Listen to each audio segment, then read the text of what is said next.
just a dreamer, but dreams are now my reality. I feel it, I'm bleeding, I'm needing for all eternity. My soul is on fire, this burning desire's heavenly. Then you're moving closer, breath upon my shoulder. Boy, I wanna hold ya. Heart is beating double time, I can't wait to make you mine. I just wanna know ya. I tremble when you call my name, the feeling driving me insane. I just can't get you off my brain. You play me like a melody, the sweetest sound is symphony. It's slowly taking over me. I feel the bassline dripping down my spine. I feel it getting closer, don't want this to be over. And when the beat drops and my body rocks, I feel it getting closer. Whoa. I'm reading every sign, I'm losing track of time. I feel it getting closer, don't want this to be over. And when the beat drops and my body rocks, I feel it getting closer. Whoa. You reach me and teach me so easy, it's everything I need. Believing and needing this feeling is taking over me. I'm falling and calling, this morning is something I won't heed.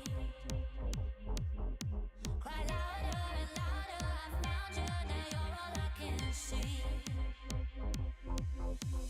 Then you're moving closer, breath upon my shoulder. Boy, I wanna hold ya. Heart is beating double time, I can't wait to make you mine. I just wanna know ya. I tremble when you call my name, the feeling driving me insane. I just can't get you off my brain. You play me like a melody, the sweetest sound is symphony. It's slowly taking over me. I feel the bassline dripping down my spine. I feel it getting closer, don't want this to be over. And when the beat drops and my body rocks, I feel it getting closer. Whoa. I'm reading every sign, I'm losing track of time. I feel it getting closer, don't want this to be over. And when the beat drops and my body rocks, I feel it getting closer. Whoa.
stranger in your land. There are no signs and there's no plan. And I'm a stranger in your land. There are no signs and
Welcome to Brawlhalla.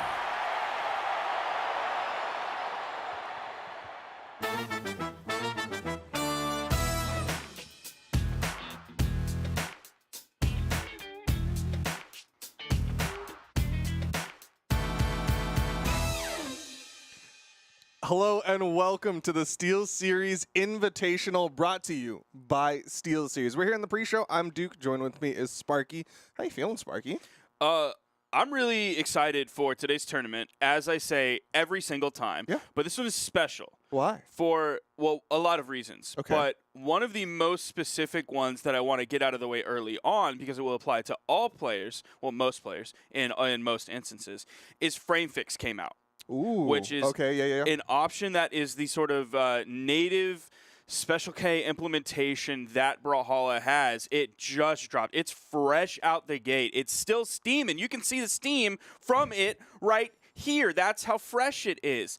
I am so curious to see how that is going to possibly shake things up, if it does, or if it just kind of like evenly applies to everybody. Like if you have 12 donuts and you glaze all of them evenly, they're more delicious, absolutely. But all of them are, they're kind of equally more delicious. So we'll see if that just kind of overall elevates everything at sort of the same rate, or whether we have specific players who are just significantly better than that. I always love to see the changes from this tournament to this tournament, and I'm so curious to see what is going to happen today at the SteelSeries Invitational. Yeah, it's going to be really cool. It is a test feature that Yes. players at home can mess around with if they choose so. But before we get into talking about the game and things like that, we do got to talk about none other than SteelSeries Moments. And if you want to find out more, you can go to moments.gg/Brawlhalla to potentially earn yourself an Apex keyboard to use in-game. But Sparky, what are SteelSeries Moments? SteelSeries Moments are your clip software for when you're gaming at home, when you're gaming up a storm and you hit some nasty shot, or you get a double knockout, if we're talking specifically Brawlhalla.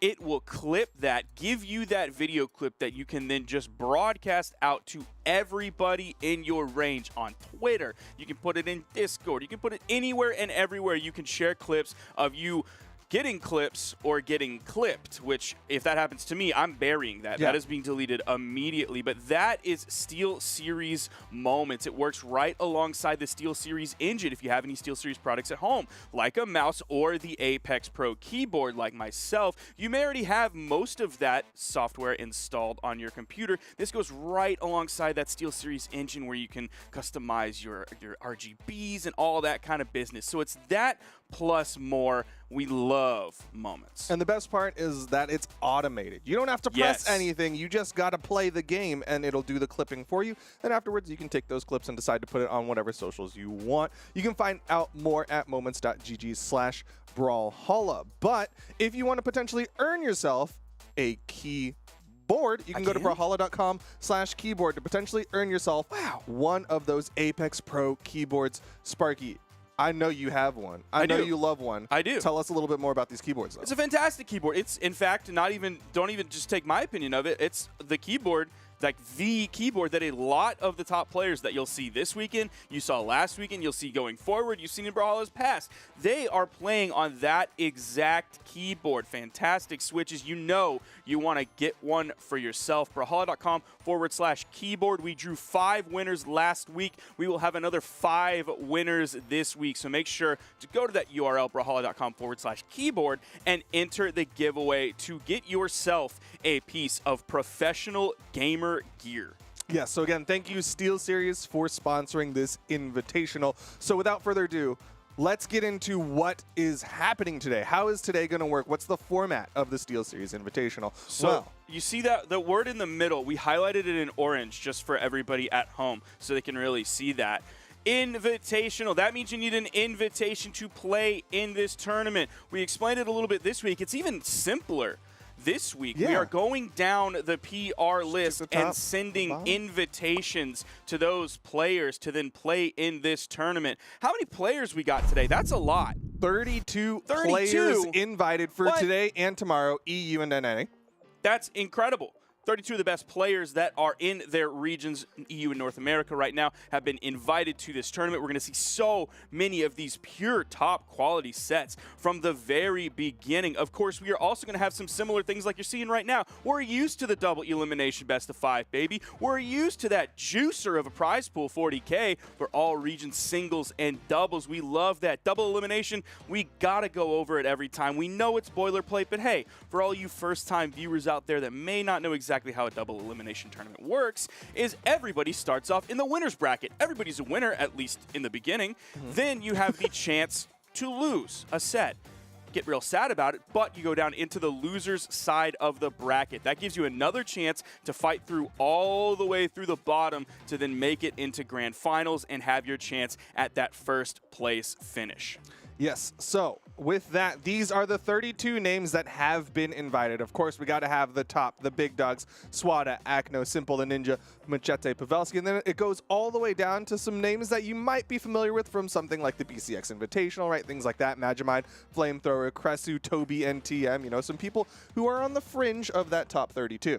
Yeah, this one is interesting because I feel like EU is kind of at a point where we know all 32 of these players reasonably well. Even like Coco is sort of a player that came out of that last chance qualifier towards the end of last year before BCX, but we know Coco now for sure. Really, the least familiar there is Toby, and like we still know Toby and Cresu. We still know Cresu. All of these players in EU we're reasonably familiar with right now, which is awesome, and I can't wait to see if anybody in that like second, third, or fourth column is taking out people in that first column. Well, we did see upsets last week in the 2v2 space in EU, where the reign of Acno and Blaze had ended.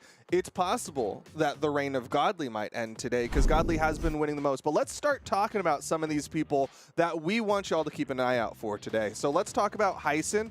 That's someone that I think has been doing really well and did very well last weekend in twos. Sparky, what do you want to say about Hyson? So I think the most important reason that we're talking about specifically Hyson on the pre-show, when we sort of look at a very small individual group of players, is his reaction to Frame Fix coming out. In Discord, he put several messages singing the praise about how good Brawlhalla felt now. That sort of renewed vigor for a player like Hyson, who has taken a step back in the past. If we're just looking at his 1v1 PR right now, it's 14, which still a top 16 player. That's fantastic. But from the relative highs that we've seen Hyson reach in the past, like at one point, he was a regular top 3 player. The pre-show was always like Acno, Simple, and Hyson in some order, or he was in the 4th place pick for a lot of people. So I'm hoping that renewed vigor is going to wake him up and give him something that he hasn't had inside of his bones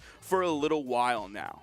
That's a very interesting assessment. Hyson is one person, in my opinion, who for a very long time was heavily discounted in conversation. He was one of those people where everyone would be like, yeah, we know he's good, but he's not that good. And they would kind of, for lack of a better term, kind of undersell him. And then he would do very well. And then we go into the next tournament and people would continue to undersell Hyson. And now you're seeing some of his clips and you're reminded, you know what? He is actually pretty good, and he's got a pretty good pool as well. He's got the Val that we saw. He's got the Thor. He's got the Bodvar. He's got a decent spread.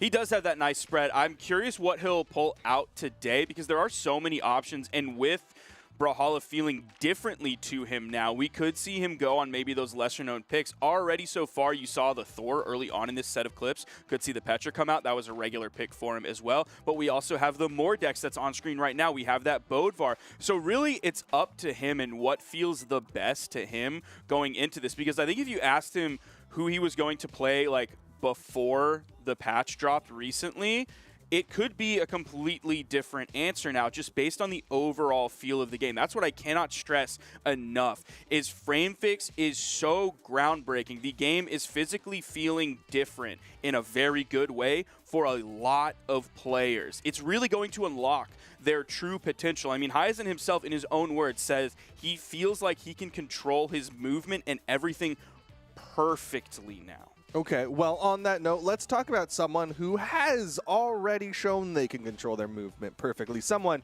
who has reached the highest of highs in Brawlhalla history. The current EU 1v1 world champion, Swada. Also the current #1 PR in the region. He's definitely a force to be reckoned with. We'll see if he's able to bring that into this tournament as well. Man, I don't know about Swada. I honestly just, I don't know. Like, I don't want to discount him, but I also just kind of feel something strange. It's tingling in my spine when if I was going to like put him top 3 or top 2 or anything like that. And I can't explain why. It's one of those like gut feelings. Yeah, it's a really weird space for Swada, because it's like when someone wins the world championship, I think almost everyone expects them to continue to win time and time again, to just kind of dominate the year after. And Swada hasn't. But he's been getting thirds, which are not bad, but it's like, you are the world champion. We expect you to get these gold medals. I will give a little bit of insight, and maybe this is a leak of sorts, but I've talked to Polymonto, who's kind of like our EU brain, who like talks to all the EU kids. We love Polymonto. And he's been like, Swada uses these as training grounds. He's not using it to win. He's more concerned about progressing and leveling up inside of that format. And to me, I hear a Johns. I hear somebody who doesn't want to win, and they're just making an excuse for why they didn't. That's interesting, because that's almost hater talk. That's something I really expect to come out of my mouth. Yeah. But it's actually coming from your side of the desk this time. I'll look at that in sort of maybe a little bit of a different light. Is he's going for the long game, right? He's investing in a stock that is maybe a little bit lower right now, but he knows in the future he's going to double, triple, quadruple his money. He's going to be the guy buying Apple in 1985 instead of the guy buying Apple yesterday because he bought a pair of AirPods and are like, yo, these are kind of dope. I think these Apple guys kind of know what they're doing. Well, I'm of the opinion that, you know what, you get more time to practice and learn when you go into the grand finals because you get to play more sets. That is absolutely true. But at the end of the day, you know what, Swada, a clearly accomplished player coming in with the Bodvar, 100%. It's going to be the Bodvar all day, all the time. He is a level 100 Bodvar. That is what he won the World Championship with. That's what he's been playing through and through. And he's got a really schnasty hammer on that Bodvar. He does. His sword is looking fantastic as well. We love to see those D-Light D-Sigs when he occasionally pulls them out. Still more than virtually any other player out there. I still don't know why that hasn't caught on yet. Maybe one day you could buy in at the stock now when D-Light D-Sig is not an option that people are always expecting. So you could buy the Apple stock in 1985 instead of buying it yesterday because you got the new AirPods Pro, so on and so forth. Invest in that D-Light D-Sig, you're going to be in a good spot. That's what I want to see from a player like Swada today. But yeah, those third place finishes, I truly cannot explain why. Like if you pointed a blaster at me and said, pick your top 3 right now, Swada is really not coming to my brain in that conversation. And again, I cannot tell you why. It's hard. There's a weird vibe around Swada. That's all that can be said. The vibes are not immaculate. It's not immaculate. It's not immaculate. But on that note, let's talk about the next person on our list. Let's talk about someone who did dominate the European region, the favorite of last year's BCX, who did not go home with the gold medal. Let's talk about Akno. Yeah, Akno is the one who is in PR2. Maybe a little bit of a strange spot for him. He's had a little bit of time to settle in and maybe kind of realize what all the implications of being PR number 2 are and not being PR number 1. Large character pool as well. Haven't really heard his opinions too much on frame fix. Honestly, I don't know how much 1v1s he's been practicing. The couple times I've caught a tweet from him saying that he's like streaming, it's been that he's practicing 2v2s. So we'll see how that kind of plays out. Not really sure how much focus, because these two events are a week apart. Like, was he cramming for the 2v2s last week? And then he's like, okay, this week is 1v1s. I'm not touching 1v1s until like Sunday during North America or Monday once the actual week has started. So it'll be interesting to see how Akno actually places this tournament. And going with what you said a little bit earlier about Swada and the idea of being the top guy and the difficulties of maintaining being the top guy, Akno was that and did that, and then all of a sudden that was taken away from him by Swada. And so he's in a different position. He's sort of in that like post top guy experience, which is hardly been felt by virtually any player out there because so few have done what Akno has done. It's a tough spot for Akno, especially because, again, going back to the tough loss in twos last week, like, I got to imagine his mental is a little bit shooken. He's been dominating the region for so long, and even, like, in the conversation of 1v1s, right, we talked about how Swada won the World Championship, but then when Winter Championship came around, Akno was able to beat Swada, and yet he didn't go home with the gold medal. The idea was that, you know what, if he gets through the current world champion, he should be back on top. But no, Godly's the one who ended up walking away with the gold medal. And then there was the Omen Oasis, and still Godly walks away with the gold medals. Swada's in this really awkward spot where there's so much pressure on him to succeed, but he's not getting the golds right now. And that's the scary thing of when you bring Godly into that equation is, like, not only is Swada expected to do good now, but he's also expected to do good against this other player who has now been injected into the scene as of the beginning of this year and already has seen skyrocketing success. He's been said to be like the #1 EU player for a while now. So not only does Swada have to reconcile being the top guy and facing everybody else now that he has a super big target on his back, but he also has to reconcile that alongside Godly's super rise to stardom. Okay, well, on that note, let's talk about Godly, the person who has had a meteoric rise. He took a 1.5-year break, and now that he's back, he has been dominating in the region, winning every single 1v1 so far, which is a total of 2, but that's still a 100% win rate for the year. That is a great way to start the year. The Winter Championship happens, you get first in that. Okay, some haters out there myself included sometimes, could say, all right, this is the one-shot wonder. This is the Winter Championship. Some of the top players are kind of still maybe in vacation mode during the off-season. They saw the date of Winter Championships starting to creep up a little bit. We're like, I got 3 weeks. I got 2 weeks. I got 1 week. Okay, I'll play some ranked on the ladder for a couple days, and I'll be good on that. And then Winter Championship happens. They end up getting maybe top 8 or top 6, not in that kind of top 3 spot where they're expected. Okay, they chuck that one up. It's the Winter Championship. That's what happens every year. It gets a little cold outside, and Brawlhalla players go crazy. But that was then continued for a player like Godly to continue that top player presence. His PR has been climbing. You look up in the top left corner and see PR 8, but that's because his PR started so low because he couldn't play until the beginning of this year. So he has kind of had to climb his way up the ladder. Even though his seed will be really solid after an event like the Winter Championship, his PR will necessarily not quite be there. So he's still only really a top 8 player if you're just looking at that PR, which is crazy.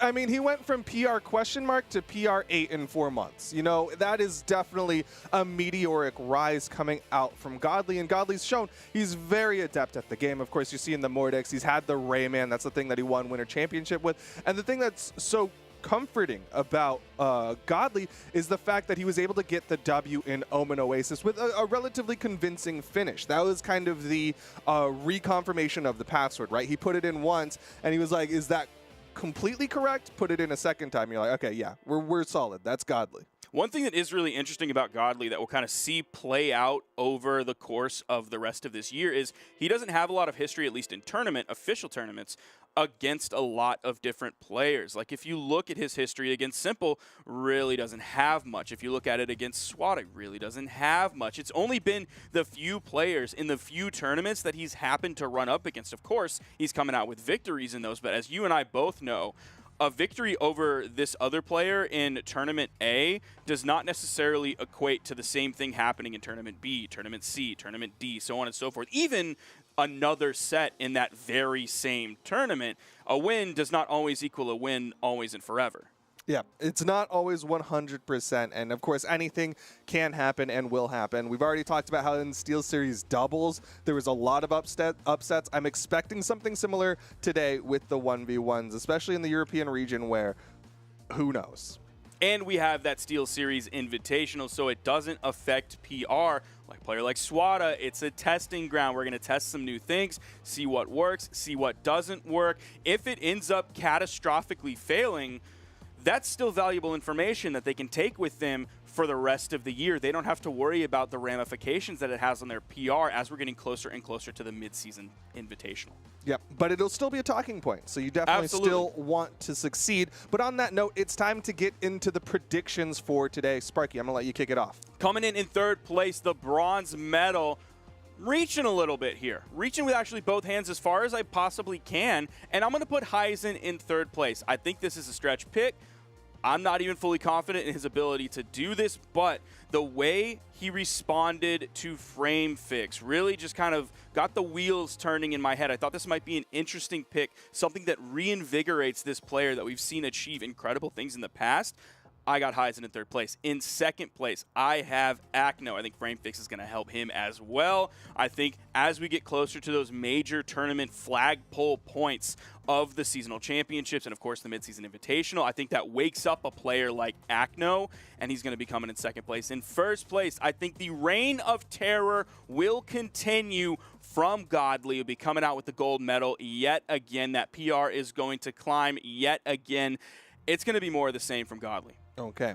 On my side, I got in early on the predictions to make sure that I could snipe out the obvious. Snipe out the predictions of, honestly, the last two tournaments. It's been the same story, and I think it's going to repeat today. In third place, it's going to be none other than Swada, going home again with that bronze medal. In second, it's going to be Acno, once again, just shy of the gold. And, of course, in first place, I still ascribe, I tithe, and I go to the Church of Godly. I think he's going home with the gold. Not terrible picks coming from That's either not my side predictions. Of the desk. Ooh, that is not my predictions. That's not my fault. Brother. I will say Sarme's a great pick. That's true. They stole Ajax's predictions Yeah. and for some reason are giving it to me. Yeah. And that's Sarme played out of his mind last weekend, and I don't blame them for liking Sarme, but that's not my predictions, okay? He ain't going to do it this week. There's no way. No shot. It'd be cool if he did though. That would be. It would be. Except Ajax would be right, and then we'd have to look at his face. Of Well, him. he doesn't have to him get being top correct. 3 if he just gets into. If he gets That's true. fourth, Sarme get fourth. Fourth. We would Yeah. love We a love fourth a place. Sarme fourth. Fourth place finish would be fantastic. A fourth for Sarme would be amazing. Happy for Sarme. I mean, just a Sarme pop off in general. Get him a clip. But on that note, I think we're good to toss. We're going to go to a short little break, and when we come back, we will be bringing you the top 32 of the SteelSeries Invitational. Stick around. You don't want to miss it.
Oh, what? Oh! Blue avoids it. He avoids the uppercut. Oh, what a read on the ground pound! Oh, my God! Maybe for a good reason, picking up the, and Dashed him down there, grabbed the butt. 0 and M for Mini, the team that, Oh, oh no, Acno going crazy, but wait, Zero. God. What's happening? Zero, No! Big play. Oh, and That they're was on a bit very for both of them. Dub Swada keeping it going. Yes! Jeez. Whoa. Barely came Oh, off. my Wait. goodness. Oh, Oh, this is this is it. it. But it's only game 2. Blaze, he just barely avoids that Zeus weapon throw coming out from Blaze. Acno with a pretty big lead here. Yep. All right, everybody, welcome back to the SteelSeries Invitational. It's singles weekend time. We're starting things off with the EU. I am Ajax, also known as the commentator's curse and an idiot, because as soon as that incorrect graphic went up for a certain prediction that didn't belong to a Duke, Smash GG updated, and Starmie lost 3-2 to Krisu. So already, before I even hopped on, messing things up for everyone. Been there, brother. Been there. Been there. But, of course, I get to rejoin once again by Sparky. We had an incredible week last week with so many ridiculous upsets. We talk about upsets this week already to start. That's kind of been the theme of these past 2 weekends already. It's like nobody is aware of what is supposed to happen. Like, everybody just got the script, and we're like, yeah, we're just, we're improv. Yeah. We have experience in Second City, so we're just going to throw this out, and we're just going to we're going to get fast and loose with it. Wild things are going to happen. We don't really pay attention to the script around here in EU. Same thing really has been kind of going on a little bit for North America as well. So fists are going to be flying this weekend, 1v1s. It's going to be a juicer for everybody out there. The viewing experience starts, well, it really started during the pre-show, but the actual games part of it starts now. We're getting right into these games. We have an interesting one right out of the gate. We have Heisen versus Knees. Now, I'm going to tell you why this is interesting. I'm sure you know, but I'm going to tell the first-time viewers at home. I had a top 3 pick of Heisen. We get to see Heisen. Knees hasn't really been in anyone's top 3 for quite some time, but he has had several pop-offs that have been pushing him a little bit higher in terms of the PR. But between these two players, the matchup history favors Knees, which I would not have come up with on my own until I saw the statistics in front of me. It's 3-2 overall in favor of Knees, which is really interesting. Because overall, Heisen has reached higher highs more often than Knees has. Knees kind of had his day in the light several years ago. I think it was at like DreamHack Summer. It was like Knees was one there that was doing big stuff. I can't remember if Polyshot was there, but Fosse was there doing big stuff as well. And then Glassy also had an incredible weekend. And then Knees a little bit kind of fell off. We thought Knees might be the next one up. Had his time, but then kind of fell off a little bit. And then Heisen just kind of kept going in EU. So the fact that this matchup history, I still have to keep looking at it because I still can't believe that it's real, really favors Knees. Well, luckily, one good thing that does actually work there for Heisen is the fact it's only 3-2. Because even though it's one game in favor, that means they've been very close. They've been very back and forth sets. And not to take anything away from Knees whatsoever here, because Knees definitely strong talent. But like you said, not that same level of what we've been seeing out of other people performing of late. Heisen, a man of many hats, has such a good character pool, knows how to adjust, and knows how to adjust to the meta when necessary, as well as to adjust to good counter picks. We've been seeing a lot of counter picks from late. I mean, even just looking at Acno at Omen went through, it was all with bows, but it was 4 different bow heroes. So it's like you have to be able to adjust that way. And for Heisen, I don't think that we're going to be seeing that 3-2 bother him too much. It does loom on you because like, well, I'm down, so I have to try and work that much harder. But I think with what you were saying about Heisen before, praising the changes that have happened with the most recent patch, it gives you a good mentality going into it. And it's the first one of the day. We mentioned this last week with doubles too. It's the first one. Not everybody's as warmed up as you expect them to be. And that doesn't give you that lead into those stressful sets. It might end up working against the other player. It depends on who's the one who comes out strongest off the start. Heisen also replied to my tweet saying, "What is wrong with you?" So I did see that. It's like that's kind of where he's at going into this one. But I still believe. I still believe in it. We already see him hovering on the Arcadia. I don't know if that's just like I'm going to hover on this character. I would be very surprised if we actually saw that Arcadia because he has a level 1 Arcadia.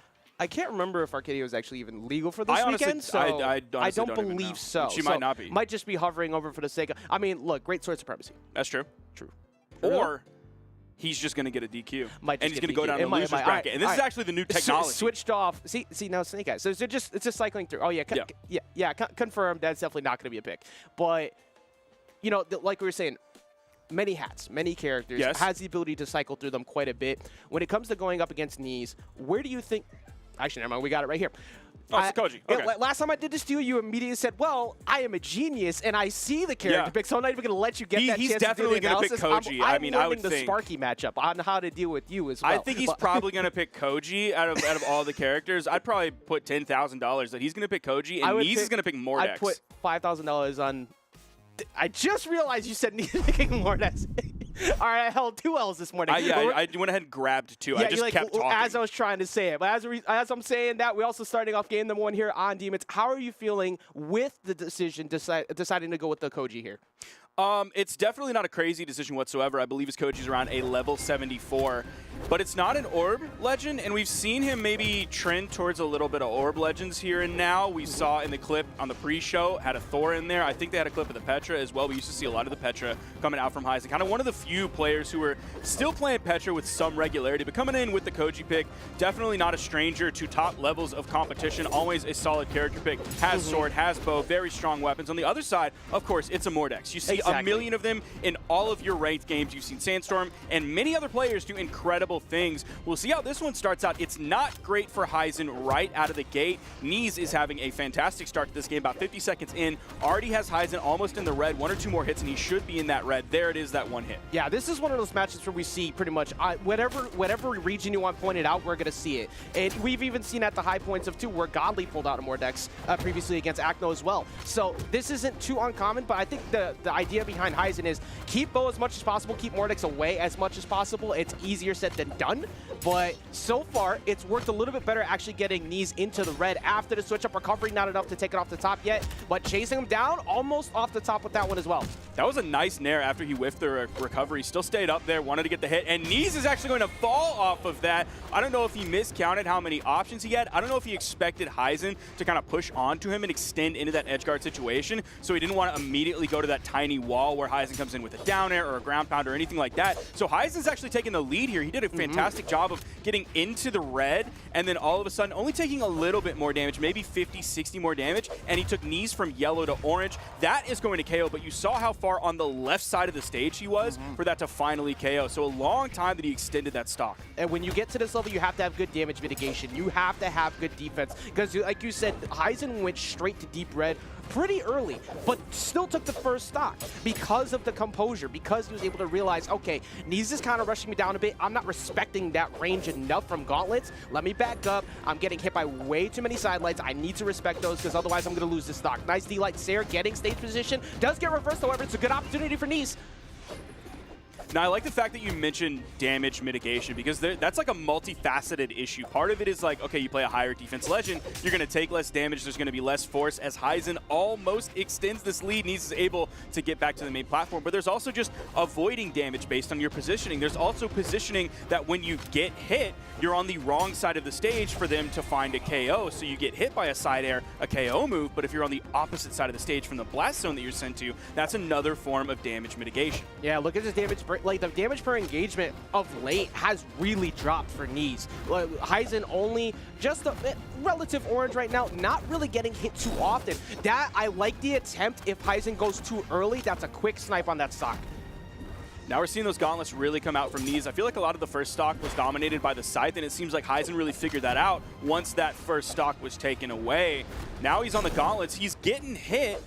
This lead is getting a little bit smaller than what it was when he got that second stock from Neez, but it's still certainly there. He's adding up this damage, has Neez in the true yellow now, so he's past 50 damage. Again, that was an unarmed, neutral, heavy KO from the ground floor. Again, another time where Heisen is extending these stocks, having to take so much damage before he's finally taken out by Neez. Something about the way Neez is playing right now, too, after multiple attempts to try to get the Gauntlet 6, I am seeing in the near future Neez tries to go for a deep offstage GC side sig with Scythe. Try and catch Heisen off guard, because Neez has only been covering the side, but not going off stage. That covers so much range, and he's been putting a lot of pressure, and it's completely irrelevant because Heisen shut that down entirely on that last stock with the sword and gets the first game.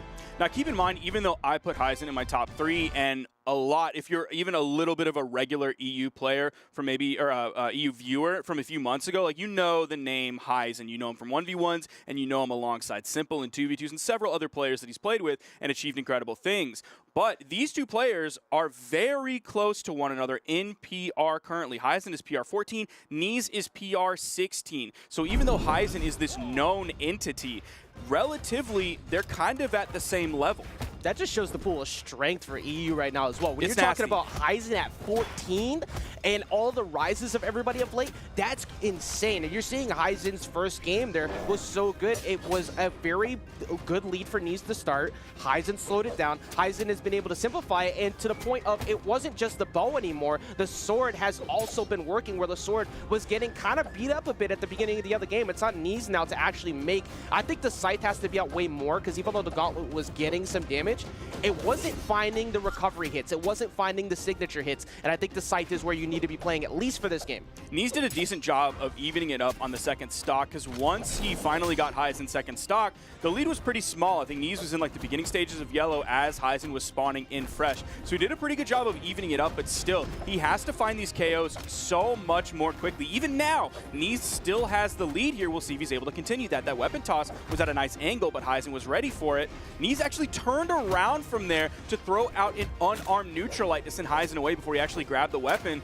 That is a nice response after the recovery whiff from Knees. Yeah, this is a crucial moment in time right here. A lot of resources gone, gets down with the ground pound, gets right on the other side, and because he got to the right side of Heisen there, was able to avoid losing that stock. Takes the first one. It's not very safe, so you have to be very careful here. If you could get any bit of damage, this is a good spot for Knees, because we saw Heisen before was able to shut it down very quickly after taking a lot. That recovery came out. One more of those is going to do it. You see him going for the jumping cider since he's closest to the left blast zone. Knees is starting to add this damage up, but that second recovery is going to take it. Get that first stock off the top. Going to spawn back in. Heisen in the yellow, about maybe 50, 60, 70 damage on this stock as Knees is spawning in. He's able to grab a weapon. It's the gauntlets. So we're seeing a similar pace to what we saw last game with the amount of time he had scythe in his hands. Now he's coming in second stock, and it's going to be at least the gauntlet show for a little bit. Yeah, one thing that has been so good so far is it's been a good back and forth, but Heisen's mostly been avoiding, other than that one a second ago, most of the downlight starters from Gauntlet. He's been staying right out of range from Knees, which has been forcing Knees to scythe repeatedly. It has been working, but Heisen definitely showing a better fundamental comfort in both weapons right now compared to Knees. If Knees can wake up and get those gauntlets going, it might just move it to his favor. We even saw Heisen comfortable with extending that edgeguard situation when he was at the weapon disadvantage. He was unarmed and still chose to go for that instead of the weapon. Then he went back onto the stage and grabbed the weapon. Now we see all of a sudden Heisen is in the lead, but Knees is able to clean it up so quickly. That's a good sign that we didn't see quite successfully last game. I think you're incredibly right on that. The fact that that ended immediately rather than taking a while, taking damage on that, it looks like Knees has been waking up. Remember, this is the first set of the day for these two, so you have to get those warm-ups in, and it's going to take a minute to get it going. Heisen, however, has been doing an incredible job of juggling, forces the resources down. Knees has a really good spot here, tries to go for recovery read on a high recovery, just misses though. Sidelight comes out. There's that side signature, but Heisen dipped down low immediately over towards the wall. Nice D-light into the neutral air is an option. Okay, Knees is adding up 3. Pretty good spot for both of them right now. Dead even game. Gauntlet hasn't really been able to get a whole lot, but the cider does come through and then gets the ground pound after that. The unarmed ground pound finds the one mistake. Heisen has been so good at avoiding that, even with the small amount of room you have to work with there to avoid getting edge guarded. That was a beautiful coverage from Knees. Waited for the one time that he knew he'd catch him there after the weapon toss. Made it seem like he might back off a bit. Absolutely not, and gets the second game. Yeah, that weapon toss was fantastic. He was ready to immediately go into that, and either Heisen didn't expect that or he didn't really know how to respond to it in time, given that his dodge was already down from that weapon toss. Knees has been pretty solid with those weapon tosses, and most of them so far have just been the weapon toss, and then he backs up, maintains the stage control. That's what I expected as that game was really starting to wind down, is Knees to play it safe. Yeah. Go back, grab the weapon so he's on more equal footing with Heisen. Just from these first 2 games alone, okay, trying to go for a big ground pound to wait, okay, Knees going for another one. All right, back to my original point. I see why it's 3-2. These two are so close. Their first 2 games went back and forth. Knees was able to edge out that game, and I think this is going to go. I'm pretty sure everything is best of 5 as well again for this week. Like, having these games be this close is incredible. And confirmed it is best of 5. So I wouldn't be surprised if we see a Game 5 between these two with the way things are going already, Sparky. Yeah, I think you're exactly right with that, because even if you look at the individual games, not just the sets, that's where that 3-2 comes from that favors Knees, but even the specific games are 9-8. So it is dead even. Yeah. The 14 to 16, it has a reason. Yep. These are as even skilled So players as you close. could get right now. Coming into this one, Heisen starting it off so much better than previous games. He's just in the orange, almost has Knees in the orange, a full stock ahead.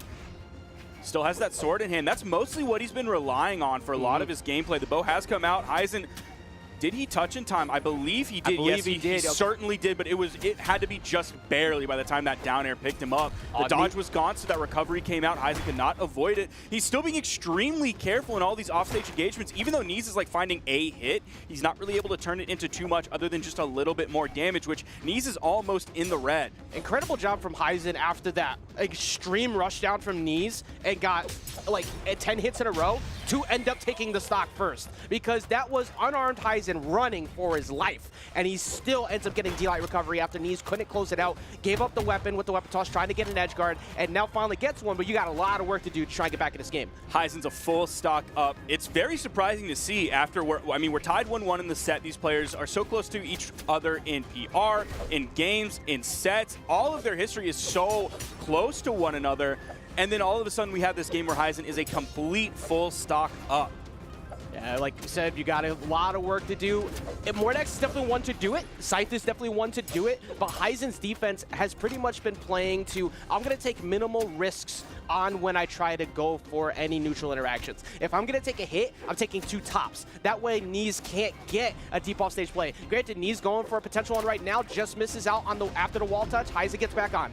So the scary thing about Heisen being a full stock up on Knees and basically even in damage is every bit of damage that Heisen does, Knees kind of has to do 2 times as much, which is a scary thing to consistently do.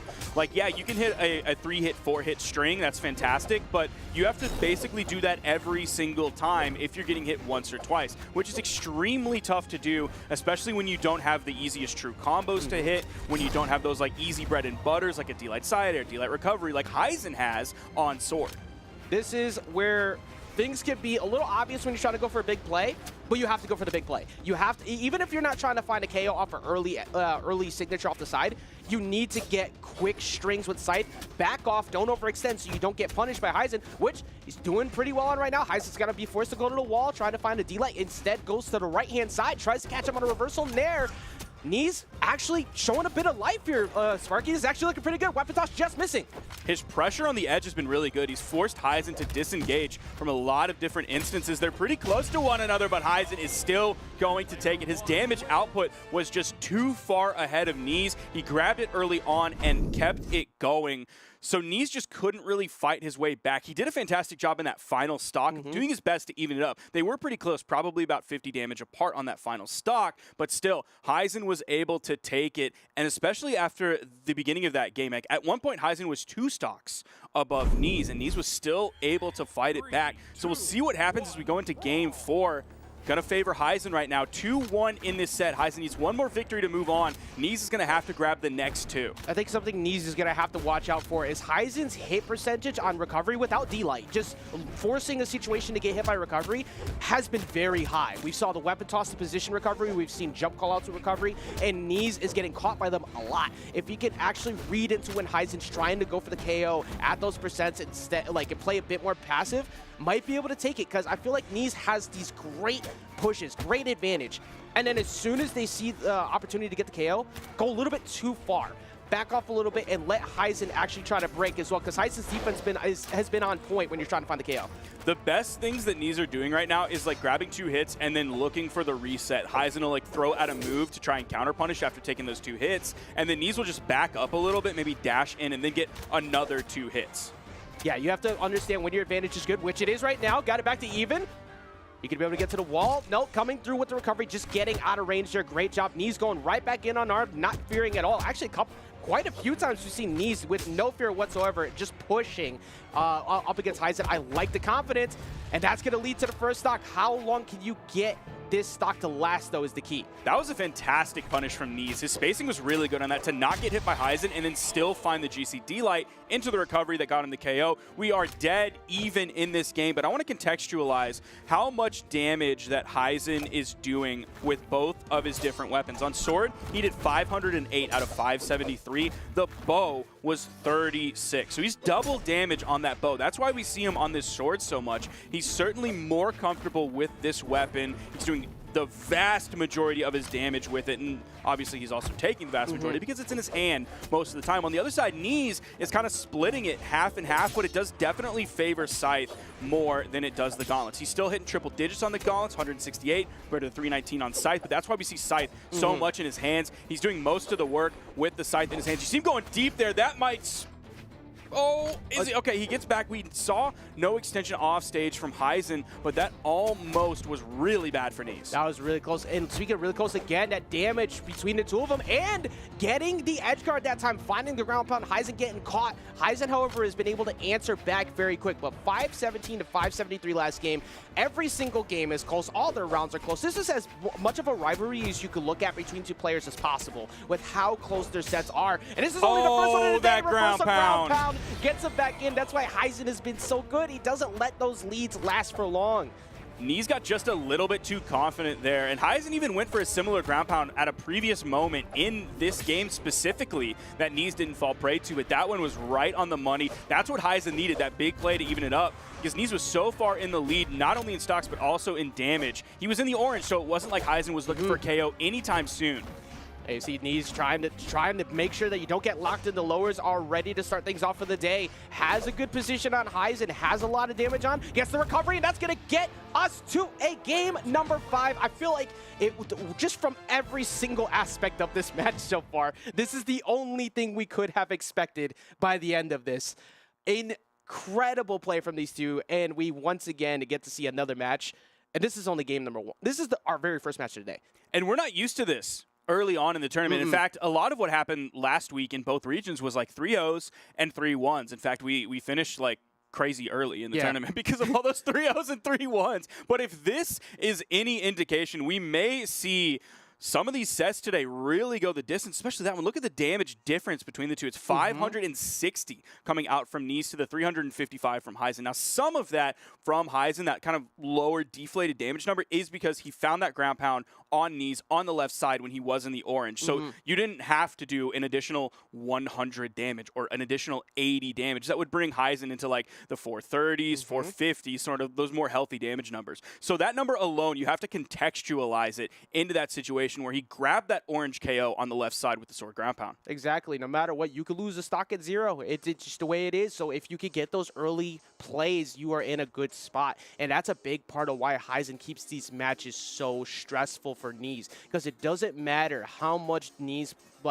puts on damage, how long the advantage is in favor of Knees. It just finds a way back to Heisen.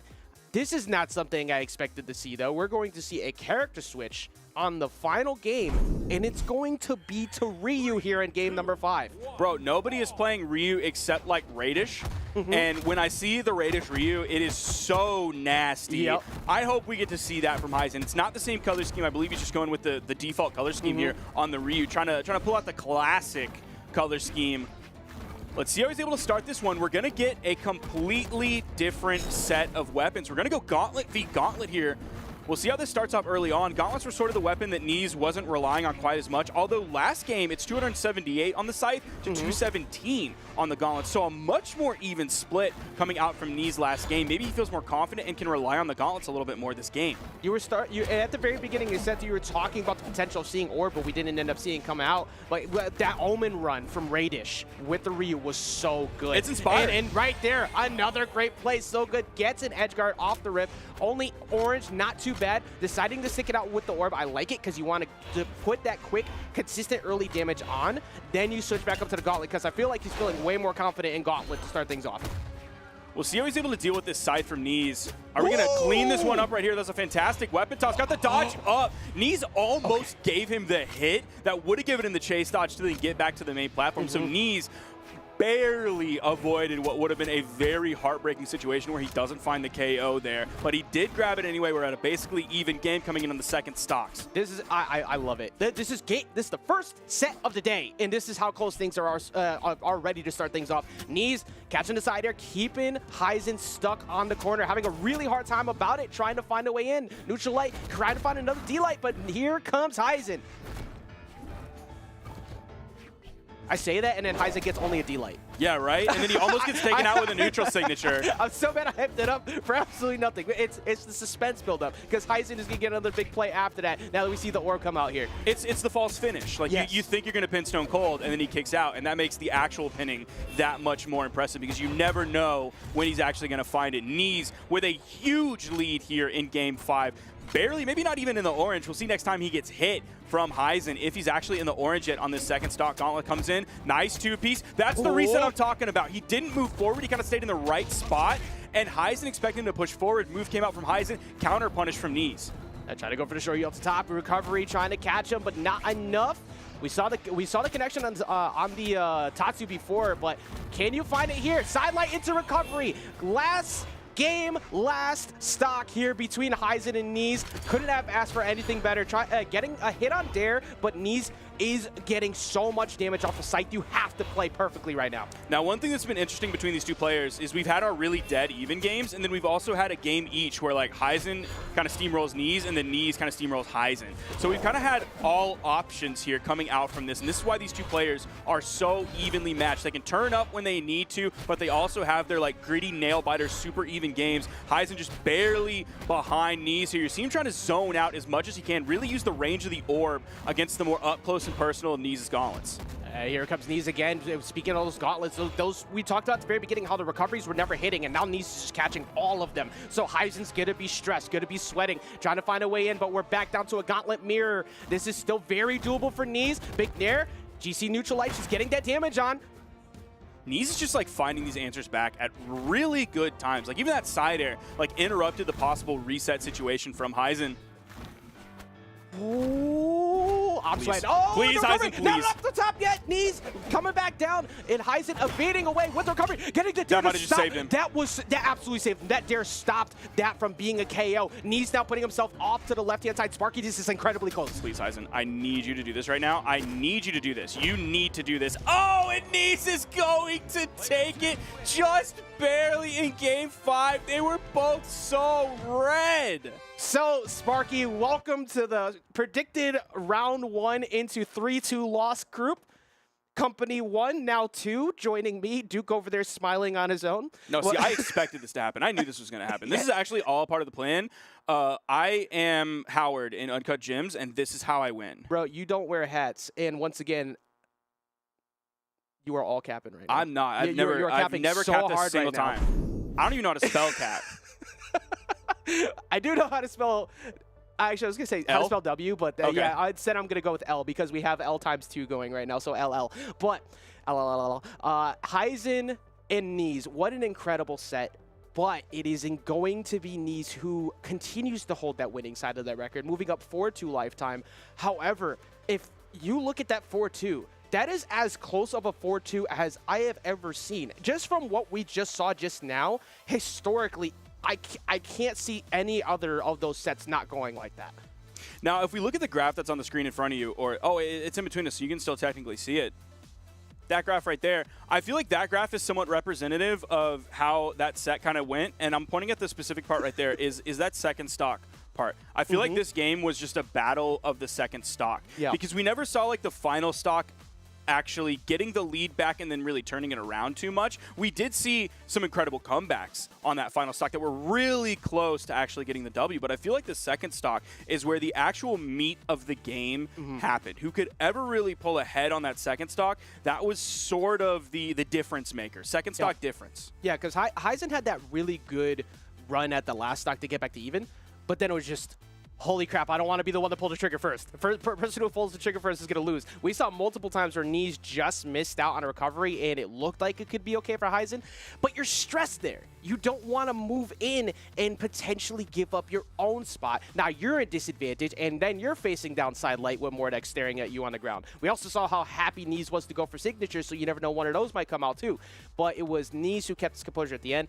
I don't know if that last recovery was as planned as it might have been when it hit, but we take those. Like, that's still a W in the win column for you, and you take that every single time, much like the fact that you can take yourself a keyboard if you decide to sign up for it, because we are still giving away keyboards tomorrow before top 4. Make sure you go to brawlhalla.com/keyboard to get yourself access to one of the Apex Pro keyboards. I know you have one. I do. I know you'd like to talk about it because you like to hype it up a bunch. Yeah, it's incredible. It is incredible. It's just a really good keyboard. I'm not even lying to you. It's just a really darn good keyboard that I have used to achieve some of the greatest moments in all of video game history. I mean, you are a speedrunner, so that is like incredible. One of the best. That is a high achievement. Also, make sure you get yourself the limited access to, if you want to see moments like what just happened a second ago, moments.gg/Brawlhalla.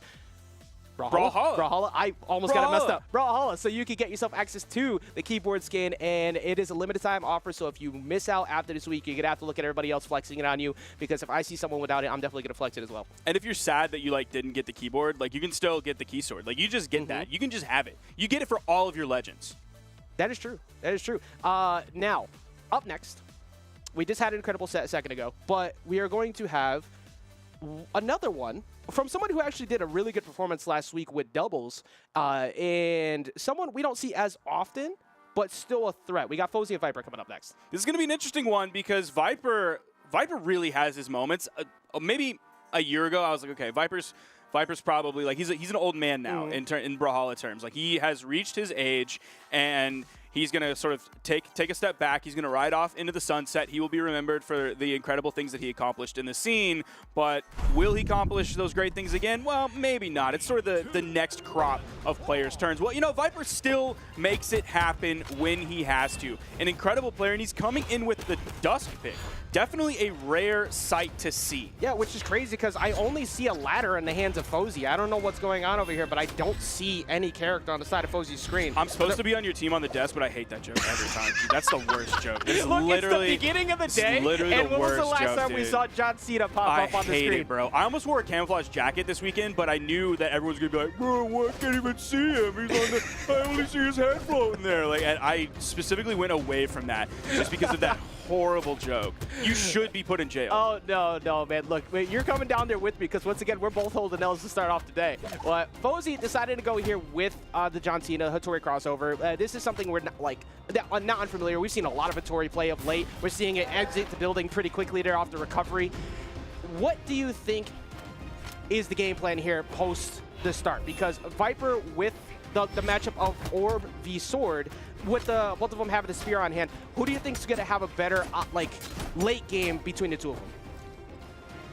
Since we're in game 1, I don't know about this Hattori, man. I honestly don't know about it. I mean, Fosse did a fantastic job of coming back there. You can see in the top right of your screen, he's basically wearing a nice crisp white tee, almost as crisp and white as the tee that Ajax has on right now. True. He's wearing the hot guy white t-shirt. But Fosse was wearing it for a little bit as well. He finally took a hit. But yeah, that opening was favoring Viper so well. And then all of a sudden, Fosse really coming back here. He was making me sweat early on. But now I fully believe in the Hattori. And now I got in my head is out here looking fresh in my white tee. Yep, for the people who remember that one, congrats, we're old. But Fosse here looking like he wants to make sure that he doesn't find himself in the lower side of bracket. Really good adjustment from the first stock. A lot of that was going in favor to Viper, but the reversal play from Fosse has been so good from that ground pound that happened on the first one. Consistently finding way more damage, multiple dares. Are you going to be able to make it back here? Tries to go for the ground pound that time. Viper gets on. You see Fosse immediately dip down. After he pulled out of the ground pound, he stayed down because he knew that Viper could possibly come over the edge. That's a nice interrupt. That could have KO'd Viper. Hoping for the recovery KO off the top. Not quite yet. Has the orb in hand. Gonna go for the signature option to punish the landing. Didn't even go for the side light side air or any other option beyond the full commitment to that signature. A little bit of an interesting choice from Viper. And originally, when I saw the way the beginning of this game was going, I was expecting, okay, maybe we're going to see a character swap pretty early on from Fosse. Now I'm wondering if we're going to see a character swap coming out from Viper, because the Spear v Spear is definitely in the favor of Fosse. We're reasonably even right now, but we'll see. And Fosse is all of a sudden going to extend this so well. Dodge comes out. Weapon toss goes up to keep him safe. The down air is too deep in the push-off column. Fosse went really down there for the second down air that came in. Viper was unable to find hits on both of those down airs. He's now about halfway through his final stock as Fosse spawns in. Nice little three-piece from Viper, but Fosse grabs the weapon. Yeah, that was really good defense from Fosse on that edge guard attempt before, too, getting around both of those ground pounds. But Fosse just dodging, but Viper just dodging. Fosse has not been 1-2 shy to throw out multiple 6. D-Light Sarah gonna push him off stage. Gotta watch out for your way back in. Sarah's just missing. Fosse has been really good when it matters the most. Even though he's taking a lot of three pieces, he's finding his way back on, avoiding the KO attempts. Viper trying to catch him on the landing. A lot of resources are gone. You saw Viper wait an extremely long period of time. He didn't go for the read. He was going for the reaction option. Off of the way, Fosse got away from his first side. Like, yo, that side air just barely the tip of that spear, sending him over to the edge. That was a close one. 639 damage to the mid 400s coming out. Actually, the high 400s coming out from Fosse, 494. Yeah, it doesn't matter how many times you miss, as long as the one that matters the most connects. We saw a lot of whiffed attempts at those side airs off the side. We're going to see a switch off to Hattori. You were talking about it before. You were wondering if we're going to see that. Instead, we're going to see the switch up here to somebody who actually made sure to complete the battle pass. We got Orion coming through from the side of Fosse. Now, was it flexing this at doubles as well? Yeah, I know someone did. Was it Fosse? I think it was. I think Fosse was the one, if I remember correctly, who that very first game we saw, like, okay, Fosse's not really doing much, and then the Orion came out. It's like, oh wait, Fosse's actually MVP, and I think it was with the Orion. I can't remember if it was Fosse that did that, or if I'm remembering when Stingray swapped onto the Orion. So Stingray was. I remember all weekend. Was he had like 20,000 double KOs, so that was Okay. another person who was also the ace of last weekend. Well, let's hope, if you're a Fosse fan out there like myself, let's hope with this skin choice, with this character choice, that it does not all come tumbling down, tumbling down, tumbling down. Going down, I like how you said that and almost immediately saying, okay, wait, let me go down here real quick and give up a free stock. Fosse was not shy in the last game of throwing out 6. Fosse in doubles was also not shy, if it was Fosse, of using a lot of spear side 6 from Orion. We already saw one to start things off. Viper's going to have to be very careful of that, because otherwise you're going to get caught slipping quite a bit. Lance coming in, the GCD sig, a bold choice from Fosse to use one jump height up, hits the side air, gets the KO, about 1 minute and 5 seconds for that first KO to come out. He's going to have his choice of weapons. He's going back over to the Lance. That neutral air from Viper almost sent off screen, but not quite. Double there, 2,000 coming out. And keep it going. And speaking of that D-Sig as well, another great option here on Demon. So little room to hide from those lasers, trying to stay away. Fosse. Multiple side airs coming out. Fosse looking for another big play. Going off stage to find it. Viper's going to get the wall touch. There's the attempt at it right there, but just misses. And the neutral sig is going to take it out up top. Fosse looking so good here on the switch. Dude, he's got some swag on this Orion. I'm loving it. Look, you got to flex it. If you have the skin, you have to be like, you can't come out here with the Mercedes and then drive 5 miles an hour. That's true. That's actually disgusting. You should go to jail for that. I'm trying to send everybody to jail, man, today. Yeah. Leave me alone, okay? I'm not the one driving a Mercedes 5 miles an hour. You better just hope that I don't get in some sort of power, because it's going to be a problem for a lot of people. Everybody start deleting the tweets about any type of shininess from the range. Anyways, so y'all think I'm bad on the desk, brother. You wait till I get an ounce of power. Viper actually finding some of that power right now. Has been struggling quite a bit in these early stocks, but found a couple of quick strings that dares going to get him out of disadvantage. However, Viper, what are you doing, bro? Hey, what are you doing, bro? Why does he keep going for the signature?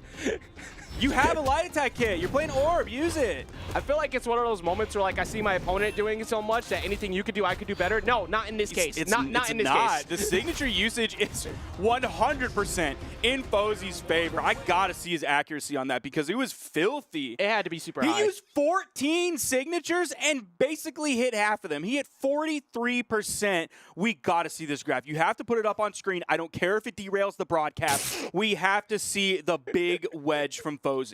I don't think we're going to be able to, because they ran into the game so quick. Look at that big wedge! Look at that! It's huge! Now, if that was a wedge salad that I had at dinner, I would not be able to finish my dinner. That would be my dinner. I'd be taking the rest home. Definitely no room for dessert. Luckily, you didn't eat the cheesecake, so you'll be okay. But here in the what game number are we on? Well, here in game number 3, Viper looked so good at the start, but the switch off to Hattori was the play. Here in this game, Fosse apparently just keeps thinking, all right, I'm going to pick someone else to warm up the Orion, because they get the Orion ready to go. It's still spear play, but Fosse has been so relentless, catching another D-Light Sair, keeping the damage going. Viper having a bit of a struggle to find these consistent strings. Even though it's not that far off, he has to work a lot harder to get in. Now, my favorite thing that we're seeing from Fosse is really just the aggregation of everything that he's doing right. It's Orion. Like, he's not just playing Spear very well that he could do on any other character. We saw the Spear on Hattori didn't quite have the liveliness that the Spear on Orion does. Of course, he's using the Lance really well also. Couple that with all of the signatures on both weapons. He's using everything that Orion has that is maybe common to Spear characters, to Lance characters, but also everything that is specifically unique to Orion. And you love to see that in terms of mastery of a character. I think that's one of the best ways to put why. I mean, granted, this game is significantly closer here to start things off. First sock, as we see a close out there, but the Dusk, it's mostly just been my Spear and Orb are really good, but I'm not been able to capitalize on the signatures the same way that Fosse has. Mostly because every time he tries to go for it, Fosse's already prepared. Fosse's playing just out of range. If Viper can find that magic, find those positions to get those closeouts on the signatures, that's going to make Fosse have to calm down like that, with dude. no chill. Just no chill. He's hitting the D6 so well. He's just able to get in and find it. It's one of those double-sided signatures, so whether Viper is stacked in front of him or behind him, and I feel like he's probably hit that signature in all 3 of those different instances, just showing the power. Nice 3-piece there. Is he going to continue it? Doesn't find the neutral air after. Does take 1 hit in response, but got 3 out of it. Hoping to juggle a little bit more with the neutral air. Look, Lance has been growing on, Spear's been growing on me more of late. Well, Fosse is about to convert me into a Lance user with this Orion specifically. The stuff that he's doing with Orion has been so just good. There's no other way to put it. It's just been so good. The consistency, the damage. However, we're finally seeing some cracks in the armor. Sidelight Cider going to put him deep off stage. Do you find the dare? Do you find the Cider? No, Fosse gets back on. That's going to KO off the top. Viper in a really good spot here. Now starting to find some signature usage. He found the one on Spear earlier this game. He just found that one on Orb. As long as he doesn't start throwing out and ripping those side signatures on the Orb, I think he's going to be in a pretty good spot here. Fosse has found the KOs pretty well. Goes over on the edge with the ground pound. Now he's going to take a little bit of punishment. The down air coming out. It's Spear v Spear. He doesn't want to engage too much because there's a possibility of taking damage. Goes for the side signature. Gets punished. Viper has kept Fosse in that corner for so long. Like, Fosse finally has found his way out into center stage. That took a very long time to get back there. Going for D-Light into GC D-Light Sair. Another D-Light Sair. Deep off stage. You have plenty of recovery options here with Lance. Does get bounced off the stage, though. Fosse has basically one more shot. Wow. That shot is gone. That was such a dominant last stock from Viper. He didn't even lose that second one. Maybe we'll get the graph, imagine. Oh, excuse me. Yeah, well, last stock for Fosse. Like, just the incredible control. Fosse was stuck at that ledge forever. I think it was like 3 dares in a row that connected. As soon as Fosse finally dodged back on, smacked him back off again with D-Light Sair, kept it going, got the weapon toss out, got rid of the weapon, and there was nothing he could do after Lance, even with all those recovery options. That was such a good answer from Viper. I'd be very surprised to see if we go back to the same stage, just because of how uncomfortable that was, and that's exactly what's going to happen. We're not going to go there. We're going to go to Brawlhaven. We're also not going to get the same character pick from Fosse. He's coming out with the Rayman. Going to have the axe here, going to have the gauntlets here. So we will see 4 different weapons in this game, straying away from the Spear that Viper and Fosse both had in common, and we're on a teeny tiny map. Actually has long walls, but everything else, it's basically the opposite of Demon Island. That has small walls, this has long walls. The other map is very big. This one, the actual main platform, is reasonably small. I believe it's smaller than Demon Island, but the blast zones are significantly closer. So basically the complete polar opposite of Demon Island, except they both don't have soft platforms. Oh, you're going to have plenty of ability to be able to take KOs quickly yes, here sir. with access to axe. However, good reversal there from Viper. The other one catching 2 Sairs. I don't know if Fosse's making that back, even with the Sig. Is just going to miss the wall touch. Viper's going to be feeling good after that one. That was a much earlier KO than I think we're used to coming from this set. I think one of the previous KOs that we saw was like a minute 5 into the game. This one was about 40 seconds, maybe 45 seconds into this game. So a nice early lead for Viper, not only just in terms of damage, but also in terms of just time of the round so far. Yeah, and the fact that you're in the lead right now, that you're up with the game set up as well, it gives you a little bit more room to work with. Fosse's got to get warmed up to the Rayman. How did Fosse drop that sidelight nair? That hurts. I think it could be one of those situations where you realize that things are starting to not crumble, but it's getting a little stressful because you're behind. Does, however, close out the stock. Only in the yellow, not too bad. Has opportunity to get back in, not just sticking with the axe, no gauntlet play. There's that neutral air, hoping for a little bit more juggle. The second one comes out. Viper's able to grab the weapon. It's the spear, having that long range. Ooh, Viper. Nice 4-piece. Going to put out some serious damage on a Fosse, who is now in the orange on his second stock. Fosse stuck over on the wall, does not look confident whatsoever. I think Viper's just realized that. It's like, what if I just don't go off stage? What if I just keep poking you back off? And that has given Viper so much free damage. But from the right side from the last game into this one still, Fosse just looking lost, like you said. He has to wake up. He has to wake up so quickly. He's going to take that. Oh, Viper went for the GC light, expecting Fosse to be really high in the air. Nice D-Sig. That's going to bring this back. Actually get the lead to Fosse, but he's still, like, he grabbed that one, and that's fantastic. But overall, just his movement, the amount of time in between attacks that he throws out, he just looks a little bit lost, not sure where he wants to actually commit to a move. And that could hurt him overall, even though they're even. Exactly. Whatever the logic was behind the Rayman, I'm sure he had a plan for it. I feel like the Orion was still looking good. Even after getting kind of mauled a bit on the right side, it was still looking really good. But here in this game, as we're seeing like the first attempt at Gauntlets, D-Light not connecting before, but from Viper, everything's Viper. connecting. Dude, All he's the got neutral everything lights, nairs, whatever. You decide, he's going to hit it. And immediately punish landing. All of the punishes that come out from Viper are so strong. Finds several hits on the weapon toss, goes wide. Recovery KO's off the top. He picked that one up so high. He didn't even have to be deep into the red to get the KO. 494 damage was all it took for Viper to take out Fosse. Fosse was stuck on 383 damage. That was a nice ground pound, but man, Fosse just looked lost. Yeah, I think that's the only real way to put it is even after the switch up for game 2, I thought the set was going to start switching up. I thought we were going a very different direction. But the game 3, as close as it was, it seemed like that time spent on the right. I know we keep coming back to that, but I feel like that moment was really the crucial point where Fosse started to look like he had no answers. And because of that, Viper got super confident, realized, oh, everything you do is wrong. So I'm just going to keep punishing it. And when you get into that mode as a player, you get stressed. You want to find an answer, and you just can't. So you think sometimes the option is to counterpick to a different character, different stage made sense. I agree with the swap on the stage. But for Viper, it's like, even when you take the leads, I know that the moment I put you off stage, I have advantage, and that's my win condition, and he just kept finding it. Fosse looked like he was not an Axe player there. Like, he looked like that was his first time playing Rayman. And that is sort of a far cry of what we saw last week from Fosse coming out in 2v2. So he's going to go down into the loser's bracket. Like we said early on in the pre-show, the format is double elimination. So you can lose a set in the winner's bracket, go down into the loser's bracket, and then carry it through until the very end. We now have, I put Fosse in sort of like my 4th place pick. And it's not looking good for my 3rd or 4th place. It was very funny. It was very funny that somebody immediately responded to you after you did that and said, "Bro, everybody you put as your 4th go off is destined to get 25th." I think that's not true. I think that's not true. Can we get a stat chart? I think Fosse, or I think Pugsy, who said that, is pulling on some maybe a little bit skewed data. I think he's cherry picking data points. Yeah, I mean, granted, if Fosse loses that match, that would be 25th. That's true. If Fosse loses again, that would be 25th. That's true. I mean, luckily, at least, this is invitational, so it doesn't count towards PR. It's a good opportunity to try new things. Yeah. And it's a good opportunity to get your mentality ready as we get ready for spring. So for Fosse, it could be one of those situations where, okay, I lost. What if Rayman is an answer? What if Rayman is a way to get out of this? You learned something here. It's not. Don't do it again.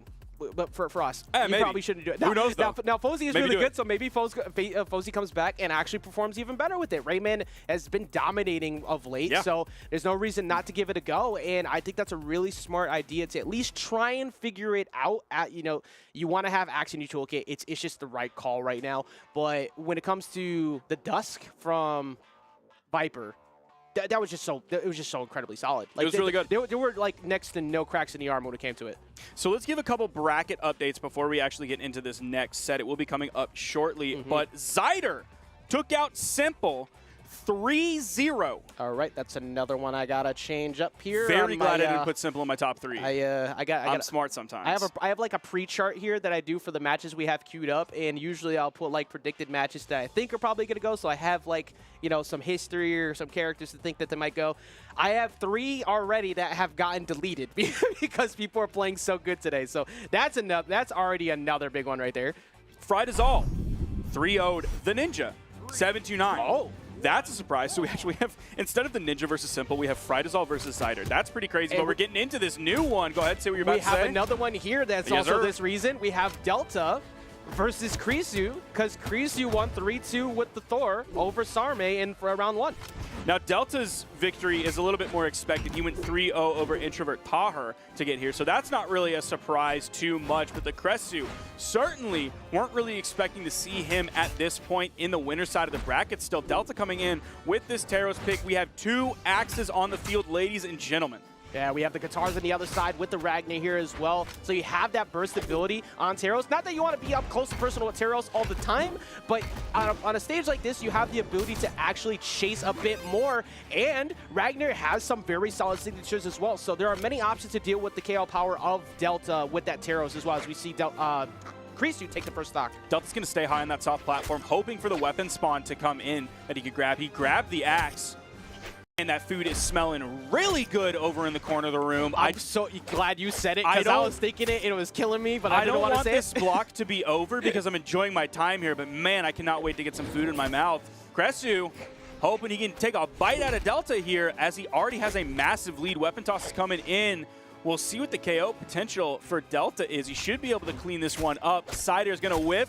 Punish comes out. Oh my goodness! Guitar players rejoicing to see that string hitting.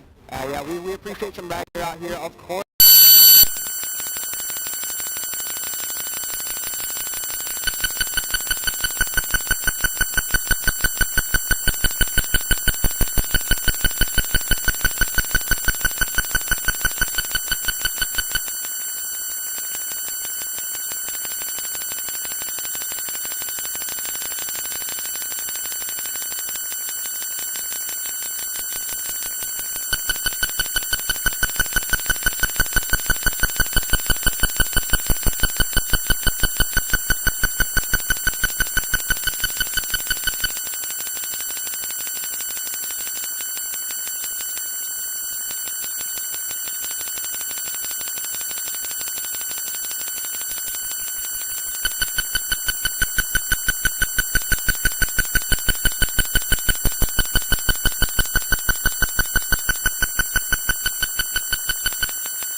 Sorry about that, ladies and gentlemen, who had a little bit of technical difficulties. There's a big black hole in the background, and that can actually mess things up. I don't know if you knew about this, but black holes can be kind of nasty in space. Yeah, you know, I definitely fell into one, and I'm now in this universe where I'm talking to you on a regular basis, and I don't know if this is the timeline I meant to fall into, but this is the world we're living in now, much like the world where we still have incredible sets going on, because once again, we're still at the SteelSeries Invitational. It is the EU weekend, and we're going to be getting back into the set in a second. Once again, we do apologize for that, but we had an incredible game one to start things off with the Ragnar play we were alluding to at the end when it came to Kresu, and that play against Delta really invalidated both the axe and the hammer in majority of times, and it wasn't even with the axe. It was mostly with the Katars. All of the Taro stuff that you would expect from a player like Delta, he just wasn't able to do any of that.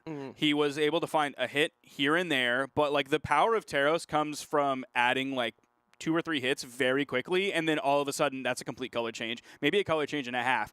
That wasn't the case here. There was hardly any momentum that Delta was able to grab. If he got any momentum for a second, it was really shut down by Kresu, and you're exactly right. Those Katars were a huge difference maker, which is sort of a far cry from the norm of what we're used to seeing in top-level Brawlhalla. Yeah, and for Delta, this is a solo main. This is pretty much all we ever see from Delta is the Taro, so he's going to have to figure it out, because you don't get to this point without having the adjustments, and you have to be able to play around the strengths of someone like that who has had good counterplay. So Delta's going to find an answer, but if he doesn't, the Qatar rush down from Kresu, the dare reads especially. There was a lot of extended combos that really could have just been left alone, but Kresu just had the reads over and over. Switching it up here to Mammoth, though, I think the extra escape of the movable platform compared to the triplats might help a bit more in getting away from those. Delta's hoping to extend this lead. Oh, Kresu finds several hits back-to-back. You saw the stomp come out. He wants it so bad to end this with a stomp side air. He has Kresu very damaged. He has to be careful. Can't let Kresu add up that damage. The spacing coming out from Kresu is pretty strong right now. He's overspacing a lot of what Delta has, so a lot of the moves were whiffing. That weapon toss goes just below Kresu. Yeah, the power of Ragnar still exists between not only the signatures, but just having the ability to just get damage on quick. You don't think about that sometimes when you're rushing down against one after they switch back to the Qatar. It's like, okay, it's not axe, it's not as scary, but these Sares are definitely very scary. Going for 3 attempts, but whips 3 in a row, and Delta finds the mark on the last one to find the KO off the top. We saw Kresu pick up that axe. I'm not sure whether he wanted higher KO potential from like a Sidelight Sair option or just a raw Sair, any of the other KO options that Axe has in its kit, or if he just wanted to deny the weapon from Delta. Turns out denying the weapon from Delta just gave him the KO option of the unarmed recovery as that final KO move. Delta very much in the red. Qatar's coming out for Kresu. Yeah, I think the biggest thing right now is just make sure you replicate that success from last time with the Qatars. Easier said than done, because Delta had some time to think about and figure out how you were able to get that damage going. That's a big whip punish right there, though. You go for that, I can absolutely capitalize with my own. Kresu's used the side signature pretty well. We saw the same thing kind of last game. He didn't even have to do it on like a huge side signature whiff that Delta throws out. He's able to use it just somewhat in neutral, getting a nice read on Delta's movement. So in this case, like Delta really went for it. I'm not sure why he went for that signature, because if he hit it, like he's hitting Kresu, who was in yellow. It's not like that would be a KO move or anything. It would maybe lead into an offstage engagement, but bit of a bold gambit there from Delta to use that side signature that got punished. He's adding up this damage, still has the lead.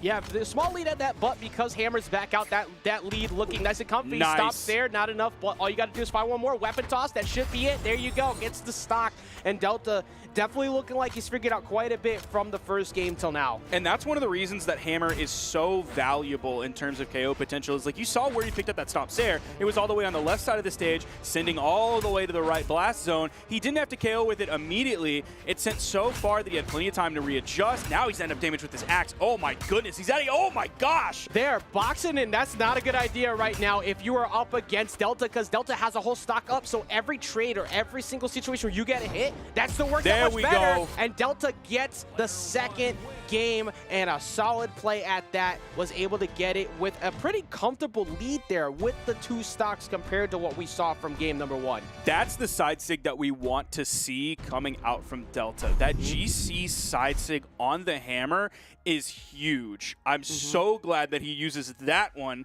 instead of the axe side signature where you have like the first swing and then the second swing and then all of the recovery frames on that. That gave Cressy that free punish. And now, even though Qatars were the star of the show, at least in game 1, we're seeing a complete disconnect from both of those weapons over to this Bodvar pick for Cressy. Now, I definitely expected to see platforms considering how good the game 1 went, so Miami Dome did not surprise me, but the switch to Bodvar definitely did. And I think maybe it's just part of the, holy crap, my Qatars didn't work at all last game, and I got 2 stock. So you run into that mode of, I have an extra game potentially to work with here when it comes to this being a best of 5. So I can call it the Bodvar, simplify it a lot more, go and try things out here with Sword compared to the Qatars. Because you're getting a similar like extended push with the platforms, and D-Light recovery not off the top just yet, but it looks like the Bodvar switch is looking pretty good. Now you have to respect them with the hammer on deck. This is Cressy's second highest level character, this Bodvar coming in at a level 51, so still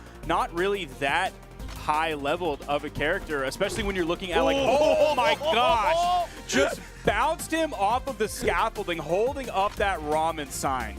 That was like, that was a full Matador. I don't care how basic that reference is. Just had him come down, like, come here, and just guided him straight to the pole. And this is a pretty solid lead here for Cressy. Granted, stops there, pushes him deep off stage. Not going to get caught by a weapon toss that time. Going to go for the attempted edge guard here. Does get away. Nice. Does get the crown bound, though. Delta expected the dodge to come out, knew the dodge was going to go through him, which is why he turned around to hit the GCD light, knew that Cressy was going for that wall. And I'm going to be so bold as to say Cressy found the lead here, not just on this Bodvar pick, but because he's using this SteelSeries Apex key sword that he grabbed from moments.gg/Brawlhalla. You'll see it when he picks up the weapon here shortly. That hammer toss is going to get the KO, and you see him swapping to that key sword. Wow, that looks very cool. Just holding the key sword in general improved the hit rate to allow him to get that many more hits with the hammer even afterwards. It was incredible. Great observation. Thank you. You get one of those from me only. That's why I'm on the desk. That's the only one you're getting from me today. But these stairs, and the dare, go deep on stage, almost catching another dare. He's but still that's alive. all the resources gone. After going that low off stage, you freak out. It's like, why are you still here with me down here? It's like, well, why not? I'm whole stock up. That was that was the best answer you could have had in game 3. Now, I said what I said about the key sword just so I could do the cheeky little ad read there, but really, like, the hammer was looking good, and then all of a sudden, dude, his sword popped off at the end of that game. Complete domination of Delta. You see it starting here. Beautiful dare. Even went for the GCD light there. Still did not fall by the time that game was over. We have only seen dominant game into dominant game into dominant game. That first game with the Qatars from the Ragnar, beautiful. Second game, 2 stock from Delta. Third game, 2 stock back from Cressy. Like, what happens here in this last one? Delta did get Mammoths back, and this is what allowed him to get that W in the last time, and already starting things off with incredible strings. This is the classic. That's what I was talking about that those like 3 or 4 hits all of a sudden being a color change and a half. That's what Delta just found. You look at the top right, like Cressy's finding hits, he's finding damage, but the difference between those two, of Delta being in the yellow, Cressy definitely being in the red, enough in the red for that to KO. He didn't even have to follow up with a weapon toss. Yeah, just understanding, like, you're not making that back from that point right there. The axe has been looking like a full combo weapon, the way he's been navigating around these platforms, so Cressy has to be super afraid of trying to play when it is on the move. Now, when it's flat, might be a bit better. Miami Dome definitely helped with those combos extensions before, but I feel like the play from Cressy looks so much better in that last one. I still feel like we're going to end up seeing another 2 stock, though, because that's just been the way it's been going. Back and forth beatdowns. I wouldn't be surprised if that happens. Delta, there is a weapon spawn on the field, and he's choosing just kind of stay in the middle of the stage and go in unarmed. There should be a weapon spawn coming in shortly. There it is. He grabs it very quickly. He definitely beeline towards that one, and he immediately throws it away. All of a sudden, Delta looks lost. There is a weapon spawn on the field, which means the next weapon he picks up will be an axe. He doesn't fall there to that recovery with the D-Light side air. Cressy was going to clean that one up. Yeah, lost indeed. Like, after the start of that game, I don't think I saw a button get pressed by Delta other than jump and dodge for like 30 seconds. There was no activity happening at all, but the side light does come through, gets some damage on, puts Cressy that much closer to losing the stock, but Cressy's actually got advantage right now. This is looking very good, getting him raised straight to orange. That's at least 8 hits in a row in favor of Cressy. He's really starting to bring this one back. Goes for the D-Light into the neutral signature. A rare choice from a Bodvar player. He still hits it just because Delta was expecting a true combo to come out. So he's not going to mash his dodge there because 9 times out of 10, like you're just using energy that you don't need to use. You're not going to be able to dodge a D-Light side or a D-Light recovery. Yeah, it's just good mix-up game. Does get the wall touch at the very end. They're off the bottom, but D6 is going to come through and just knock that right out of there. But the good thing that happened, though, is that you got Delta with the red. That wasn't looking like it was going to be the way that was happening in that first stock, and now we're seeing a much closer game, which that stock isn't going to be lasting for that much longer. It's on borrowed time. There's not a weapon spawn on the field just yet. It's all the way to the left side. The D-Light into the recovery on the unarmed kit. Oh no, the sword recovery. He was too far to the left of Delta. Still is able to clean that one up. We are almost at a dead even game. Kresu has his choice of weapons. Of course he's choosing that Apex key sword. This could be another set where we look at what you predict beforehand. It's like, okay, Delta probably moves forward here. Sarme probably moved forward before, but Kresu playing spoiler, playing like that, like just the bracket ruiner for everybody today. And you love to see it because you love seeing those upsets. You love seeing people step up here today, and it looks like it could be 3-1 favor. Not that it's completely written out of the books yet, because that is still Delta holding an axe that could easily take the stock. And like Kresu just picked up 2 hits, but before that, Delta picked up 2 hits. And Delta's 2 hits are going to be way meatier. That has to be it, and it is. He saw that he interrupted the recovery when sort of those stars came out in that little, like, I don't want to call it knockout effect, like being knocked out into the blast zone, but like if you're in like a Tweety Bird cartoon and someone gets knocked out and they see the kind of stars swirling around them, that's what that effect means, is the recovery from Kresu was interrupted. Yeah, very well done from Delta again to prevent that L, because Delta had the lead and then looked so lost, like you said, like hadn't done anything to get back in. But the problem is still Taros. Taros does not need that much effort to get that damage back to even, and was able to keep the composure at the end. Great edge guard. We get to see another game 5. We're never going to be able to get that food, ever. That's true. They don't want us to eat. But we're eating good right now, though. That's true. Because these sets are incredible. Like, these sets have been so close every single match. And we're going to see a switch up here on the side, away again, this time to the Koji, away from the Bodvar. And we're going to another map that has all of those soft platforms. We're going to the Great Hall. First time we've seen this stage so far today. Delta's going to grab the first weapon. Kresu playing it a little bit safe there. You saw him even go over to that left soft platform. He's just kind of dancing around those soft platforms, maybe trying to find his way in, but immediately punished. That neutral light isn't going to do too much damage. Delta has already found a hit. They both have a weapon. Kresu starting out with the sword. He's already starting this going. Found a nice little 3-piece there. You get a nice double up here on the side of Kresu. You have not only the combo extensions on the platforms, but you also get the run.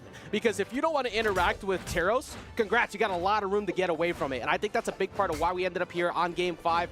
Counterpick advantage in favor, but you need to make sure you're staying away from these dangerous situations to take advantage of situations like this. Doesn't go for the ground pounder or a dare follow-up, just a little bit too high, going back up, and that prevented Delta from losing that stock. I expected him to commit to a third dare.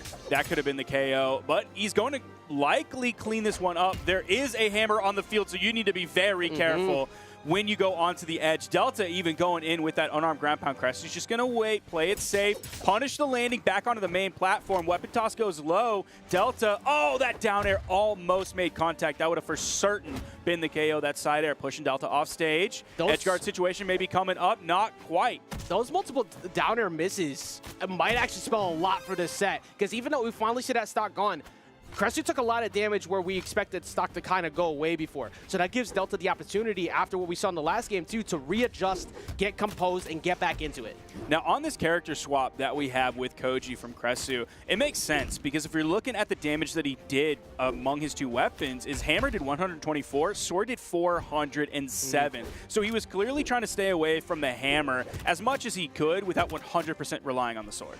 Yeah, I mean, the bow is putting in work right now, too. It did get the first stock. Is continuously preventing Delta from touching the ground. Goes off stage with the reversal Sayer, though. Recognize it. Oh, you want to try and run for me? Absolutely not. That orange doesn't mean that much in the face of Axe, so you have to be super careful while you're unarmed here.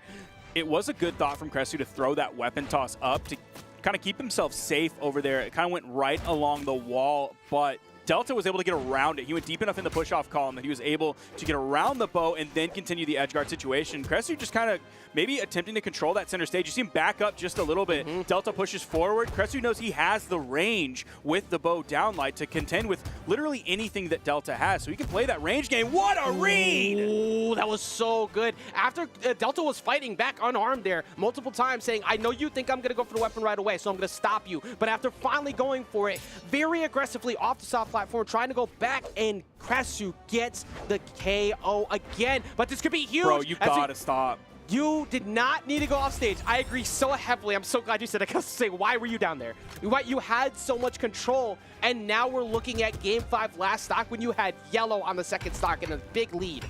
Kresu is winning neutral. He's winning the above stage engagements on the soft platforms as well. He didn't need to go straight down on top of a hammer with the sword ground pound that Delta can then react to and use the recovery. We saw recovery on the right side of the stage and a similar thing as well. Whoa. If Delta takes this game off of that one edge guard that Kresu went for, that was robbery in Game 5 to take the set.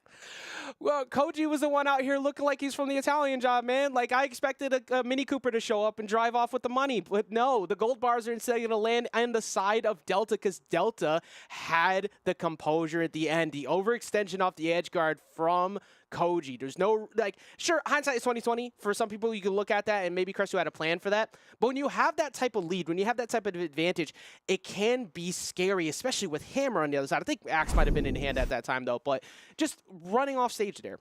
No, actually, it was Hammer because it got ground pounded. So going off stage in that situation, you give up a potential free edge guard because you made a mistake. And it just worked out for Delta, because you take advantage of that every single time. Even though Kresu won a majority of neutral interactions, like you said, the damage output is still in favor of Teros. So all he's got to do is win 2 to 3 compared to your 8, and he's got a KO. But the edge guard was just beautiful at the end and shut it down.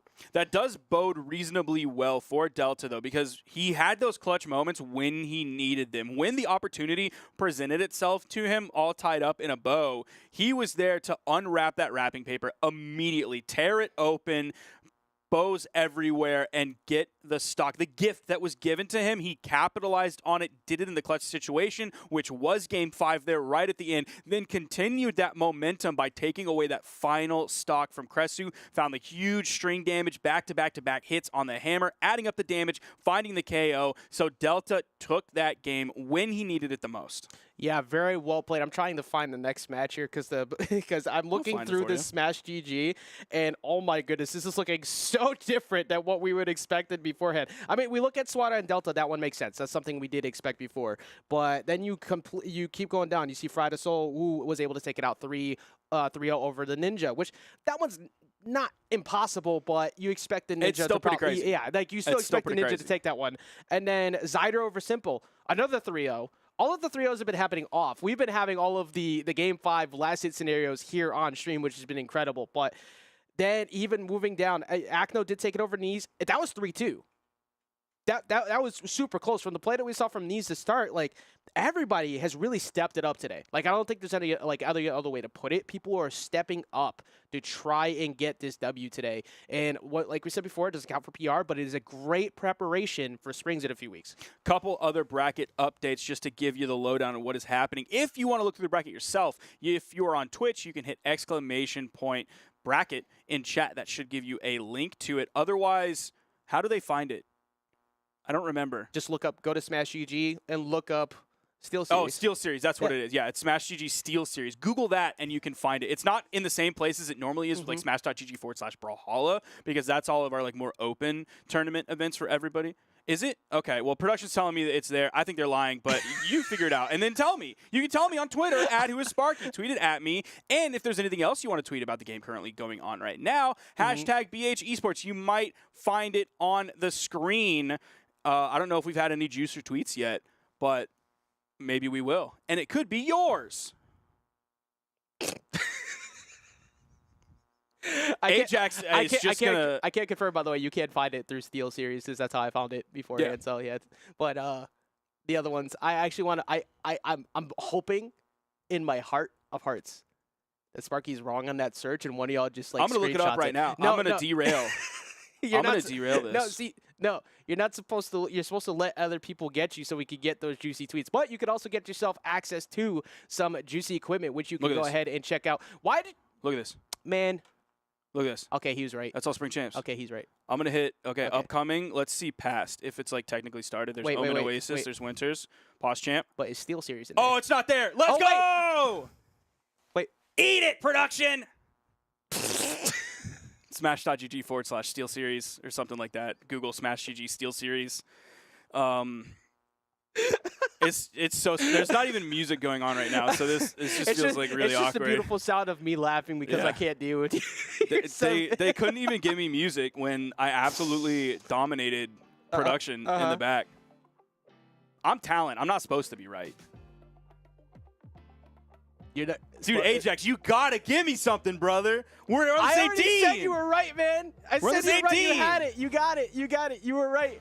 I just can't handle this because I'm dying. I'm gonna call out to production. Chat, we hope you're having a fun time, by the way, because we are having a good time. We love to have a good time. Yes, sir. And we love to have a good time, of course, with great sets.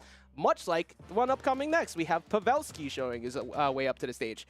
We're going to see yet another Mordex, and we're going to see yet another Ryu. I was about to call him a redo, but it is sort of a redo from one of the Ryus that we saw previously. That was Heisen. And we're getting into this one right quick here, where they're hopefully going to transition to the screen, so we have to stop killing that time, which was just a complete cluster. I just realized, because Megamind is here, that means that Machete lost. That is true. Because that was, remember when I said I had 3 written down preemptively? So I am so sorry for everybody who competed today, because I have 4 people I wrote down on my preemptive notes for who would be upcoming, and 4 of y'all lost. So it's my fault. But right now is not the fault of Pavelski, because Pavelski's still doing incredibly well. We're seeing more of the Mordex of late. Usually we're very used to seeing the Val, but the Mordex, intelligent pick. There's no reason to not go for that. And then I am always happy to see more Ryu, because it's such an incredible crossover skin. I love it when people use it really well, too.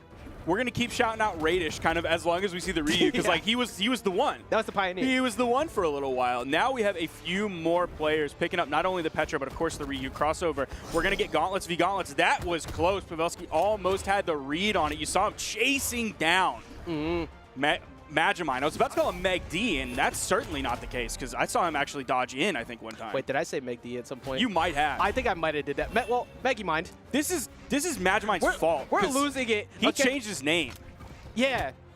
Yeah, it's your fault, not ours. Not ours for completely predicting things incorrectly. Also, Pavelski doing what Pavelski does best, sometimes giving up a stock on his own. That was assisted, of course, by Megamind, but being that off stage, Pavelski will almost always go down there and try and take out a stock. There's the sidelight coming out from Magimind. I don't know if we're respecting the name change or not. Are we saying Megimind? That's the worst thing we're going Magimind. I've ever heard. I want everybody to know that I am in protest of it, even though I am still going to engage in saying Megimind, because I'm a consummate professional, but I am in protest to it. Wait, can we get Ryu with the adjustment saying no stocks? What? People know what I'm talking about. Okay.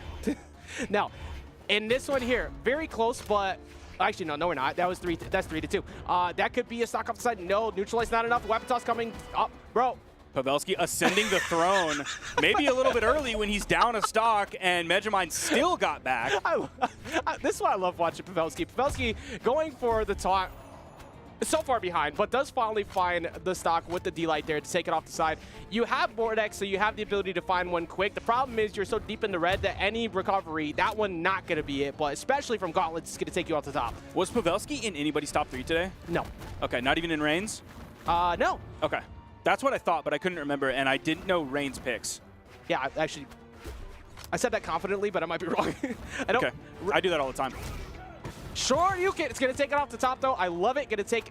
I love the sound effects. Now, very good lead here, but it is still Mordex. I know we said this a couple times now, but it is still, in fact, Mordex. Mordex has the ability to get back in so quick. Amazing strings. You talked about the 2-piece resets earlier, but when it comes to Ryu in the Orb, you cannot be too reckless, because Orb has that consistent damage, and every mistake you make is going to be that much better for Magimind. It has solid zoning tools, too. Like, you see a lot of down airs coming out from Megamind at that 45-degree angle to sort of halt anything. Oh, beautiful spacing. You saw him walk away from it, so he didn't have to burn anything whatsoever. Just a simple back up, He knew it was coming, ranged it perfectly. Still going to be living here. Pavelski has a solid chance to basically even this one up. It's a neutral light from the wrong side of the stage, gauntlet v gauntlet. He's not really going to extend the edge guard situation. He's going to wait for the whiff and then go for the dash in D-light. He's still living. Was that a taunt? Was that a taunt in the magnifying glass? Stalled out with the taunt on the side, just absolutely not caring at all about the weapon toss. I love it.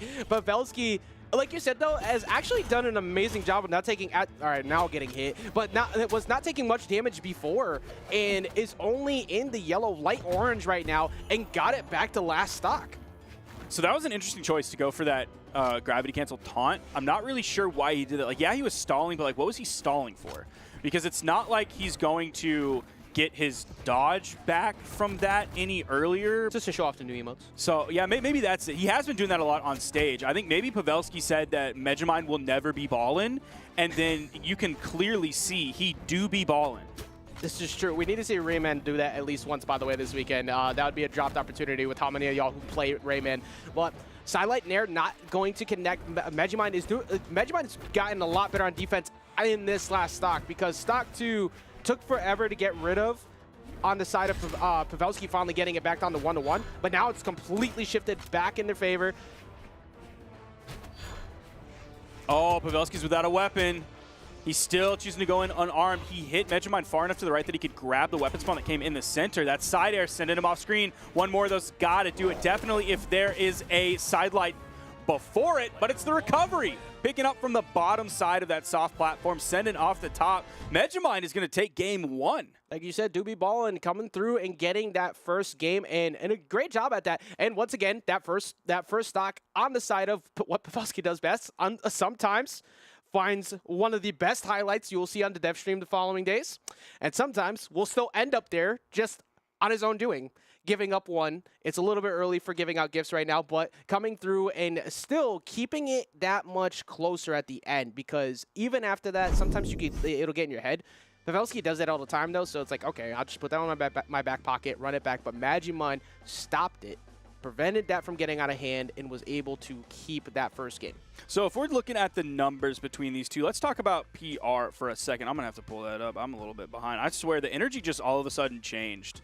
After I had to yell at production. That was crazy. This thing right here means absolutely nothing right now, because crazy, like I said, every note that I picked before bracket starts, I always have a list of who, like the usual suspects, the ones I assume to be showing up. Like I said, 1, 2, 3, almost 5. If you kind of sound like Mr. Yeah. Owl from the Tootsie Pop 3, commercial. Yeah, unfortunately we hit 4. There are 4 people who have been upset due to me preemptively calling them out. So now we're at that ranges where I think the last few matches, actually no, the Ninja lost. So 5 people. I am so sorry for all of you, but I am not sorry for some still incredible gameplay. You're talking about the damage numbers, and I was trying to give you a second to pull those up.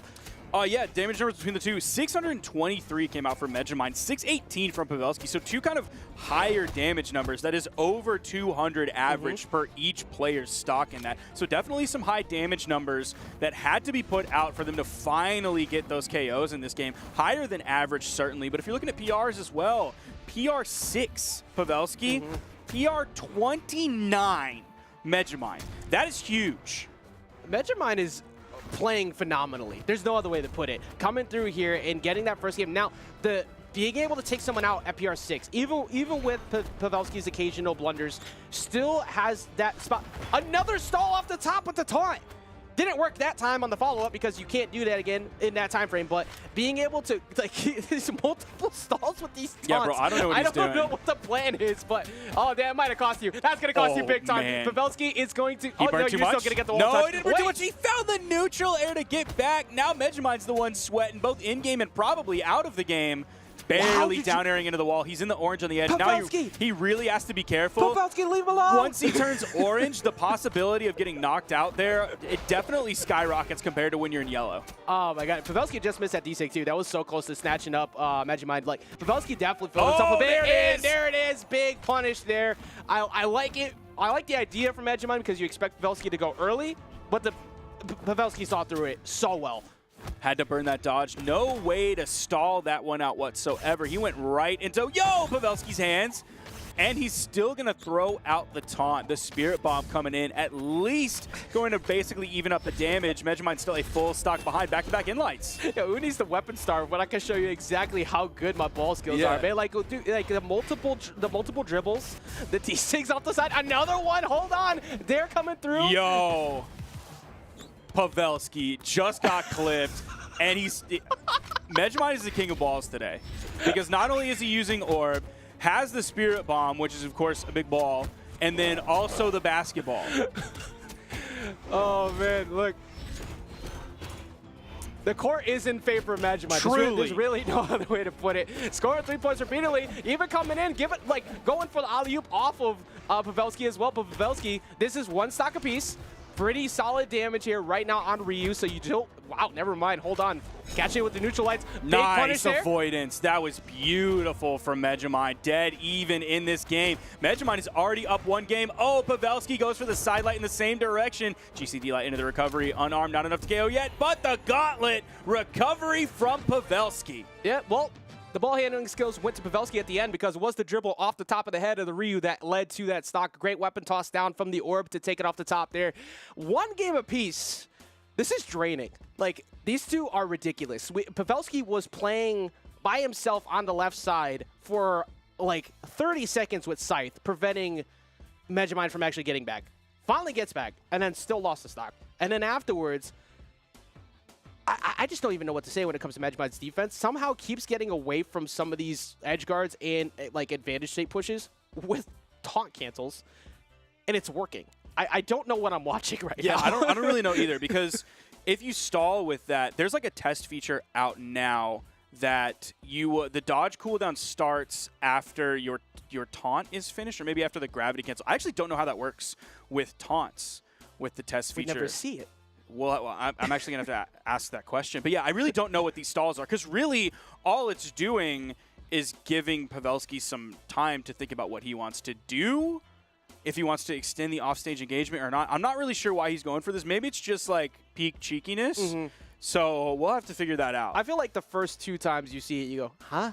And then after that, it's like, okay, now that you've done it, it's not going to trick me anymore. But the first time you see it, it's like, what are you doing? And it worked. So you have to now all of a sudden adjust to it. So Pavelski probably going to be playing a bit more attentive to that to see when those spots come up, which could actually work in the favor of Megamind because of the fact you might be thinking, oh, you think I'm going to stall a little bit longer with this. Not that it's the best of defensive options, but it has worked twice. So it might be one of those layered options that we talked about in the past where you won't think I'm going to do it again, but I do it again. But I feel like it's going to be detrimental to keep doing that because then, like you said, Pavelski's just going to get reset, get stage, and just react to your follow-up options after. So I just DM'd Megamind. We'll see if he responds to me or if he's like too focused on the game, which honestly, hopefully he's too focused on the game, and we'll get the answer after the set. But he's in a pretty good spot here against Pavelski. Maybe, I guess we're not going to get the graph up on screen, but I'll maybe describe the graph to you. Pavelski spent like 60% of the game on stock 1, then like 5% of the game on stock 2, and then the rest of the game on stock 3. So that was definitely a terrible second stock for Pavelski after a fantastic long first stock from Pavelski. So again, that's that kind of coin flip player that Pavelski can be, not just in his overall performance of does he do good or does he do bad, but you can see it in that game alone whatsoever between just the first 2 stocks.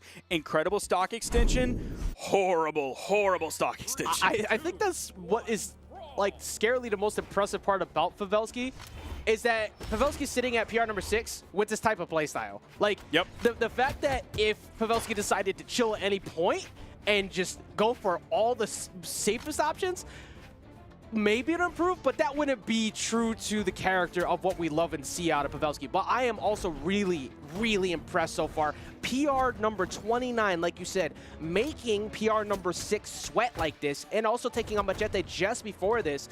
And it's not over yet. It's only 1 game apiece. Okay, we did get word from Megamind that it's because it's funny, plus he's balling. I almost spit out my water. I looked over to read the DM. So yeah, It's so Megamind funny. is like kind of having a tough day, but also if you look at the top right of your screen, Megamind is having a very good day as we get into this game 3, and all of a sudden that is taken away. And that's what I'm talking about that I mentioned in the first game of like once you turn orange, the ability for your opponent to KO you when you're on the edge just skyrockets. When you're yellow, it is so difficult to find a KO. Yep. Literally everything has to go right for you, everything has to go wrong for your opponent. That's not quite the same in orange. You saw how far that D-Light ground pound unarmed sent Megamind, who was in like the later stages of orange. See, he got hit with a ground pound in yellow. If he was orange there's a good chance Pavelski's dead. Yeah, I do really like the fact that Megamind is just constantly pushing off stage too, not fearful of any of Pavelski's extremely frightening reversal edge guards, because once you're down there, we said it last week, but Pavelski takes it personally. The moment that he sees you off stage, that is now his entire focus to potentially knock you out right there. It doesn't matter if you're in the white or you're in the red, he's going to try and go for it. Ground pound is going to be very off target,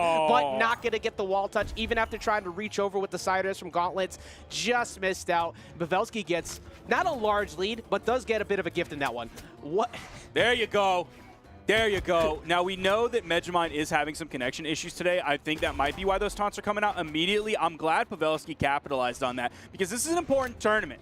You better take those moments when you can get them, and that's the type of player that I love to see. Exactly. If someone gives it to you, Take go it. ahead and take it. There's no reason. If it ain't broke, don't fix it as well. If the same options keep working, keep doing it, because that's what's going to get you higher in bracket as you keep going. Going very deep off stage. I don't know so much about that one. The ground pound, however, is going to give him the stock there, going way off. It might have been bait. Could have been bait that he Maybe. knew Pavelski was going to come and try and take a bite out of. Gauntlet v Gauntlet coming in here.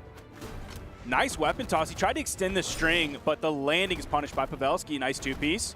3-piece, 4-piece. Wait a minute. Okay, well, that was good defense from Pavelski, not going straight to the wall to avoid the rebound from the Gauntlets off the wall. Oh, good defense. Recognizing he's going for the GC sig up at the top. Pavelski still trying to extend this gauntlet pressure, does it off stage, starting with the weapon toss side air, goes for the second weapon toss. Megamind saw the writing on the wall. He was done. 2-1. This is a hard fight. 2-1. This is I normally at this point throughout the set will have some form of an idea when it comes to regular habits, regular patterns of play, on what could lead to the next one, some form of analysis, right? I have none. These two have been doing the goofiest stuff. It has been mostly deep off-stage plays into big reversals where we see the ground pounds when Pavelski misses, or Pavelski just gets a 10-piece off stage because Megamind can't figure out the way to get back on, and then we're seeing like 20 taunts. This is an entertaining set. I feel like we're watching customs. Like on Pavelski's stream, twitch.tv/Pavelski probably. I don't remember exactly what it's called. I don't have to type it. I just click on it because I follow him. Is it Pavelski or Pavelski BH? I don't remember. But you can definitely go to his Twitter and find it there. Or you just probably Google Pavelski and you might get it just because he's that big of a guy. Big truing over here. And might be getting a big W as well because Pavelski is one of the few who we look at from this bracket. You know, there's been a couple people who have been bleeding today, who have been getting knocked down early. Trying to go for an early knockdown himself, going for a big ground pound, but gets reversed. Luckily for Pavelski, there wasn't really much that could happen. There was only one orb there.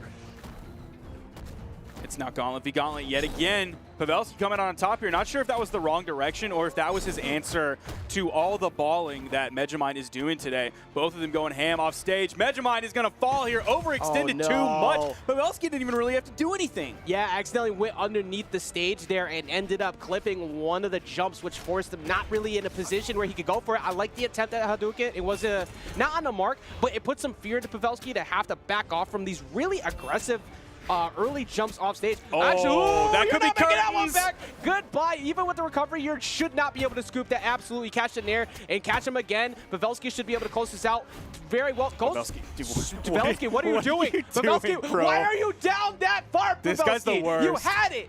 You don't need to always give up the stock. Is he going to throw for content? He might throw for content. But, so we have our first opportunity here. I think at what would be a not game 5, but Pavelski doing Who his knows? best. We could be game 5. And Pavelski doing his best to make sure that happens. You never know. He is definitely streamer-brained. one of the most popular Brawlhalla streamers that like regularly streams. You see him getting cheeky. He held that ground pound because he saw Megamind coming in with the ground pound of his own right behind him. Yo, he grabbed that one. Wait. Okay, Megamind gets the wall touch. Pavelski deep on stage. He's fine. Gonna get the He's wall not touch, fine. but the GCD light is gonna come through, balling on him again. We could still see that game 5. What's going on? It could still happen. Do these guys know where they are? I don't This is think winners so. round 2. The winner of this fight's Acno. I don't think we're gonna see. Oh wait, so are they fighting to like not be the even if you win, are you really a winner because you have to fight up against Acno next? Dude, who knows what is going on in both of these players' minds? Because like we're used to some Pavelski shenanigans, but the fact that both players are engaging in some crazy antics, Pavelski's gonna take it. No game 5. It is a 3-1, and again, extremely low damage numbers coming from both of these players. That has been sort of the story of the graphs from them, is very low peaks. Yep. Like they build up. Normally you're KOing like up here on the graph. Now they're KOing like down here on the graph, and you see it drop, and then the next stock starts. We are going to see, it looks like we have it on in the background. There was just Megamind falling, and then don't forget that time that Pavelski just fell also just fell. And then there was the other. I can't wait to see the dev stream rewatch of that one because it's like, it's me yelling at Pavelski. That's the most important replay you needed to see. It's like, why are you there? You don't always need to be there. But did get the W at the end of it, and was able to move forward after one of the most hilarious sets I think I've seen, possibly casted in a while. That was just funny. Definitely some weird energy in the second half of our block. Definitely some weird, chaotic, unexpected energy coming out. Let us give a quick bracket update. I believe that was our last set. I almost can't. I believe we have 6 for this one. Oh, so, 6. We get 6. So if of course, I believe we have a few more still upcoming. If I could get confirmation as well from production, that'd be great before I say some lies. But the upcoming ones would be one of the few times that I wasn't incorrect on here. It would be Swada versus Delta. Wow. Next. Fantastic. Let's give a quick bracket update because stuff has happened not only on this stream, but also on the side stream, twitch.tv/pro Brawlhalla. If you go to the bracket, you will see next to some of the set names, you will see the Twitch icon where it will be streamed. It will either say Brawlhalla for this stream or it will say Pro Brawlhalla for the other stream. That way you can follow some of your favorite players all the way through the bracket. You can have one tab with this stream, one tab with the Pro Brawlhalla stream, because I gotta be real. A lot of these sets are all really good, and all of the sets on here are not the only sets that are being streamed. I'm definitely jealous sometimes when the side stream gets some absolutely incredible, breathtaking sets. Yeah. I get a little bit jealous. I'm just going to be real. So both streams definitely have some heat on them today. Looking on the loser side of the bracket, Megamind is going to be going up against Kixay. Knees took out Solarson in Game 5. Of course, Simple took out Heisen in Game 5. Ninja took out Coco 3-1. Kresu was taken out by Sageru. And Blue took out TM 3-1. That all happened in the losers bracket. But we're going back up into the winner's side. We got Swada versus Delta. Now, Swada is someone who we all looked at, and I think all of us were feeling the same when, even after BCX, we kept looking for that replicated success. And even though, like you said, like I said pre-show, top 3 is great, but it hasn't been that super success. Granted, with the addition of Godly showing up, kind of throwing a wrench in the system, but Swada always that consistent piece at the top. However, Delta, since the last chance qualifier, has really shown why Delta's here to stay. That Teros has made it work. Granted, both of them look almost exactly the same right now, even with different characters. Kind of hard to spot either one. It's going to be a big matchup of the Hammer Dittos. We see the first stock going in favor of Delta. Now, last time these two players met in an official tournament, it was the Winter Championship earlier this year. Swada came out in 3rd, Delta came out in 5th. So their history in official matches is 1-0, with all 3 of those games in the best of 5 going to Swada. So the one time that they've met in official PR tournaments has gone heavily in favor of Swada. And that's not the case here. Yeah, Swada just understanding what it's like to be at this spot. Swada's rise to dominance towards the end of last year into this year has been so consistent, and because of that consistency, you get less stressed out in these type of spots. But Delta's been, I think, finding his own space in that. Hasn't really been cracking under pressure as much. We saw that ridiculous Game 5 set a little while ago. I think that could help a lot here. if he's able to get back down to the ground and actually get some hits, because I can't remember the last time he got a hit. There we go. Finally, Stomp Sayer comes through. Yeah, there's good stress and there's bad stress. I believe in health class they called it U stress, like EU and then followed by stress. But I could just be making that up. I went to health class in the South, so who knows what we learned in there, whether or not it's true. Look, all I know is Left Stick showed me something yesterday that was signed that I never thought I'd see ever, that I'm not going to talk about. But that was so incredibly funny. Just like watching the way that Delta has been able to play has been really good, but Swada was able to adjust. Not very far off from losing this stock because Axe is now on deck. One Sayer should possibly take it out if Swada makes a mistake. Oh, he went for the neutral light, the opposite direction that Delta was. That's an interesting choice because there's no immediate follow-up that you're going to find off of that, and neutral light is an interesting choice. Well, still going to get the job done. That's true. Interesting choice, but it gets it done. And very even between these two so far. I'm really liking the level up we're seeing from Delta because Swada, like we said before, #1 seed today, and is someone who we expect to find his way to the podium, but hasn't been able to close it out. You have to be able to be the one who doesn't crack here from a lot of other people who have so far, but Delta chasing them all the way up to the top, getting a lot of damage. Axe recovery comes in just a little bit too low to take Swada off the top. Not sure if it would have KO'd even if it made contact. It did pick up high. Swada is pretty orange. That is an easy punish for Swada. He's going to dash in D-Light side air. Another side air. I don't believe Delta touched. You see him sweating. Swada is there to 100% confirm it. Not sure if that was necessary, but his positioning on it was so good.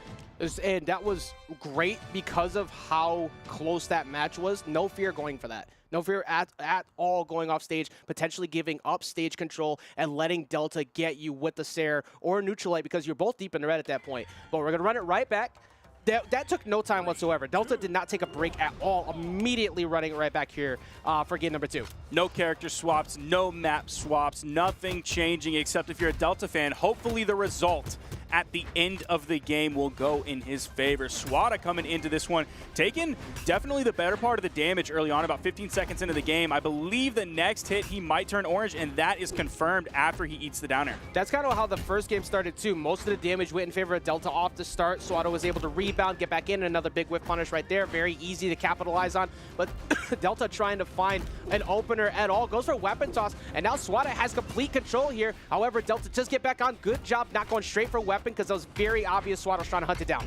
Oh, nice Russian Mafia there. He even got the turnaround on the down air at the end. Swada in a really good spot, 45 seconds into this one, still only in the orange, but he is against Totero, so orange is essentially red. Oh, gonna find a nice 4-piece, getting some nice, oh, he found it again. The down air into the recovery pickup. He hit the down air like right in the middle of it, so it sends straight down rather than at an angle, so he can pick up the recovery, but he's gonna eat an axe recovery, get taken off the top. Great job from Delta.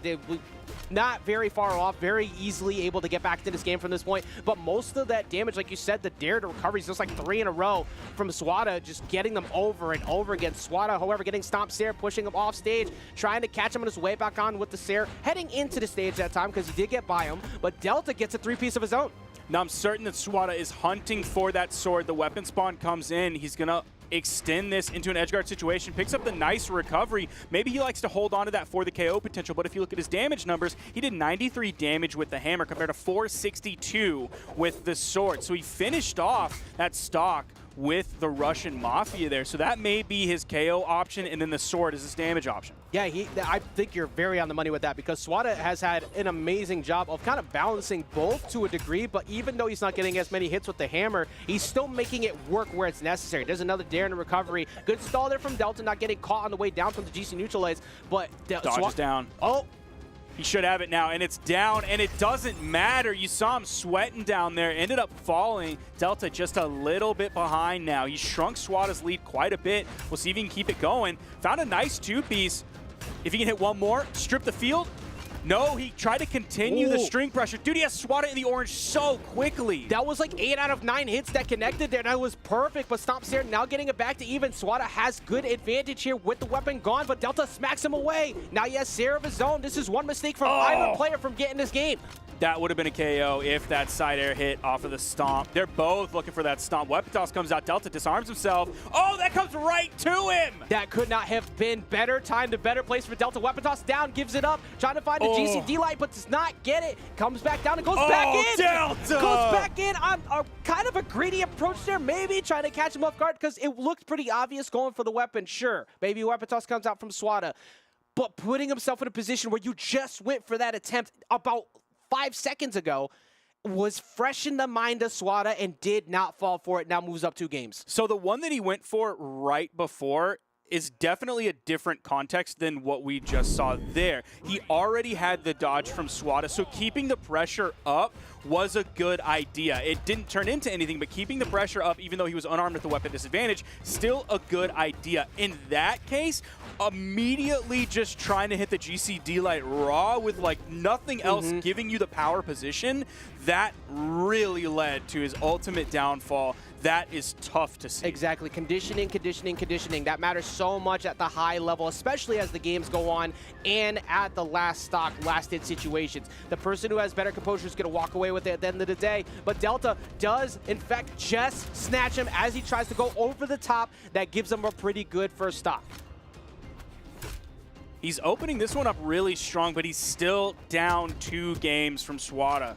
He's able to grab that sword pretty quickly, gets interrupted out of that. Back-to-back neutralites. That interrupted the recovery. There's a possibility here, and he takes it. I don't know if Delta thought he touched the wall and was just trying to get that like one frame touch and then backing off from it so he didn't get hit. But getting hit out of his dodge and then getting hit out of his recovery and not being able to touch in between that is huge for Swada. Yeah, I felt like that was too like simple of a free fall that happened there. It looked like he thought he had the corner. That's the best thing that could have happened for Swada, because now Swada, oh, never mind, gets reversed. That side sig was crazy. He just went ahead and ripped that one right away. He used it as a read rather than a reaction, and Delta wasn't anywhere near, but he was close enough to punish properly with an axe side air. So great punishment from Delta off of the really bold gambit from Swada. Yeah, I think the only thing that works here kind of for Swada is that I think he has enough confidence that after going for that big play, he knows he could get back into it. That's like the biggest thing he has going. But Delta needs to take advantage of that. You have a stock up. You need to get the damage on. The side air is going to push you off stage again. Good dodge of the weapon toss. But do you avoid the follow-up side air? Actually, he's just going for a stop side air. He does get the side air. Not enough off the side. It was a little bit too far into center stage for it to KO. And it's going to bounce off the platform, which takes away some of your opponent's momentum. The stage just kind of eats that because, as we know, energy cannot be created or destroyed. It just changes form. In that case, it's given off as heat, and that loses some of the momentum. Swada still in a decent spot, though. He can definitely bring this one back until Delta picks up that axe. Nice 2-piece. Swada in the orange. 2-piece from Swada. 3-piece from Swada. There's a side air. If Delta just keeps the pace up, he has this game, and yes, sir, fighting his way back into it, takes game 3. Prevents what could have been the first 3-0 on stream, gets himself back in. There's no reason why they don't run it back to Demons. They have gone back-to-back so far. They have been as close as possible. It's just been Swada who's been able to shut it down at the end. Finally, we see Delta get that W, and I love it. The way that these two are playing so far, the aggressive style we're seeing has been so good, but Delta is really showing that he's coming into his own, because you said before, it was a dominant time they last met. This is not nearly the same as that here.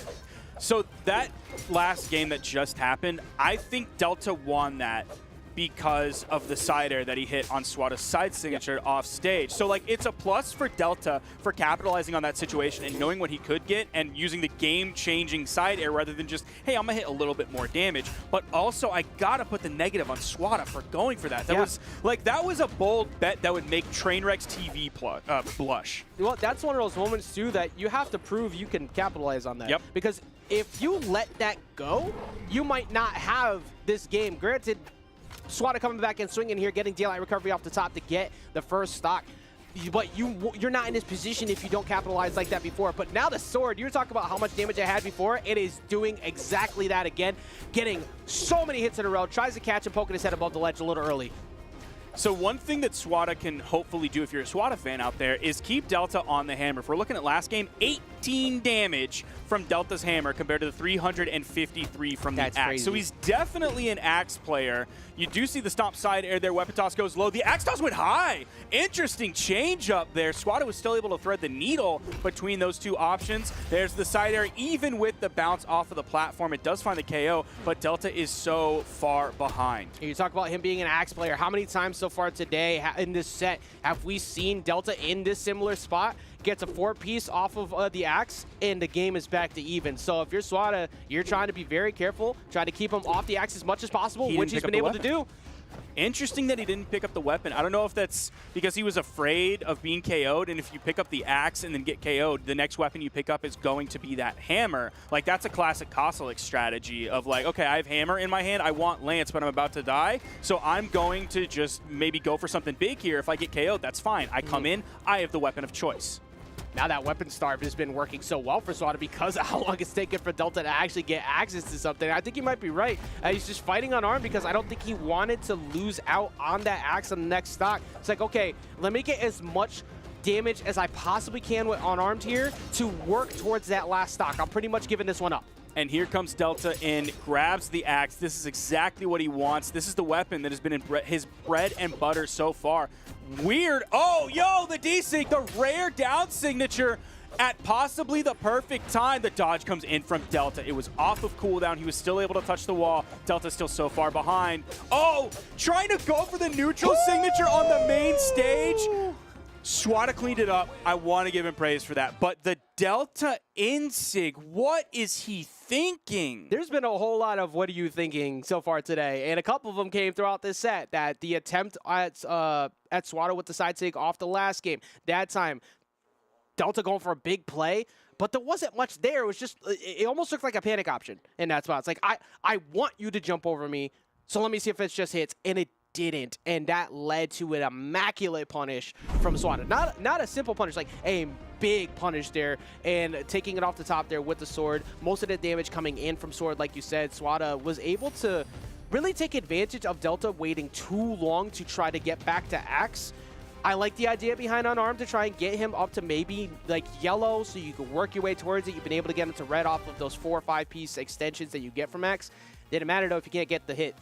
So with that last signature that came out, I do want to point out like all of the context about why I would advise against using that neutral signature there. One, of course, all of the things that are inherent to a signature is that you're going to be long startup frames, long recovery frames. That gives your opponent time to not only react, but then also punish correctly, which Swada did.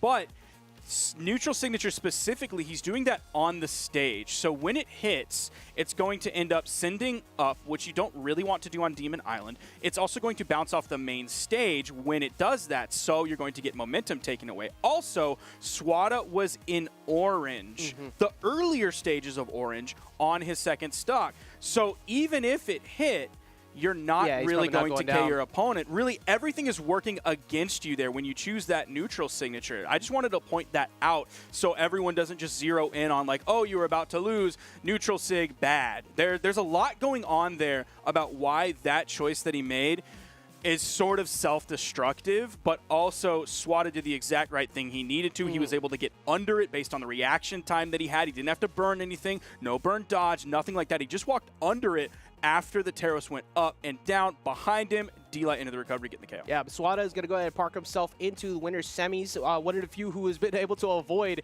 many of the upsets today. Not this next set, though, because this next set, I realized why my count was 6. Because this last one, both the players were incorrect. Yes. That's what it was. Both Simple and Ninja729 went down, one of them being the Fried Soul. The other one, I cannot remember off the top of my head, but I see you have the bracket. Zyder. It's Zyder. Friedazol and Zyder are in the winner's bracket in winner's quarters. That is interesting for both of those players. Yeah, we're going to get that. We're going to get the stats up for in a second. First Fate or Enchantress we're going to see today. We haven't seen, actually, I haven't really seen much of that in the past few tournaments. It's been kind of, there's like a few Fate players out there. Like Pierre's one of them. Friedazol is one of them. I know I'm forgetting like probably a third, and they're like, what about me? I'm sorry. Yeah, I'm sorry. Sorry. Get higher end bracket. We'll remember you every time. Okay, that's his words. Yeah, I was legitimately apologizing for forgetting. I am putting words into his mouth. He said that. I mean, I'm the avatar to Sparky to extend the words of. Granted, Duke came out swinging earlier when it came to the no John statement from I think it was Swada. Yeah, I'm the least mean one today, which is crazy. How are you being the nicest one today? Because I told production to eat it. Oh, true. Yeah, that's true. You've been actually throwing hands with production all day. That's been the problem. So now we got the stats pulled up between the two because we had to change it up a bit. What is the history between these two? It's not a lot, actually. It's really only 2 sets between these two, and they're tied 1-1. PR-wise, Frida's all coming in PR 20. Zyder coming in at PR 12. So another big discrepancy between these two.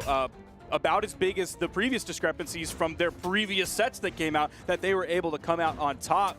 Overall, Frydazol seems to have like better control. Even before these few hits, even though they were going even in damage, he still had control by forcing Zyder over to the edge. That's just going to be a nice, simple edge guard that actually was a really early KO. Yeah, one of the things that's just so good for Frydazol's playstyle is the combo extension and the extension of pressure. Because sometimes you'll see the side strings and then you see intentional backoffs just to see how much more he can get in the follow-up game. I really like how much data Frydazol gets post game 1. We don't get to see it as often. Usually get to see that in that nice side stream, like you said, twitch.tv/ProBrawlhalla. What we get to see here on the main stream today, and we saw that perfectly executed from that edge guard from the Scythe on stock 1. Yeah, definitely both of these players are probably more side stream Samuels than they are mainstream. So it's really exciting to see both of them here this deep in the bracket. If they end up popping up on mainstream, it's because like Frydazol is going up against Acno, and you stream that because of Acno.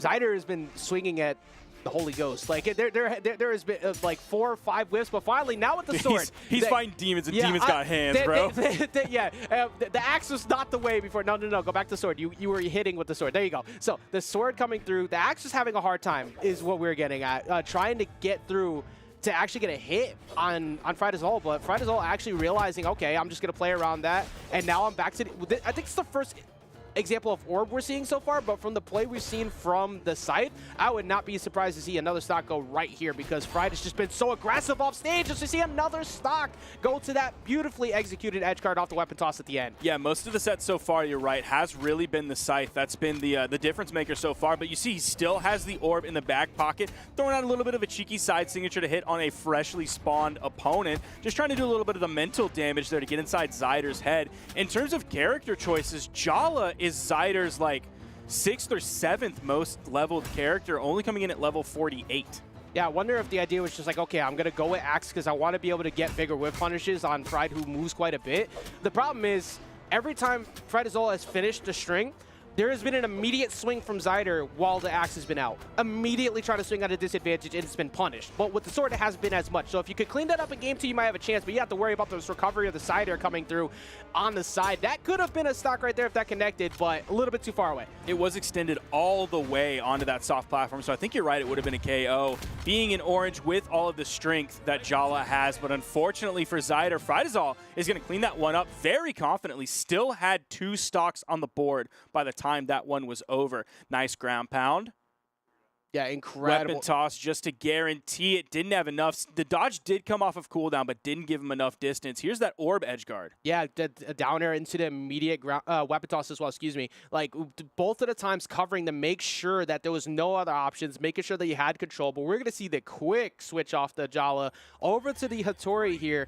I think I agree with that because the sword was working, but the axe was not. So switching it up here to the spear might work out a bit better, especially because of the fact that Fried is constantly in your face. You're probably going to get better openings with those side lights off a spear.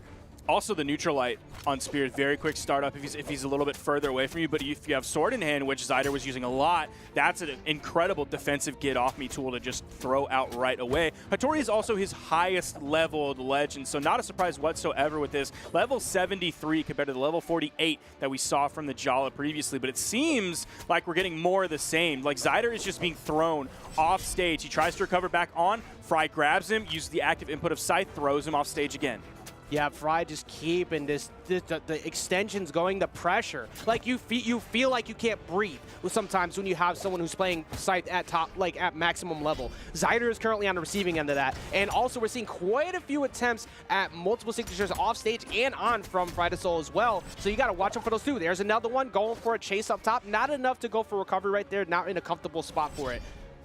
Charging up that signature. Fry is not really extending these high-pressure off-stage engagements too much. He understands how valuable stage control is for him. He knows he has active input of Scythe, so he can throw his opponent where he wants to based on where the attack actually picks up. That gives him a lot of power when he's the one with stage control. Exactly. You got to keep the stage going. And we're seeing Zyder going from multiple attempts at D-Light to try and catch a jump from Fried, but Fried just holding his ground. It's like, I see that you keep running for it. This could be a good opportunity, but Fried gets away from the down air.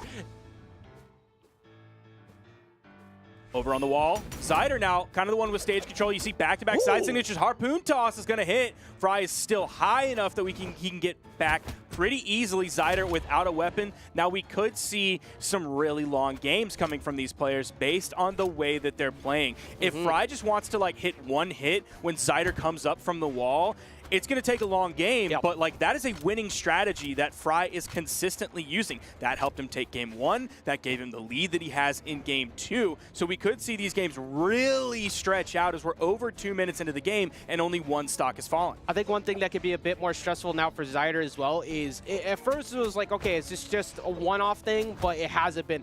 Fried has not only been doing well on Scythe, which almost went down right there to the Zyder, still not enough. Zyder can't catch a break, but the Scythe, the Orb, and the Unarmed from Fried has all been on point from Fried, and it's just holding this lead so well, refusing to go down. He's still living there. The straight up dodge, he knew that by giving himself that extra height, he didn't have to like do the obvious move going towards the stage, which might have gotten hit by that weapon toss. So he just goes straight up, and he can still hold to the right and still get over. Finally loses his first stock almost 3 minutes into the game. Zyder going to have weapon control going back over to the sword. Fry is not going to engage. He's at the weapon disadvantage. He's going to eat 2 side airs, but then get his way over onto the weapon, grabs it, and he starts going to work. I think the only thing that you could take away from that for Zyder is like a good thing is that you didn't really take any damage when that took forever.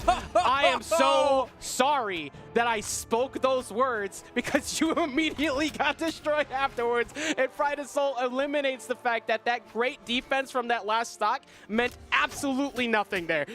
Fry using that signature as sort of that like 45-degree coverage. So even though Zyder came in with a ground pound straight down, Fry could be off to the right and below him, hitting in that 45-degree angle, completely safe from being hit by that ground pound. So he really didn't have to like time it perfectly or anything like that. He just had good timing on it, and his spacing was solid as well. That led to the KO. Spacing has just been key. Like every time we've seen Fried get a hit, it's usually been an amazing reward on hit. But then Zyder has to work super hard to find any hits. It's been so good on the side of Fry, just playing out of range. Multiple Zyders coming through, just keeping him off stage. Now weapon toss up to try and cover. 2 weapon tosses trying to catch him on an early recovery. Recovery coming in from the Orb. Still not enough off the top. Weapon finally comes in. Zyder grabs the spear, immediately goes for a D-Light. Now he goes for a side signature. He wants the big play, hoping to at least even up the stocks. Weapon toss goes up. Fry getting a little cheeky. Goes for another signature like he did previously. This one doesn't make contact. Just a nice little toss-up. He's kind of maybe just putting the fear of God into Zyder, saying, hey, I could let this ball go at any time. Oh, nope, I caught it this time. I just saved your life. Who was it earlier that we saw with the ball handling skills with the Ryu? That was Megamind. Yeah, I feel like Fried Soul is trying to do like the same thing. It's like, yo, I have the ability to do it too. I can lay it up to myself. And as a matter of fact, I could do 2 and just close it out. The fact that there's no dribble emote so far from Fried is actually kind of a crime with how much weapon toss has been up. But what do you do? Like, at the end of the day, he's more of a Scythe player. True. So he's not quite as ballin'. Even though his Orb is solid. Look at the damage difference between these two, 570 to 349. A long game. I think another long game is probably ahead of us here. Fried is all just kind of grinding Zyder down one hit at a time. You can see on the graph in front of you, that second stock was very quick. Yeah, and that was after such a long time to get rid of Fried's first stock. You take that as a victory normally, and then you just exploded. Zyder's hunt for the proper sword champion to get him a win continues as we see the switch up here to Koji. Fried is all coming in at first. He's the one that is pushed over onto the left side of the wall. We are on Apocalypse. You see him disengaging, going all the way to the right side of the stage. He moves in, and Zyder is back on the wall. That is where Fry keeps sending Zyder. He just lives there now. He better buy a condo or something. If he buys a timeshare, I don't think he's going to have a place to sleep because you can only use that some time of the year, and Zyder's there all the time. I feel like you could talk to the landlord pretty well about your rent, too, because it's not like you're intentionally choosing to live here. You've been forced to live here quite a few times as you find yourself living there once again, evicted from it, and you're going to be brought back there in a second. So Zyder has had such a difficult time finding an answer to the scythe, trying to go with the bow, hoping maybe that'll change it, but it has not been it. That was a much quicker kill coming right out of the gate from Frydazol. It was about 38 seconds compared to like the 2 minutes that happened the previous game. But he's back to his old tricks, just kind of sitting on the wall. Zyder over on the wall, Fry on the corner. He is playing a little bit closer to the corner now. Like maybe Frydazol feels a little bit better about Zyder's movement and when he's exactly going to come off of the wall into the stage, so he can play a little bit closer and find better punishes, which is exactly what he's doing. Yeah, I did right on cue with the two. Got like 4 punishes straight in a row off just amazing presence of where to put yourself and recognize where Zyder's been going, because Zyder has had an incredibly difficult time mixing up any types of recoveries. That time does find D-Light Sair in orange, stick with the sword. I feel like at this point, between all 3 characters, the sword has been what has been working the most for Zyder. You need to keep that going here, and hopefully you figure out an answer to this scythe soon. Trying to find his way in. Zyder just seems lost. We've had several players that just look kind of lost today. I think Zyder is now adding himself to that group. Even though he was like not too damaged when he got the first stock from Fry, like you see there's a huge lead here. Fry's not even been touched yet. He's going to actually attempt the edge guard situation, and Zyder completely disengages. It's like everything Fry is doing is all but 0 risk, and some of that is because Fry is just doing very safe moves. But also there are several times where Zyder is just disengaging completely because he's so scared of this just grind down, this little bit by little bit that Frydazol is doing to him. There is 0 question in the world as to why Fried 3-0'd the Ninja now. None. Because Fried is looking like it's going to win the whole thing. The defense has been on point. I don't know what's going to happen as Fried runs into Godly Acno and such, but when you're playing like this, you are looking good going into those sets because Fried has been able to just completely dodge everything Zyder's tried to do on openings. No D-lights from Bow, barely any connections from Sword, barely any pressure off stage, and it's just been immaculate on the side of Fried to keep it going this way. Like, Fry is making Zyder look like a much worse player than he actually is. This like, is a good player. I'm sure Twitch chat is, like, being absolutely insufferable right now, saying, like, who's this guy? This guy looks like he's gold. Meanwhile, Zyder's PR 12. Also, he 3-0'd Simple. So I don't know what he was doing in the game against Simple. I would have loved to see that, but complete difference here. Zyder looks lost. Fry is in control. Even though these games are longer, it's not like the game extending itself or Fry not knowing what to do and Zyder not knowing what to do. This is just Frydazol's play style here to dismantle Zyder, and it is working 100%. Already up 2 games, barely touch on his final stock, has Zyder in the red. Fry has complete control, even though this game is moving more slowly than some of the other ones that we saw today. Yeah, just a step away from another Zyder taking it off the side. Recovery, not going to do it just yet. Pretty close, but Fry just at that window, it's like just one mistake. Hasn't been touched at all. Still in the white. I think even if Simple found his way to this point, probably would have been in a similar situation because Fried is just playing that good right now. Zyder can't find a single answer. There's nothing you can do. Finally finds a neutral light, but can't really do much else after that. Okay, Zyder's finding some momentum here. Fry is now looking a little bit different in terms of closing off this game. Yeah, a 3-0 here would be nice for Fry to move on. He has the orb in hand. He was hunting for those KO moves earlier. You see it now. He's looking for the side light into the side air follow-up will be the most likely option he goes for. But Fry is just not engaging. He does have to be a little bit careful. Finds the side air. Doesn't need any build-up or combo starter whatsoever. And he is going to take that, throws the GG emote in chat, and knows that he is moving on with a 3-0 over Zyder into the winners semi-finals. Frydazol has not lost a game today. Yeah, not a single round so far, and it's showing why. Like the dominance from Fried has been immaculate. The defense wins championships, and that is showing right there why. Because if you're never getting hit, you're not worrying about losing unless you're the one dropping yourself off stage the whole time. I cannot wait to see the winner's semi set against whoever Fried ends up playing against. It's Swada. It's going to be, okay, so that's the Swada side of things. That's a different I can't level wait to see that. of player. If we look at Fry's trip through the bracket, he won a DQ over Spectre in round 1. Then he moved on, took out the Ninja 729 3-0. Then we just saw him take out Zyder 3-0. He's going to move up to fight Swada. Is that a top 4? That's actually, no, it's a top 6. That's top 6. Actually even more impressive now you think about it too, because you mentioned the DQ, which I forgot about. Didn't have a warm-up game. That's true. Everybody else had to play a first game to start things off. Every set we've had up until that point has been insanely close. Even in those game 4s, they were still pretty stressful game 4s. But most of them before that were game 5s. Fried was the only person so far today to come up here and look dominant. Not just win, but dominate the win. That is very hard to do at this level, especially as you're getting into top 8. Like you said, that's guaranteed top 6 position. And Fried, that's not somebody we mentioned really amongst all of us beforehand. No, not at all. And it's always someone to watch out for because, like you said, not many fates, but this is one of the best to look out for. I don't even know what else to say. Like Fried is on something else right now. Yeah, he's on another level. If we look at some of his previous placements, he is not. It's looking like he's never placed top 6. Okay, it was a BCS SummerSlam in 2017. Oh, wow.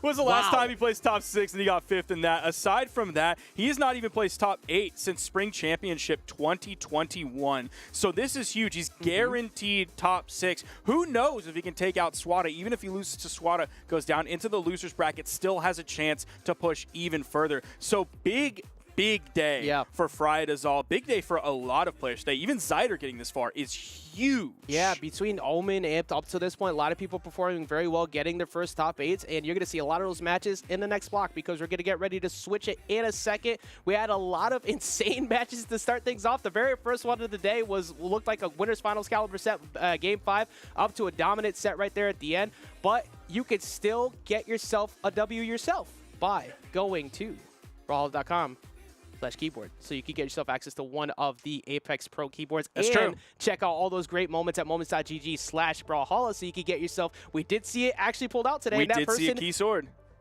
Did not. They won a couple sets with that. I don't even remember who it was. Actually, I can't remember. I think it was. I don't remember anymore. memory. But either way, make sure you get yourself access to the keyboard, and we go into a very short break, but we will be right back. We have the remainder of winner's side coming up next. Do not move. Do not move.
it real with you.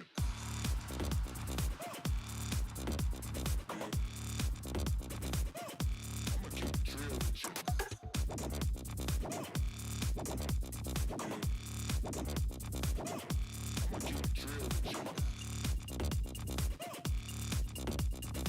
with you.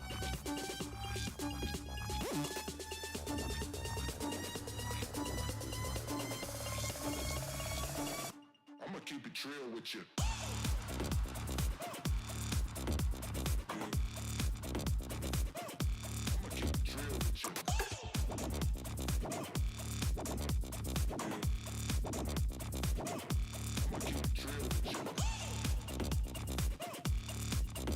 I'ma keep it real with you. I'ma keep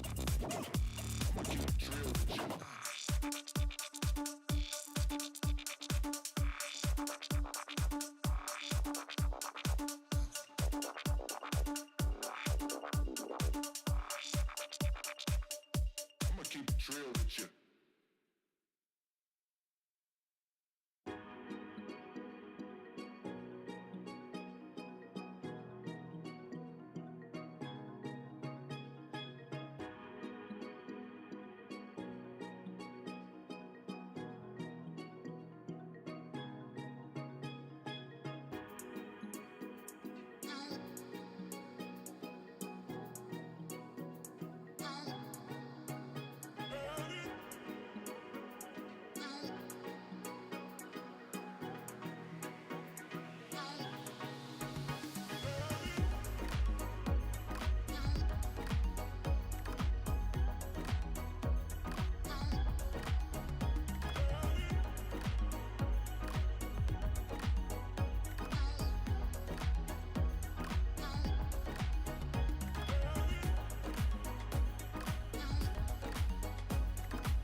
The SteelSeries Invitational rolls on, of course, brought to you by none other than SteelSeries. You can claim your SteelSeries Apex keysword by going to moments.gg/brawlhalla. I'm joined by none other than Taza. Taza, how are you feeling? I'm feeling great, Duke. We have some amazing matches that are up ahead of us. After some really crazy results that have been happening earlier today, I was like super ready to talk about how great Viper's playing today as he went over against Fosse, and then something unexpected to me happened, which is that Blaze knocked him out, so that's going to be a match that we got coming up. But the first matchup today that we are casting for Winners Quarters is Akno versus Pavelski. And now this is like, if I really am like serious about it, it's not a super storied rivalry. Akno tends to just win all the time, but it's a really fun matchup that I love to watch in every single event because Pavelski, as we saw in the match previously against Magimind, is like kind of like double or nothing, and then triple Yeah. or nothing, and He then bets it all. quadruple or nothing. And but sometimes- he's betting it all on really, really bad odds. really bad Like, odds. it's- That he just keeps doing it. oh,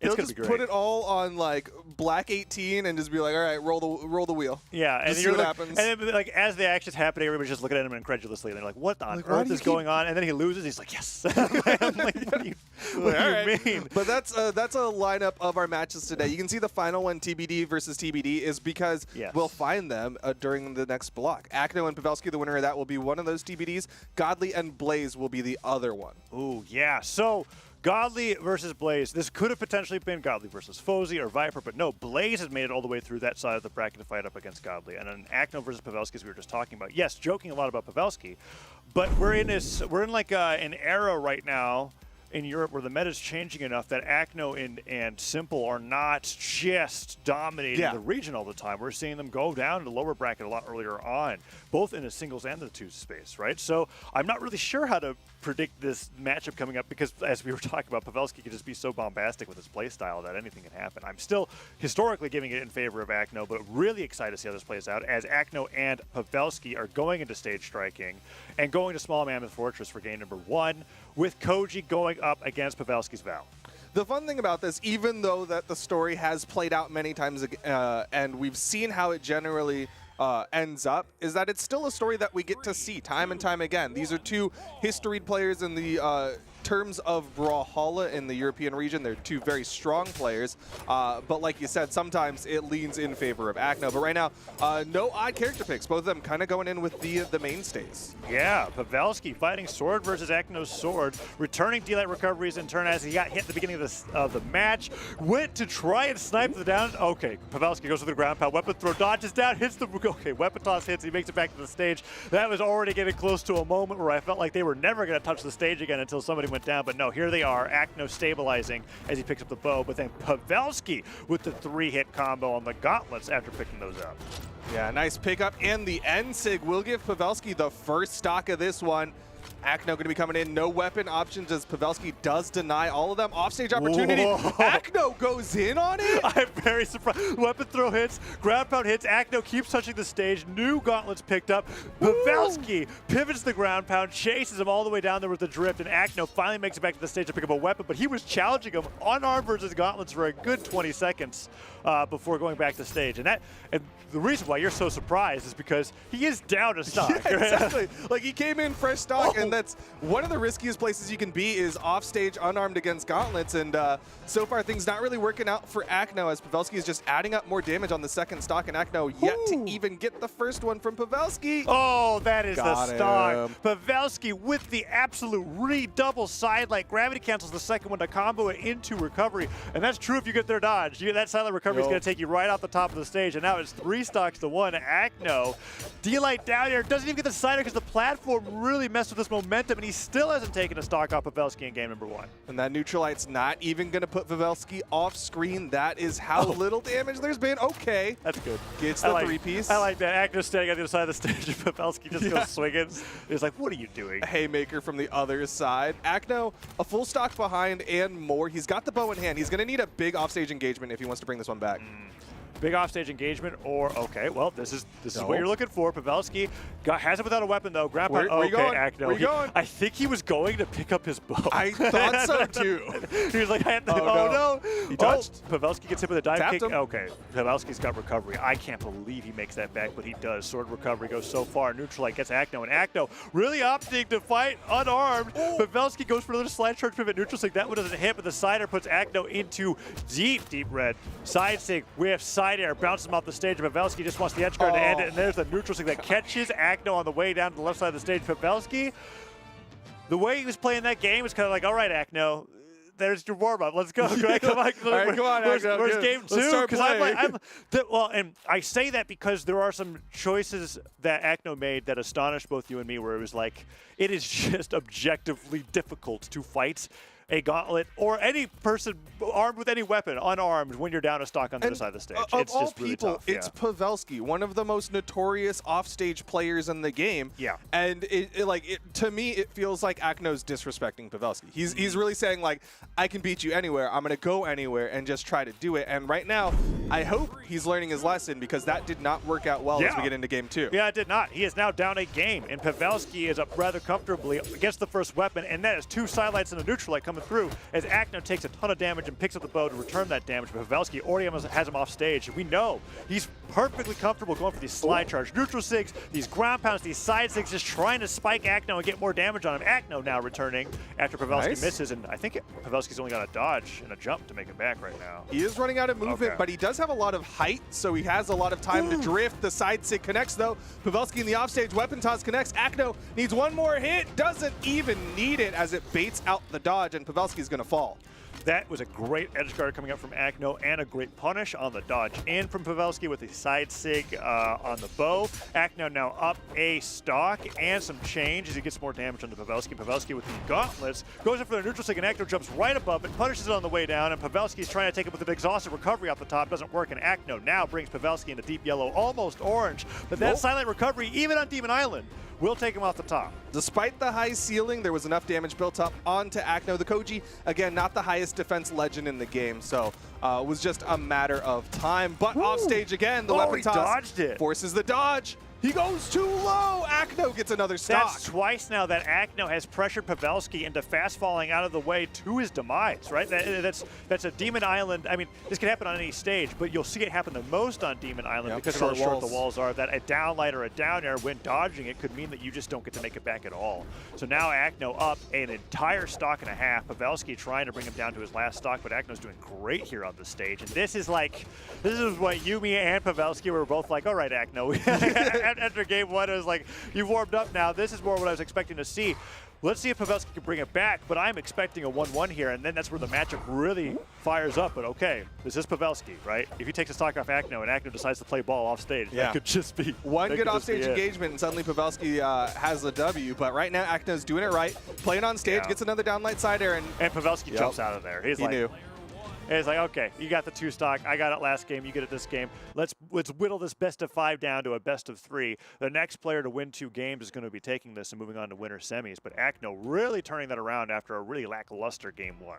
And to my surprise, they leave Demon Island on the board to go into game number 3. It really felt like Akno had a handle of it, right? He was winning the offstage in terms of pressure. He was winning the onstage in terms of just like raw stage control, and he has a lot of it with that bow. I mean, 2 of Pavelski's stocks he lost because he just simply couldn't make it back to the stage, right? And that is entirely on Demon Island when it comes to the style of play necessary here. So Pavelski opens it up strong with the gauntlets, down sig into nair, second down sig, dodged out of the way that time, but he's really trying to get a lead here going into game number 3 as he returns to the stage that he just had so much trouble on. A really good dodge from Akno, make sure he doesn't get caught by the nair into the recovery, but Pavelski going for the offstage. Out, weapon throw to cover, but the drop. That's huge too. Akno was sweating with that hit. He would have only had a jump and a dodge to make it back to the stage. Pavelski still unfazed, hits him with the neutral to get a sider. All right, Akno's low on resources now, but he didn't get the touch. He didn't get the weapon before he dashed forward, so he had to dash back, and Akno gets to recover back to the stage, and he doesn't slide. He dive kicks Pavelski out of the wake of neutral sig.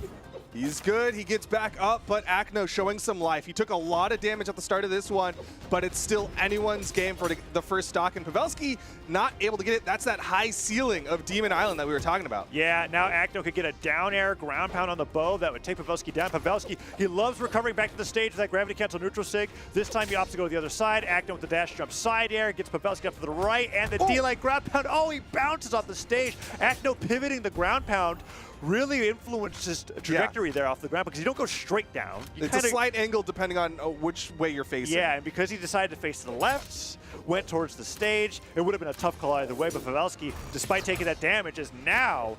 What a wake up. Yeah, that was a fantastic wake up. What gravity cancel downland, the recovery takes him off the top. I was going to say really taking the lead there. He's been doing so many of these slide charge neutral sigs and gravity cancel neutral sigs on the sword to make it back to the stage, and they've been connecting with Akno more often than not. But Akno turned that into an opportunity to equalize. Yeah, fantastic recognition from Akno, and now going into the second stock, staying even. This is just the skill of both players, right? It was strong for Pavelski, strong for Akno, and now it's looking much more even in Game 3. Yeah, nice dodge back from Pavelski. Uses the chase dodge forward. Snap, he went too low. He went way too low on that one. Yeah, that was brutal. Pavelski was really trying to mix him up with the movement. He hit him, did the chase dodge forward, immediately diagonal dodged backwards to really mix him up. And then the fastball just sent him so far, and Akno was like, what are you doing? Hits him with the ground pound, ends the stock there. But I like the idea from Pavelski, but that idea could cost him the entire game. As Akno is just running forward with more and more damage, Pavelski can't get these silent recoveries to connect. And Akno is getting better and better at not only dodging out of the gauntlet string, but getting a punish on the whiffed read from Pavelski. And now Pavelski on that final stock, already getting into the red. A Nair, not going to put him off screen, but still, that's more damage in favor of Akno. Oh, Pavelski, now same amount of damage, but down an entire stock. Gets hit by the sword weapon throw. And this game, Duke, is like a perfect example of what I was talking about with Pavelski. Gambling on really, all right, you wanted to go all in on that, and that's what happens, right? We're going to see in the replay here, hopefully catch the dodge. The dodge burnt that led to Pavelski. Yeah, see, he dodges back diagonally, was hoping to catch Akno returning to the bottom of the stage with the falling side air, but Akno just lingered off the stage long enough, waited for Pavelski to do all his movement, got the ground pound afterwards, and that was the rest of the game. And now we are going to Demon Island for a third time in game number 4, where Pavelski was up for most of that game until that moment. Let's see if he's able to bring it to a game 5, because Akno so far has been able to really punish Pavelski for his off-stage shenanigans. He keeps putting his chips on the same token and hoping that things will work out. 2 times it has not. This time it is going to be on the same token. Demon Island, and it's not looking great. It's literally all in. It is all in. So let's see how it plays out here. Sidelight, oh, he whiffs, and then Akno just hits with a neutralite. Bow neutralite, really perfect for a whiff gauntlet sidelight. If you don't get the spacing right, he just shoots you right where you're standing in air. So weapon throw forward, D-Light Sider, knows not to jump from that angle, gets him off the left side of the stage. Akno only in orange, and he last minute denies the weapon from Pavelski, who is at match point here. Drops this game, goes down to the lower bracket. That was great recognition from Akno to know not to have to jump. He hit Pavelski very low and knew that was going to pop him just high enough for a regular side air. He's getting more damage built up. Goes pretty far off that chase dodge, but Pavelski not able to punish. He's just taking damage. Yeah, he's taking a ton of damage, and it's still going. He's been trying to get these things started. Sword picked up, weapon throw picks up, but no jump from Akno means no side air connects. Akno punishes him on the landing. D-Light, oh, he went for that D-Light after the down air. If that gravity cancel hit, that was a recovery off the top, and it would have been 3 stocks to 1. Pavelski really needs to end the stock now. Okay. Gravity cancels. Okay, so he dodges the weapon throw. Yeah, with the gravity spot dodge. cancels the side sig. Yeah. Excellent punish. I love. We highlight that a lot all the time while casting. I'm going to keep doing it again, right? When you can get that 2-for-1, dodge the attack, then cancel the dodge into a punish, that is awesome and some of my favorite Brawlhalla to see. But Pavelski's got to do a lot more now after that connects. Let me frost that cake for a little bit here, because he jumps right before that spot dodge to make sure that he can cancel it into a gravity cancel, because if you're on the ground, you have to eat the entirety of those iframes. So really smart from Pavelski. Does give him some breathing room, but he's still very far behind in this game number 4.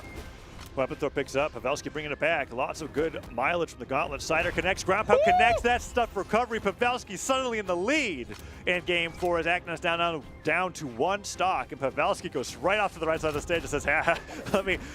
Now this is where those that's where those bets really come in handy, right? It's like, oh yes, I've got a stock to lose. Recovery hits, and Pavelski tried to hit him with a pivot unarmed Sair. The Nair from the bow will catch him and send him off the top. That takes a lot of damage for that neutral air, especially, again, Demon Island, a very high ceiling map. But Pavelski, now with the lead, goes for the end sig. Akno's going to disengage. I feel like that was pretty lucky for Pavelski, too, that Akno disengaged. He didn't want to risk going for the ground pound there, but Pavelski was low on resources. Side sig that time, not after a dodge weapon throw means it doesn't hit, but he does get the pummel on the neutralite. Neutralite on the sword. Akno dive kicks low. Is that it? It is. Akno with the exhausted recovery gets half the distance that he would if it wasn't. Can't touch the edge of Demon Island. And Pavelski, you know, sometimes you just keep betting on the same number. Yeah. And you win. The dealer paid out, and in true Pavelski fashion, he puts it back on the same token. He's like, hey, I just won. Let me do it again. It's like where I'm at right now. All right, I broke even. All right, let's go. let's keep going. Demon Island looking for game for number that 5. one juicer hit. But with like crappy analogies aside, right? Brawlhalla, very skill-based fighting game, right? So the fact that if we look at it in that sense, that Pavelski losing on Demon Island twice and then winning on Game 4 and going all the way to Game 5, it can be argued that he has really learned how to adapt to Akno on this stage. So this could be, it's still tough to say because that last match I feel like really came out on He had Pavelski a really big second stock. getting that crazy second stock. So let's just see how this plays out here, because so far so good for Akno. But this is how Game 4 started, and Pavelski had that amazing second stock on the Gauntlets. Neutralite hits, Pavelski gets the silent right afterwards. Surprised he did it.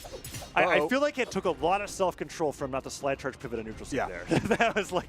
I can see that Akno is playing a little bit more safely, right? He's staying a little bit further back, trying to get Pavelski to come in. Knows how quickly things can turn, and it does. What?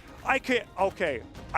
I think he just barely jumped past the gravity cancel down light, immediately buffered the ground pound so that it could activate as soon as possible. And the weapon throw came as soon as he was actionable to get Akno at the bottom side of the stage. That is a stock as crazy as Game 4's second stock was. So Pavelski takes the lead from a deficit once again and just continues to be wild with these chase dodge options after an unarmed hit. Oh my goodness. It's taking so much for Akno to finish these stocks of Pavelski. Yeah. It's safe, so I'm happy it's working, but at the same time, like, that takes a lot to finish off a stock. Oh, Neutralite hits, but Pavelski catches the landing, pivots the ground pound, doesn't hit, dodges past the sidelight. He has him off stage, and the ground pound doesn't catch Akno's dodge in.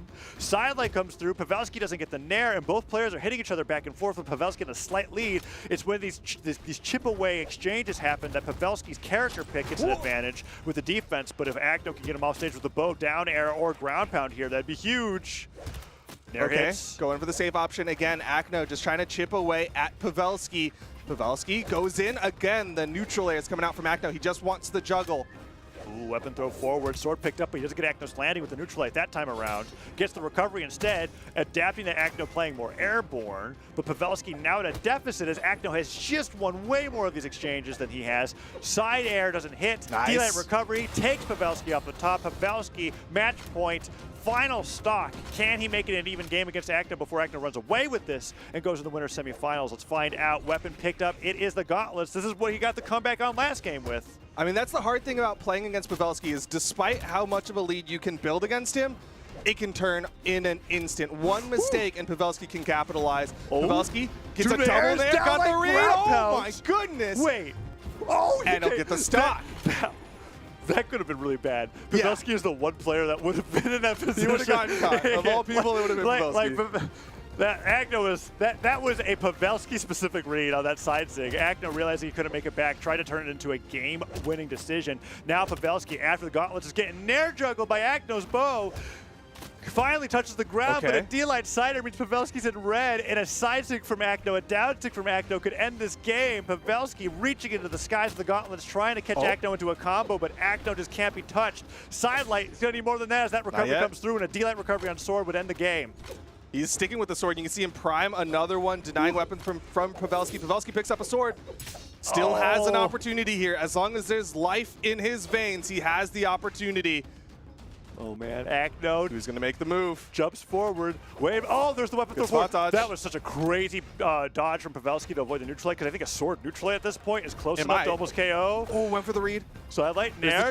Goes for the double nair. Sidelight nair once again. Pavelski with the side air. Akno trying to break the pressure with weapon throws now. And Pavelski gets the sidelight nair. He got the dodge. Pavelski insane. What is that? He was so behind. 487 damage to 649, and he gets the zero. It was basically a 0 to death at that point. What on earth? You have to win 3 neutral exchanges with Gauntlets, get the nairs off of them, and then get the gravity cancel down like ground pound weapon throw to take Akno off the bottom of the stage and win the set 3-2. What a crazy game 5. Oh my goodness, Pavelski. Look at that ground pound. That's like a slow-mo clip for the esports dev stream. Look at that. What on earth? And there's that side stick where Pavelski nearly gets caught.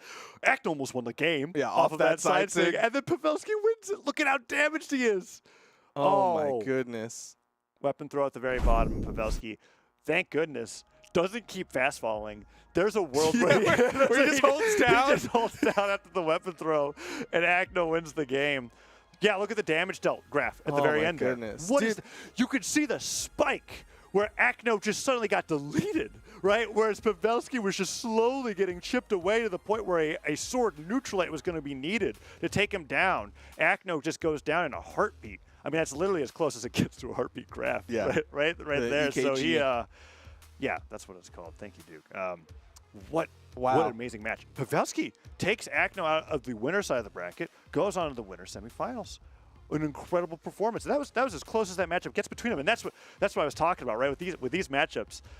Even though it's not really been a rivalry when it comes to history, I love watching these two play because the matchups are just so explosive that you have no idea what's going to happen from game to game. I mean, he's absolutely insane. I think off that, he goes into the guaranteed top 3 position. Pavelski looking good. It's been a while since we've seen him have that success, and I mean, we've all seen why. He sometimes bets a little too hard, but it works out. It paid out. And I love how you think that the winner of this matchup, Pavelski's just going to run through for that guaranteed top 3 position. Wait, is that not? No, I know that's what you mean. That's not what you mean. We're in winners' quarters. So the winner of this goes up against them. My bad. But it's also a pretty hard prediction. Oh, yeah. Sorry, my bad.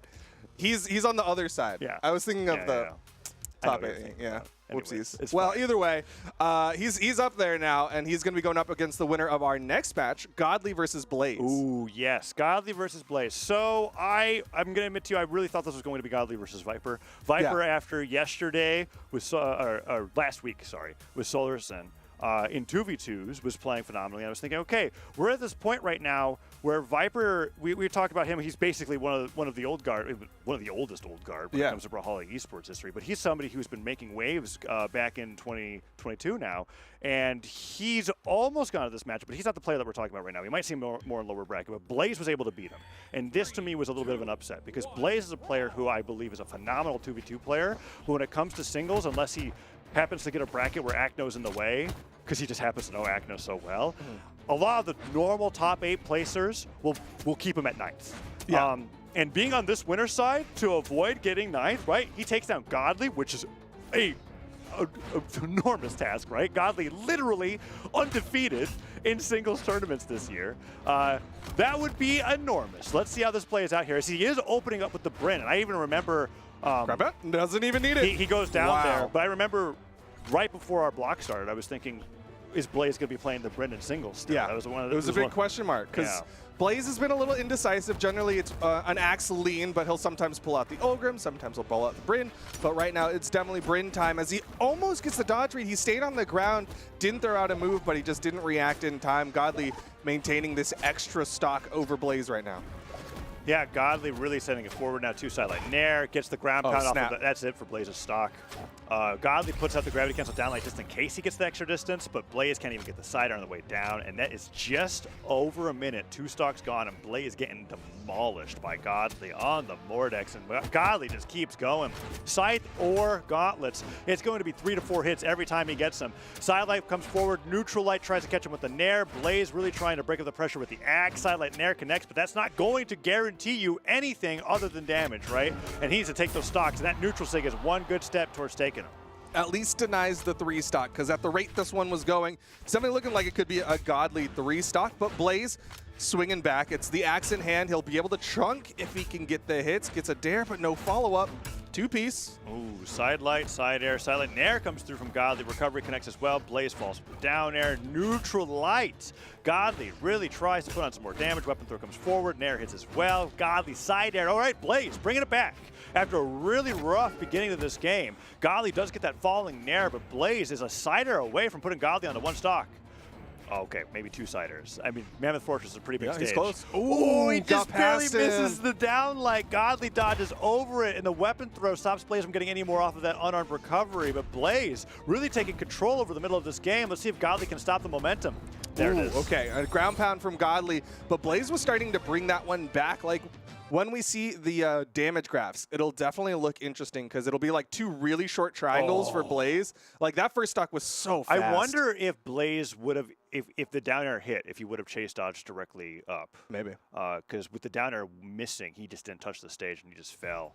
We're going to see right here the ground pound. I think he actually gets hit by the weapon throw and then just immediately buffers another ground pound. And there are a few players in the pro scene, both in Europe in North America that I've been watching do this more and more, and Godly is one of them, where they are making it part of their playstyle to eat the weapon throw and then buffer the move that they were doing, because the knockback isn't strong enough to send them anywhere to where the idea changes, and you catch your opponent really off guard. And that happened there for Godly for sure.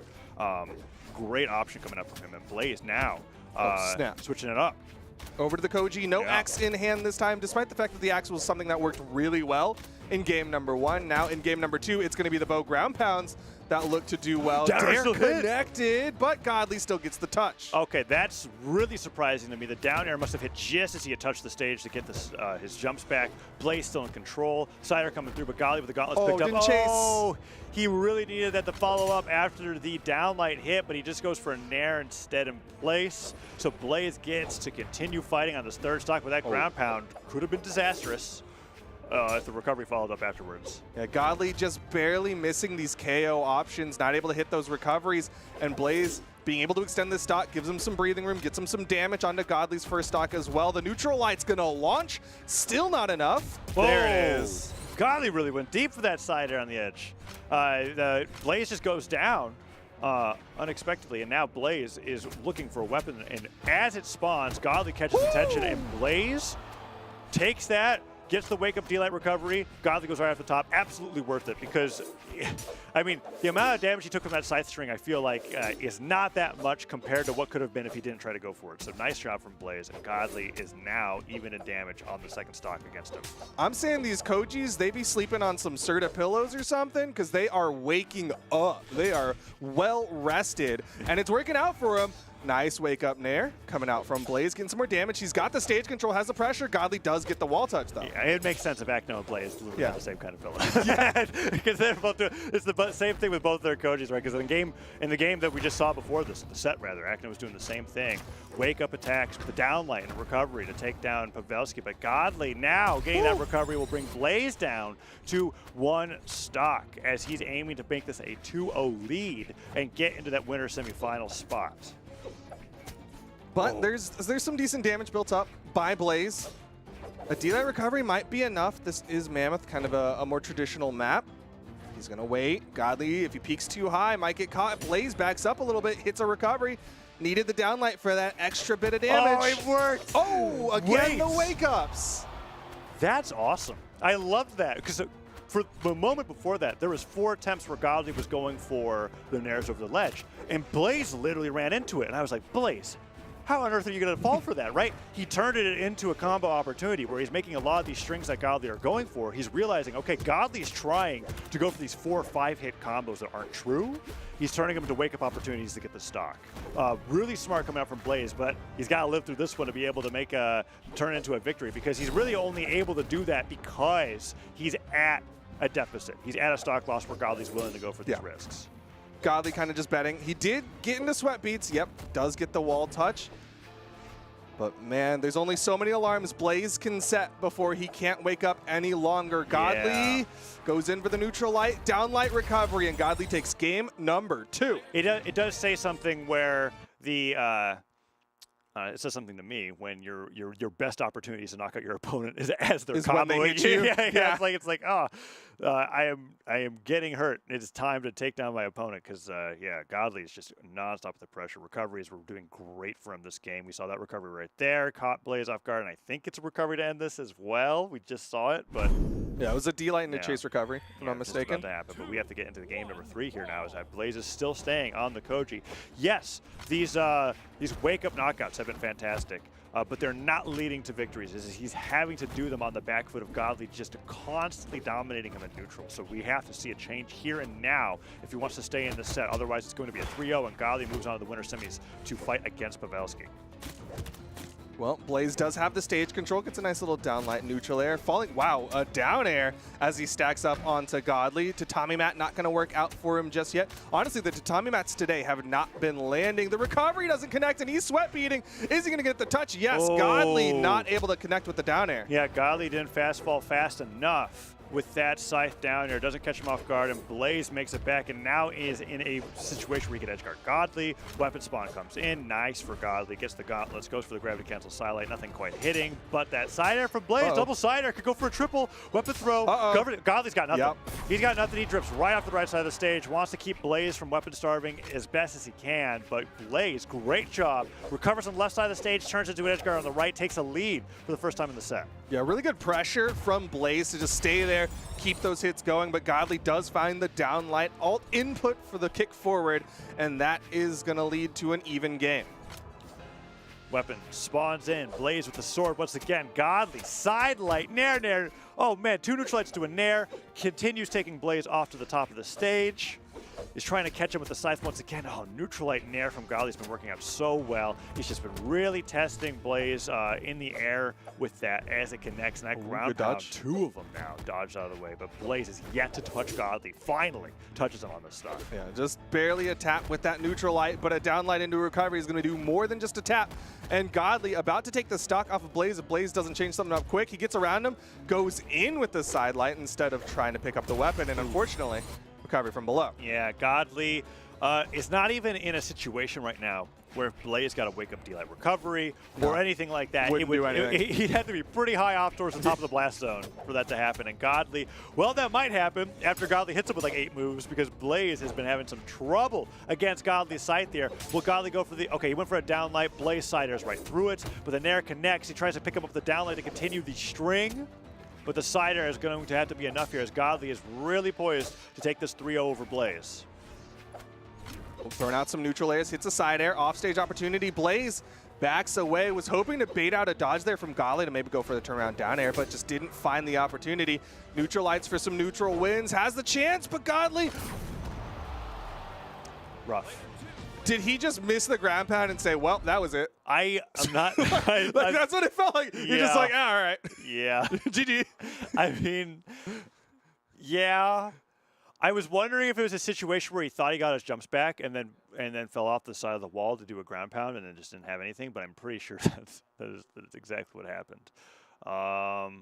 Oh, yeah. So he didn't touch there. He never touched, yeah. Okay. Because I looked at that and I was like, that's rough. Because I think he diagonal dodged, he brushed against the edge of Mammoth Fortress, but it didn't count as anything. And you could see that. You didn't see the cloud. It's tough when you're using the black color scheme to notice that your character gets slightly grayed out when you're out of those options. And Blaze puts out the ground pound, and he's just out of there. Godly, really solid 3-0 over his opponent. And I mean, Godly is the player to beat in EU. He's gotten so much better over the time. I mean, his breakup performance was winning a tournament. And since then, he has not lost a tournament that's even a 1v1. Even in crew battles, which is like a kind of a 1v1 event, won that too, right? So as long as it's a 1v1 tournament, Godly has been undefeated, and he's continuing to look so dominant because Blaze put up a good fight, but man, Godly is tough to beat. I wonder how Pavelski's playstyle is going to affect Godly here in this event. I don't think it's going to. You don't think it's going to phase him at all? I think Godly just seems to know everything and everyone. He's the omniscient god, and he just knows. And so I'm interested to see. We'll get to see in a little bit. But next up, we've got an interesting one. We've got Swada versus Frydazol, and Frydazol's kind of the surprise pick here, considering PR number 20. He had to get some upsets to get to He's PR number 20, and more importantly, he has very rarely gotten into top 8 as a competitor in general. Frydazol has always been on stream. I think in every single tournament that we've talked about him. And whether in doubles or singles, we'll get near that top 8 point, right? We'll usually be casting him in winner's quarters or for a qualifier match where he goes out at 9th. But to be on winner's side this far into the bracket is really impressive, and he's been playing phenomenally today. And even looking at the results and watching him play, I'm like, wow, Frydazol he's been kind of playing better than I've ever seen him before. Yeah. Going up against Swada, who since 2021 has now become like basically a name akin to Acno or Simple in the region, in my opinion, has not been. It's so strange because my standards for Swada are not fair compared to everybody else. I'm just going to say he hasn't been performing up to how I was expecting him to go into this year as of late. And this would be a really, really great win for Frydazol. if he can make it happen. An upset here would still be massive.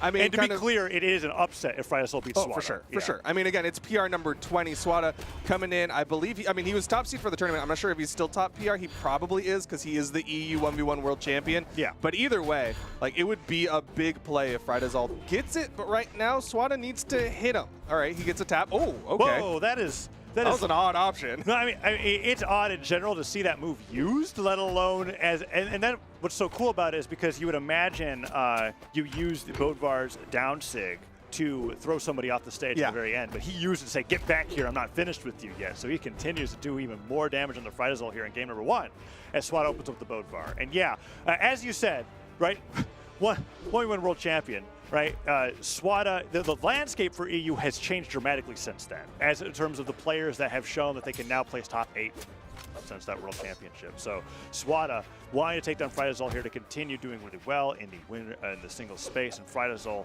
just trying to make a name for himself past that PR 20. I mean, already I can see that PR going up, just even if he loses every single other match for the rest of the day. Yeah, absolutely. His PR is going to be going up on that rocket ship. And, of course, this is Double M winner's side, so he's still got plenty more opportunities. Right now, he's looking good as he's getting this damage added up onto Swada. Swada, he does have Frydazol in the downlight side air range. You know, I'm still, like, baffled by that down sig. Still thinking about that? Well, because Swada is a minute and a half later. Well, Swada is a very calculated player when it comes to Bodvar signatures. He's the kind of player that you'll see 4 signatures used and then 75 to 100% hit rate, right? That is what I've never seen him use. And that means that he just was like, this is the 1 in 50,000 opportunity for a Bodvar down sig, and he made it connect and he takes the stock lead. It's so much fun to watch Swada's specific brand of Bodvar. It's unique. It's very different from one of the other well-known EU Bodvars like Simple, but right now he's on the sword. I honestly really love a Swada hammer, and I hope he'll make the swap to it. Yeah, there it is. Yeah, I remember thinking for a while that Swada, and I mean he's obviously still up there, but for a time I was like, Swada has the best hammer in the game. That's how it was looking towards the end of 2021. But the sword's pretty good as well, mainly because side sig, excellent finisher, but more importantly, edge guarding with the down sig on the sword is, I think, like Sparky's favorite thing in the world, right? So, and that's something that, like Swada, I expect he won't use it. He doesn't use it a lot, but he uses it right. He uses it. He uses it when he needs it. He's running out of jumps though.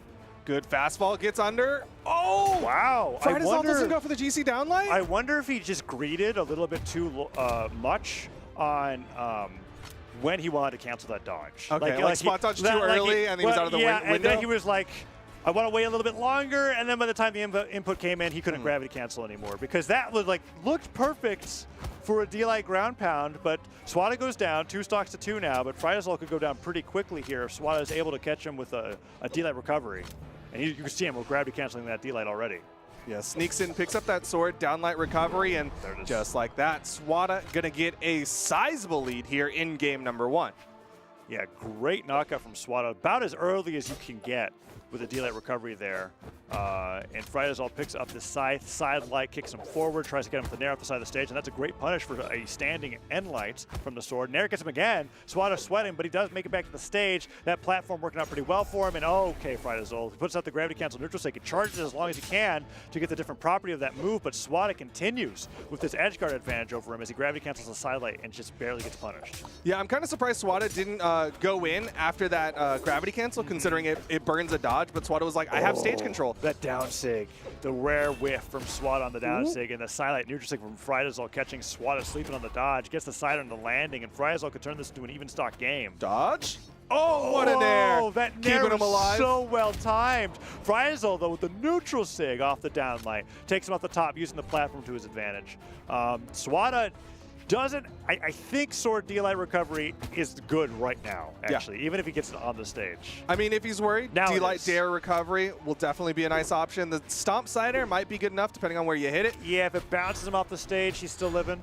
But Frydazol, wary about all those things, is playing around them quite nicely, goes to the side of the stage. Swada doesn't even want to risk going off. He's just putting out the stomps, hoping he'll catch him at the very edge of it. Ooh, side air Just hits. a Sair. Yeah. That'll do it from center stage. A little further to the left. Maybe he bounces. Yeah, and maybe it eats enough force. Yeah. But either way, Swada able to take game number 1 in relatively convincing fashion. It looked good for Frydazol at the beginning, but man, Swada, I mean, of course, a seasoned competitor just starts to adapt. Yeah. I love that nair. Yeah, that nair is fantastic. Timed in just a way to stop the ground pound without clashing with it. And then just a side air right here, catching Frydazol off of the whip downer will take the stock. Really, like the replays, looking back at that was like, huh. Not really reflective to how great the match played out, because it was just kind of like, all right, side air, nair, delay recovery. But all the damage buildup is what I really feel like was a huge highlight coming throughout that game, as we're going to see here on the graph right there. Just such an amazing mid-game. Or I guess that's technically Swada's early game. Yeah, Swada's first stock lasted half of the match, basically. It lasted right? over half the match. I was like, say, mid-game, he just started playing there. Yeah, so Swada, fantastic. I think only 2 signatures used that game. He had 3. He hit 1. It was the down sig. That's right. Yeah. Man, that accuracy's not as high as I liked. Hey, the gravity cancel sword down sig almost connected. The idea was there, and that's sometimes almost as important. And you know what we saw already today, right? Like the pressure can sometimes be just as valuable as actually landing the attack, because if it forces a bad dodge out. But we're going into game number 2. Swada already up 1-0. Miami Dome is being forced here. I saw that the stage striking forced Swada to double and try plats. And Miami Dome is what he ended up picking between this and the Great Hall. So here we are, game number 2. Frydazol throwing the orb straight up, keeps Swada denied, keeping him away from the stage. A nair could be huge. Grab out connects. Swada gets back to the stage, doesn't get hit by the size recovery. Frydazol tries to catch the landing with a neutral light, knowing that Swada likes to go in for some unarmed trades before a weapon spawn comes in, but Frydazol not letting him get anything. Finally, seal broken with the down air, and Swada takes some damage back after that opening. Not that drastic of a difference from game number 1, though, because Swada also struggled to get that damage early on, but this time Frydazol looking to get that first stock and get that lead. Nairs. Oh, whoa. Whoa. Gravity cancel sidelight. That was amazing. And what was interesting about the sidelight for me is that he gravity canceled it at a spot where he wasn't going to land on the platform. Instead, he rode like alongside it. So he was still able to fall with the side air afterwards and then get the weapon throw that caught Frydazol off guard and took the stock. Frydazol doesn't get the downlight and instead gets hit by the side air from Swada as Swada continues to get a ton of mileage off of these amazing gravity cancel sidelights on Sword. Yeah, Swada going to try to add up some more damage onto Frydazol, but Frydazol doing a good job ducking underneath, goes in with that recovery, off-stage opportunity here. Frydazol, a nair won't be quite enough, and he's kind of being risky here in the offstage because Swada could get that turnaround, like a ground pound recovery could be fatal. Wow, side air almost gets it. Weapon throw into unarmed recovery takes Swada off the top, and Frydazol comes back from that first stock deficit pretty well, honestly, as Swada is now looking for a weapon once again, and Frydazol, if he can get Swada off the side of the stage, it looks like he's pretty comfortable, to me at least, controlling that zone in between the platform on the side and the side of the stage to make it difficult for Swada to recover. And this is where the moment where I'm like, okay, Frydazol's got a pretty good situation here, but no, down air doesn't connect, and Swada now switches roles with Frydazol as they're fighting for that right side of Miami Dome. Yeah, just try to control those corners, force the other person to the outside, and then keep that pressure going. Again, there's that end sig, and Swada going to go in, punish a little bit. It's just a weapon toss, but at least show some presence, you know, at least show face at the party. Yeah. Yeah, there are a few players that love to use their character kits for that in particular. I'm thinking about you, Radish. The GCN sig. It's like Frydazol's doing the same thing. It's like it covers your head pretty well, and it's good at really halting momentum in that case, but Swada showing that you can't do that for free. Even if it's a weapon throw, that is still damage that you're taking for putting out that move, not in response to something your opponent is doing. And Swada has Frydazol on the edge of the stage again. Will he go for it? I don't think so. Wall slip starts to activate, and Swada, that dash up side air, punishes Frydazol despite all the attempts to try and get a scythe there to connect. Yep, and he will get now a sizable lead over Frydazol. And again, the weapon denial against Frydazol. Frydazol struggling to find anything, gets a stomp, but it was kind of wonky where it landed, so he went for the neutral light. Oh, snap. Oh, Frydazol just barely dodges out of the way of that side. Not done, Swada though. Continues, goes for the gravity cancel down light, gets the recovery, tries to get this while sweating, tries to punch Frydazol off the right side of the stage. So much damage coming in on arm, jumps up, has the sword, gravity cancel sidelight. Swada could really tell Frydazol's uncomfortable here because the pressure just non-stop. Yeah. Even though Swada was like really putting his stock at risk. He was not willing to let that go until his stock was gone. And Frizel survives the onslaught from Swada, but that right side of the stage pressure was looking crazy. I mean, it's not exactly a great story when you get to breathe a sigh of relief by walking away in orange. You know what I mean? Swada got so much off that offstage engagement, and again, the NSIG, Swada didn't get the invite to the party this time, so he's going to hang around in the center of the stage, but he knows a stomp side air might be enough. There are closer boxes on this map on the sides. A little bit more damage now at this point. Stomp side on Hammer would be fantastic. I don't think Daylight Recovery would do it unless he gets them on the platform, but Frizel pretty wary regardless. Cider hits. Oganov jump, that's what a weapon toss. Recovery goes right into the weapon throw, and Swada reacting to the startup of that move. And Frizel not able to put in a dodge input fast enough, and that means that he's going to, after that game 2, switch over to the Mordex to fight against Swada here. No longer on Scythe Orb, going over to Scythe Gauntlets for game number 3, as Swada is on the verge of 3-0ing him. Yeah, Swada looking really good here against Frizel. Again, cannot understate the fact that Frizel just being here is good for Frizel because he made upsets to get his spot here. But right now, Swada about to halt the winner's bracket run of Frizel if he wins another one. Yeah, it's a little unfortunate because we were talking about that before the game, how like Frizel and Blaze were like, wow, this is really impressive to see you guys so far on the winner's side. And then they go up against Swada and Godly, and it's like, oh, this is not indicative of how great their performance was today. But there's still a chance for Frizel to be able to bring this back, as this 2-0 is just that, a 2-0. Reverse 3-0s are definitely possible. And we're bringing to a change of scenery here in Small Ball Haven. Although Swada didn't hit the recovery though. Okay, Frizel gets a turnaround. Weapon throw hits. Swada's out, and Frizel, what looked like was going to be an early Hammer knockout for Swada, turns into a Gauntlet knockout for Frizel as he gets the Nair to weapon throw and takes a really early lead in game 3. Yeah, avoiding that one Hammer recovery gave Frizel everything he needed to get that turnaround, and did it so well. Great capitalization, and now Frizel has his first lead here against Swada, but he needs to maintain it. Yeah, he does, and this is a great place to start maintaining that lead. Although Swada has been he's really changed his playstyle after that. He's like, okay, stock went down early on, so I just got to take less hits, and the ones that I do get, don't take it to Russian Mafia.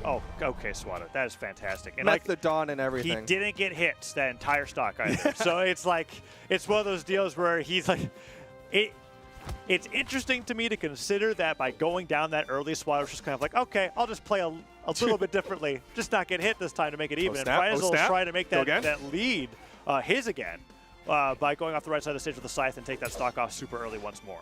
And I think Swada is starting to respect the offstage from Frizel, because that time he recovered up and then went for stage control. He opted not to go in for the offstage gravity cancel. Dodge. That's a burn dodge. Recovery thrown out. Frizel doesn't deny the wall touch, but he's getting damage. Gravity cancel, neutralite. Swada tosses the sword straight up. Hammer picked up. Avoids the falling cider as Frizel's really chasing him down unarmed. Gauntlet's now picked up as the recovery hits, and Frizel could get a sidelight. Oh no! Went for the neutral stick, and the weapon throw comes forward instead, and Swada kicking him away. Went for the gravity cancel downlight, reversed it. Frizel keeping the weapon to deny, but Swada still at a deficit. Yeah, playing a little bit from behind. Frizel not able to follow up off of the downlight. Turnaround attempt from Swada. Ooh. Clash out. Frizel still gets the wall touch though, so he's not worried about the recovery. Nice Another hit. Whoa, that Good cider came so spacing. close to knocking Swada out. Once again, whipping with the signature, and Swada with the weapon throw down, putting out downlights, and Frizel just trying to find some opportunity back onto the stage. Swada not willing to give him that Nair, Gauntlet Nair reversal that worked so well in the first stock again, as this second stock for both of these players has extended quite a bit compared to what happened at the beginning of the game. Yeah, Frizel off the swap to the Mordex, just looking better here in game number 3. He's been able to find more consistency both on stage and off stage. Goes a little too low for Swada, and Swada now has the weapon advantage, has both of them. Whoa, he tried to sidelight him right into that weapon throw. That would have been huge. Weapon picked up from Frizel while still airborne. Weapon throw forward means a little bit more damage comes on the Frizel as that gravity cancel sidelight does connect, and Swada goes for the ground pound of all things to try to take Frizel down. Downlight does the active input to kick him really far forward, or doesn't do the active input, right? Because if he did that, he would have that combo instead. That has enough force to send him off the left side of the stage. That's how damaged Swada was on that second No, stock. the kick is the active input. It is? Yeah. So if you don't do anything, it's the spin? Yeah, so the general idea is if you active input, you get more force, right? Same with the sidelight, right? That's So you go for the active input, and you get the stronger hit. So yes, my instincts were correct. Yeah. Active input to kick him forward. Great tool, We see a lot of Scythe players gravity cancel the downlight for that in particular. Especially for finishing. It's like a super unarmed side light. And the way that the knockback is so perfect for people coming back to the stage. And now Frydazol up 2 stocks to 1 is doing a ton of damage to Swada. This could be the win for him to bring it to a game 4. Okay. He touched with that. I'm surprised. I didn't actually know Mordek's side sig stepped him forward enough because he was definitely out of jumps before the side sig, and then after he used it, he got them back. His forehead hit just high enough. I think Swada thought he was done too, because like if he didn't, he would have gone in. That was an easy ground pound. But either way, Frydazol able to hold on to this second stock, get some damage. Needs to get more though, because Swada can get a recovery and KO. Swada almost getting 2 stocks at this point. Okay, unarmed Sair comes through. Swada puts a little bit of a celebratory Evo there. Yeah. Let's see if he can bring this back, because Frydazol this is the greatest lead that he's had all so far. Mordex and Brawlhaven's been so great, and just I know that first stock for Frydazol was super early. Swada brought that back, dead even 2-2. Yeah. So this game has been all for Frydazol's second stock. Yeah, this is Frydazol playing very well. Of course, he had a great offstage, but also has been winning on stage again. He's got Swada. Ooh, didn't get the connection though. Swada with the recovery, keeping himself alive, but basically anything from Frydazol could finish off this stock. Ooh, weapon throws coming forward, and Frydazol with the gauntlets, trying to keep him denied. One kick comes through. Swada can't get the weapon. Frydazol guarding it. New gauntlets picked up. Oh, he takes his old gauntlets, actually. Oh, okay. Wanted to finish off that stock with the side air, and he gets it off the left side of the stage. And I was actually a bit surprised by the damage out there. I thought Frydazol would have less after how with that first stock being so fast. But, I mean, he was able to build up a lot of damage on that second and third stock. So it makes some sense that it was like 500 to 400. Fantastic knockout there, and we're going to see the second stock there with the downlight, just enough force to kick him off the left side of the stage. And that second stock went far enough to where Swada just couldn't get anything started. And now, with the maps being banned out, we are going back to Miami Dome. But Frydazol is staying with the Mordex. Yes, he's working it. I mean, the gauntlets look good. Definitely had more success with the gauntlets than he did with the orb. And so we're seeing him stick with it as we go into game number 4. Swada 1 game away from earning a spot in the top 3. I'm very pleased as a spectator and a fan of Brawlhalla competition in general that we're seeing now a 3-0 between these two, because I was just talking about how I was like, oh no, Frydazol, you were doing so great. I know you were doing so great. My eyes don't deceive me. Oh no, I need to stop Turn talking. around. Okay, oh wait. Can he get it? Frydazol gets the grab pound? Is this Brawlhaven all Still over going again? the turnaround again. They just keep reversing each other gets with the back dairs up. and the recoveries. Dude, gauntlets versus hammers is such a wacky matchup off stage, and it's for that reason alone they just have so many reversals in their kits. Frydazol brings him off stage again. No, he bounces instead. He goes for recovery. Weapon throw down. Swada. He tries to go for the grab. He gets the sideline. Frydazol interrupts him with the down air on gauntlets. Now playing on that platform. Looks for the recovery. Swada misses the Sair. Doesn't get the pivot on the Sair. That's going to take Swada off the left side of the stage. Frydazol with a lead once again in game 4. It feels like they both hit the gas pedal and the NOS to start this one off. They were just swinging at each other off stage, on stage, top of the map, everywhere. They wanted to get that early KO, and it goes the way of Frydazol off the back of that gauntlet side. Swada with the stomp sider, not enough, and he throws away the weapon. Ooh. Now Swada with the sword, trying to get the stock from Frydazol, but Frydazol picks him up the down air, really playing well on the platforms this time around in Miami Dome. Nair catches Swada, being a little impatient this time. Frydazol almost falls off the stage. Was really worried about that, but no, we haven't seen any cases like that so far. Neutralite Nair, side air from Frydazol means that Swada is an orange now, and Frydazol, from one side of Miami Dome to the other, has really been punishing Swada for overextending on the stage, and now is bringing Swada deeper into the orange. Swada just cannot connect a single move against his opponent. Yeah, Swada's really struggling to finish off this final blow. He got Frydazol to the red, but since then, Frydazol's just been living. You see Swada maybe trying to just figure out what is the solution, thinking about it. I am kind of like seeing this moment where Swada's just standing there being like, what do I have to do to touch this man? Literally, please. The Nair, not enough. Frydazol, the weapon toss, not enough. Frydazol still gets the touch. Downlight recovery, there we go. Finally. Swada finishes off that first stock of Frydazol, and this is PR1 versus PR20, and PR1 is the one struggling. Yeah, it has been tough for Swada to connect any moves with Frydazol, having to result the weapon throws into unarmed just to be able to take him off the top after what seemed like 200 damage. Frydazol now here, 2 stocks to 2, only needs a silent recovery, a neutral sig, a side sig. Okay, I thought it was a silent recovery. Now it might be a silent recovery. Yep. Okay, because that last recovery I was like, felt like that should have knocked out. There we go. Friazol with a solid whole stock lead over Swada. And it's not even like Brawlhaven this time, where that first stock was relatively early. No quick stocks taken. It's just Friazol playing incredibly well here in game number 4. Oh, side air not connecting, and Friazol gets the D-line sideline. Friazol waiting for the landing. That scoop will interrupt Friazol from hitting him, but he just turns into a Nair recovery. Okay, Swada. Nair. That is huge. Swada gets the Nair afterwards. Friazol even tried to gauntlet recovery out of the way. He tried to go even higher. You cannot ride yourself into the blast zone off the top side of the stage. You have to be in hit stun. Swada still got the Nair to connect, and because of where Friazol was, he just got deleted. And just like that, Swada brought this one back from the brink. Friazol had a full stock lead, and suddenly this could be anyone's game. Friazol trying to take this to game number 5, but Swada starting to find some answers to the play of Friazol. Nairs are hitting. Friazol has the gauntlets. Could go for a weapon throw down. He does. Picks it back up. Side airs are coming through, and Swada goes for the dashed up side air to get even more damage on him from Friazol. The roles have been reversed here in terms of the stage control. Friazol was doing so well on those top platforms. Now Swada seems to have taken them over, and Friazol has been having trouble getting things started, and Swada slowly bringing it back into this game. Down air whiffs. Another down air whiffs, but Friazol's not getting punished as he's just running from it, and the neutral light connects, and Swada's got complete control over center stage. Down air hits, and Friazol finally gets something started.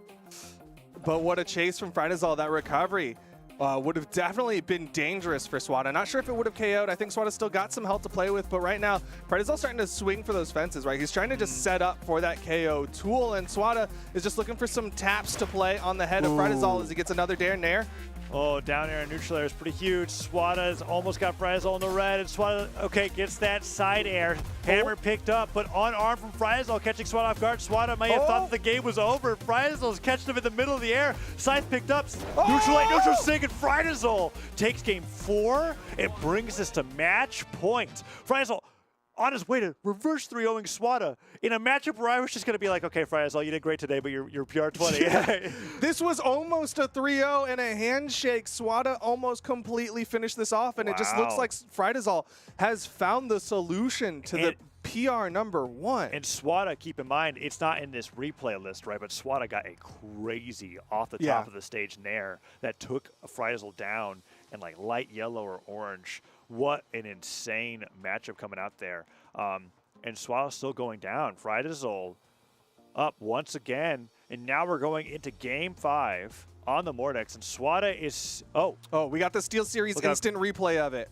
Look at how awesome Here we go. Okay, so there's the scoop. I think Friazol chase starts. for the Nair. Yeah, so he dodges out of the way. I thought he had put it in a recovery, but he did not, so the Nair just hits. He tried to dodge out of the way. You saw Swada was looking to the right and immediately turned left for the Nair. Swada delayed that Nair for a while, too, so that was fantastic. Swada taking it off the top.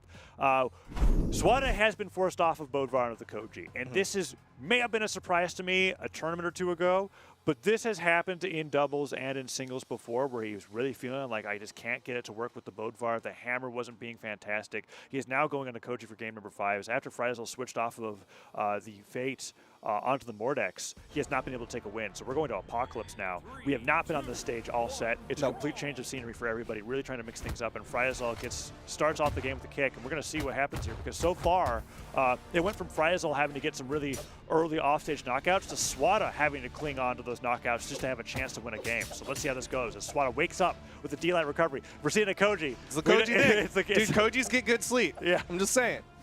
They all wake up. But right now, Swada trying to wake up here in game number 5. Friazol again playing well. The thing about Swada on the swap to the Koji, yes, he's got more dex, but he also still has a sword. And if Friazol knows what to do against the Koji sword, then this could be trouble for Swada.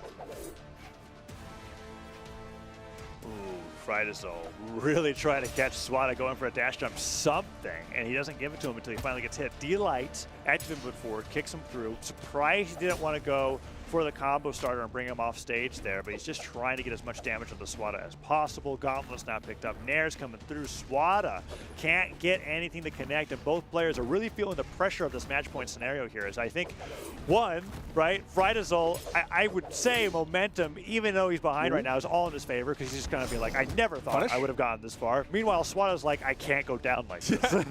I cannot lose to PR number 20 like this. It would be such an upset, and right now the recovery's not Still living. enough. Oh my goodness, Oh, Frydazol. Frydazol could get a neutral sync here. He could get a. I'm not sure if Silent Recovery would do it. Wow, he really he leapt off of that. Can you make it safe back? options. Oh, he Okay. side airs, but Swada waits out everything against the down air. Now Frydazol has to even this stock up right away, otherwise Swada could just run away with this. Yeah, Swada definitely went for the safer options. You saw those weapon tosses, and then the second Frydazol was committed to something. Like that side air for the wall touch is when he went down, hit that down air, got the finishing blow, and Frydazol now struggling a little bit, has not been able to open up Swada. Ooh, downlight recovery's coming through. Another recovery comes through. Swada goes in for the recovery once again. Falling side air, jumps over the weapon throw, and Swada gets hit, and Frydazol definitely takes that stock out, and when he needed to, because he was just taking so much damage from Swada's bow. Weapons are coming through. Swada probably looking to get like a recovery unarmed first before going in for a weapon pickup, and Frydazol instead gets his own recovery into down air. But Frydazol blowing jumps. Okay. Uh-oh. Swada. Whoa, Swada. Okay. You are crazy. Full rotate. Okay. I thought Frydazol would slide off with something, but I guess he was hoping that Swada would dodge before he put out a gauntlet in there, and Swada just didn't give it to him. That was potentially very scary. Yeah, that was a risky ground pound from Swada, because Frydazol was definitely safe and could have gone for the turnaround. Fortunately, both of them able to make it away from that one. Nice dodge, the recovery. Frydazol dodges forward, gets the side air on the way down. Side light comes through. Side light hits again. Nair comes through. Side light from Swada comes through, and Swada falls to the side air, gets the weapon throw, double weapon throw. Swada, will he go for the D-light ground pound? No, he didn't get Frydazol disarmed, so he's not going to risk it. Yeah, and you saw he kind of drifted down, was thinking about picking up the sword, but didn't have the range for it, so he opted to back away. Damage, though, relatively even. Swada needs more. Recovery might do it if he was able to connect. Oh, dodges out of the way of the neutral light. Oh, Side snap, light that was a Nair. dodge Oh, gravity cancel down, just a little late. A little late for that to connect, and Swada dodges out of what would have been certainly the loss of that second stock. Frydazol, so good with that side light, right? You got that two versions of the input, the one that kicks them away hard like the scythe down light, and the one that kicks them straight up for a potential follow-up. And Swada doesn't dodge out of the way of the neutral signature, and Frydazol takes the lead in Game 5 as he's tacking on even more damage to Swada's final stock. This could be a massive upset. Frydazol was not expected to be in this position, and yet here we are, one stock away from taking the top seed, the top PR, down to the lower bracket. Off stage. He got hits his the recovery. Sair. He went for the recovery himself. Swada gets He hit in the can't stage. dodge. That's He it. can't dodge. Frydazol takes down Swada 3-2. What It gets an to the top upset. 3. What an amazing performance from Frydazol. Switches over to the Mordex, and that is like beautiful. The scythe play there towards the end. That is it. The SteelSeries instant replay. We're gonna see all those stocks. That one's the one we're gonna be lingering on the longest because Immaculate if plays. he didn't bounce Swada into the stage and then down air afterwards, Swada still could have gotten those jumps back and been able to play with that stock. What an amazing final stock. There he is sweating, right? He's going to He touch. needed that Sair. Frydazol He falls needed that with the Sair. side air and then downers him afterwards so that Swada can't make it back. And that jump is just complete futility. He wouldn't have made it back anyways, but the weapon throw definitely puts it in there as Frydazol 2 stocks Swada in Game 5 after almost being 3-0'd. I remember saying the sentences of being like, Yeah, he made it. In Game 3, we were like, yeah, you did good. Good job. Nice job, Frydazol. You You tried. don't normally make it You winner know side what? top 8. First time in top 8 in a while. This You is did reigning good. world champion. Holy right? cow. Swada, PR1, going down to PR20 as Frydazol is having the tournament of his life right now. And just like that, Frydazol, a guaranteed top 3 finish here at the SteelSeries Invitational, showing he Say that again. deserved Wait, hold that on. gold That's right. ticket. Yeah, you're absolutely right. Frydazol top 3. Yeah, I'm right this time. It's rare. I mean, I just can't. It's just interesting to hear that you say that. I'm like, wow. Yes, Frydazol, well played. Can't wait to see how he's going to be playing against the winner of this next matchup, which is going to be either, well, I don't know. It's going to be weird. Godly is like, so. Production, thank you for letting me know who it is. I know what the matchup's coming up next. It's Godly But versus yeah, Pavelski. you just have But feelings. I am thinking about how this matchup's going to play out, and Swada, phenomenal player, but the cracks are showing, right? Before that matchup showed up between Frydazol and Swada, I was talking to you about how, like, Swada isn't quite showing the performances that I was expecting that we saw towards the end of 2021, and now Frydazol really capitalizing on that and turning it into a win for himself to get onto the winner's side of top 3. Now we have Godly versus Pavelski. Godly has not been showing any any weaknesses. In fact, Godly is playing so fantastic that I'm not even really sure. Like I'm starting to lean towards in my brain that he's actually just the best He's player. He's going to start coming with me to the Church of the Godly? world. Yeah, You're going to start coming to church. Like I cast South America, I cast North America, I cast Europe. I look at Godly play and I'm like, this isn't fair for everybody else. He is just unreal. He's just on a different level. So this really stresses that if Pavelski could take down Godly, then Pavelski is just playing the best he's ever played in his life. Because I really doubt that anybody's going to beat Godly today. But if it happens, I am going to be so hyped. Fry, the first person in the top 3 who got a reverse 3. Maybe it is Fry as well. He did end up going down 0-2 to 2-stocking his opponent, and that is huge. That's a massive upset. We're going to find out here is we're getting what I was hoping for. It is the Mordex Dittos coming in here between Pavelski and Godly on Small Brawl Haven. This game is going to be 48 seconds. Oh, yeah. It's going to be a fast one. Fast and loose. Pavelski. Don't blink. He's quick on it. Already starting to put some pressure out. Godly picks up a pair of gauntlets of his own, and they're fighting right on that corner where someone could slip and fall, but now they're back onto the main stage. Oh, Nair. Wow. He went for the downstick that was just trying to end that stock there. He goes all the way down, goes for the downstick again. Godly hits him on the way back to the stage, falls to the sider, pivots the neutralite, dashes back, dodges forward, and now Godly. The ground pound? He's got the ground pound on Pavelski. That's it. All right, that's 27 seconds. A little bit slow. Yeah. You know, what are they, walking? Yeah, I'm not really. Yikes. I was expecting a 10-second stock there, but okay, good Pavelski, dodging. that could have answered that right there. Down here comes forward. Godly on the scythe. Avoids the okay. Pavelski doesn't work the first time. Do it again. He was like, okay, that time I slid a little bit too far. Then downstick hits. Held it a little too long. Sends him flying off the right side of the stage. That's 2 stocks down in under 50 seconds. And Godly and Pavelski are now in a dead even game. On exactly what I was expecting between these two Mordexes. Is that ground pound just barely gets dodged. As Godly, there's that D-Light using it for the combo potential. Tries to reach forward with the Nair neutralite, double neutralite, cider. Godly chases Pavelski so far that Pavelski nearly drifts off the left side of the stage and loses the stock.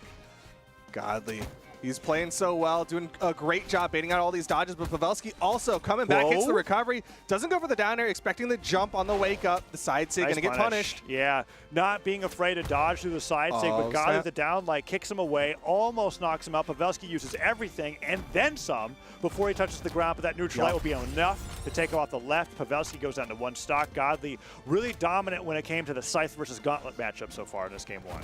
Yeah, Godly's been looking good. Nice. The chain dodge to get around the corner. Keep this one going as he gets the dodge burned from Pavelski. Doesn't get the second recovery, but he's getting the damage built up onto Pavelski's final stock.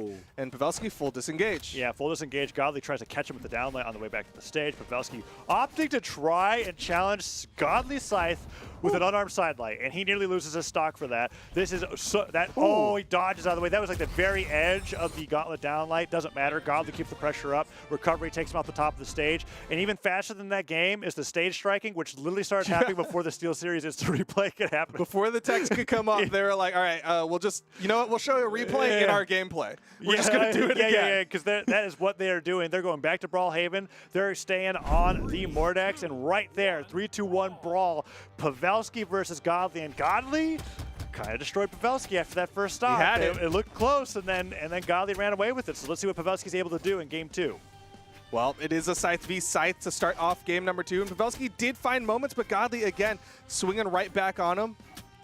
Both of them burning dodges. Pavelski with a burn spot dodge for the gravity cancel. Offstage opportunity, turn around. Nairs again. Another Nair. Tries to fall with the down air off. He rose with it. Instead, it would have connected. Godly makes it back to the stage. Downlight brings him on, gets the combo. Nair D-lights, gets him with the second downlight, and that time he's like, oh, the first one didn't have enough force to knock you out. Here, have another. And the downlight takes him off the left side of the stage, and now Pavelski doesn't even have him. I guess he's. Okay. Didn't expect. You know what? Godly showed him both feet. Pavelski showed him both hands. I guess so. Just like that. Wow, Pavelski evens that up. And I was about to say how Godly wasn't damaged enough for any signature to take him out. But the sidelight was enough to make the Haymaker connect. And Pavelski! He went for the gravity cancel downlight. He almost pivoted it, but Godly, while sweating, gets the side air. Okay, Pavelski went for the gravity cancel sidelights. Side air catches him. Godly down airs him to the right side of the stage. Pavelski continues the chain. Pavelski goes for the gravity cancel downlight. No, but Godly covers his head with the weapon throw, picks it up. Gauntlets, pummels him to the side. Pavelski can go for the downstick here. But I think hanging out. I think Godly would neutral air him no matter what. You see, Godly was definitely fishing for that neutral air, and Pavelski was like, I'm gonna sit in the middle for a little bit. Way Kicks around, him. nice kick coming out from Godly. The Ground pound connects. That was so smart. Godly drifted as far into the stage as he could and then held it there. Pavelski had no choice but to go to the stage, and he gets up at the ground pound to take the lead, and another nair as he spawns means that Godly takes the lead in game 2 once again. Pavelski, for the first time this game, is being forced to like stop and evaluate his options. This just been non-stop so far, but no, Pavelski, he can't even get the gravity cancel down. He got a knockout with that last game, but Godly interrupts it with the recovery, and that one's not pivoted. This looks like it's curtains for Pavelski in game 2 at this rate. Godly is just stopping every single idea Pavelski has. That cider comes through. All right, Duke, this is Pavelski comeback potential. We need it now. Well, it's not like he didn't pull off the comeback against Akno, right? True. Betting on the same map time and time again. It worked out for Pavelski, might work out here. But right now, Godly's getting the recoveries. He's up 2-0. Godly makes quick work of that last stock. 2 recoveries towards the top, and Pavelski, I don't even know when he had time. Yeah, how did he to swap switch faster to than Wushang? They were still playing the end song. Yeah. And more so, the map striking happened. They are just speed running this matchup, and Pavelski has decided that Wushang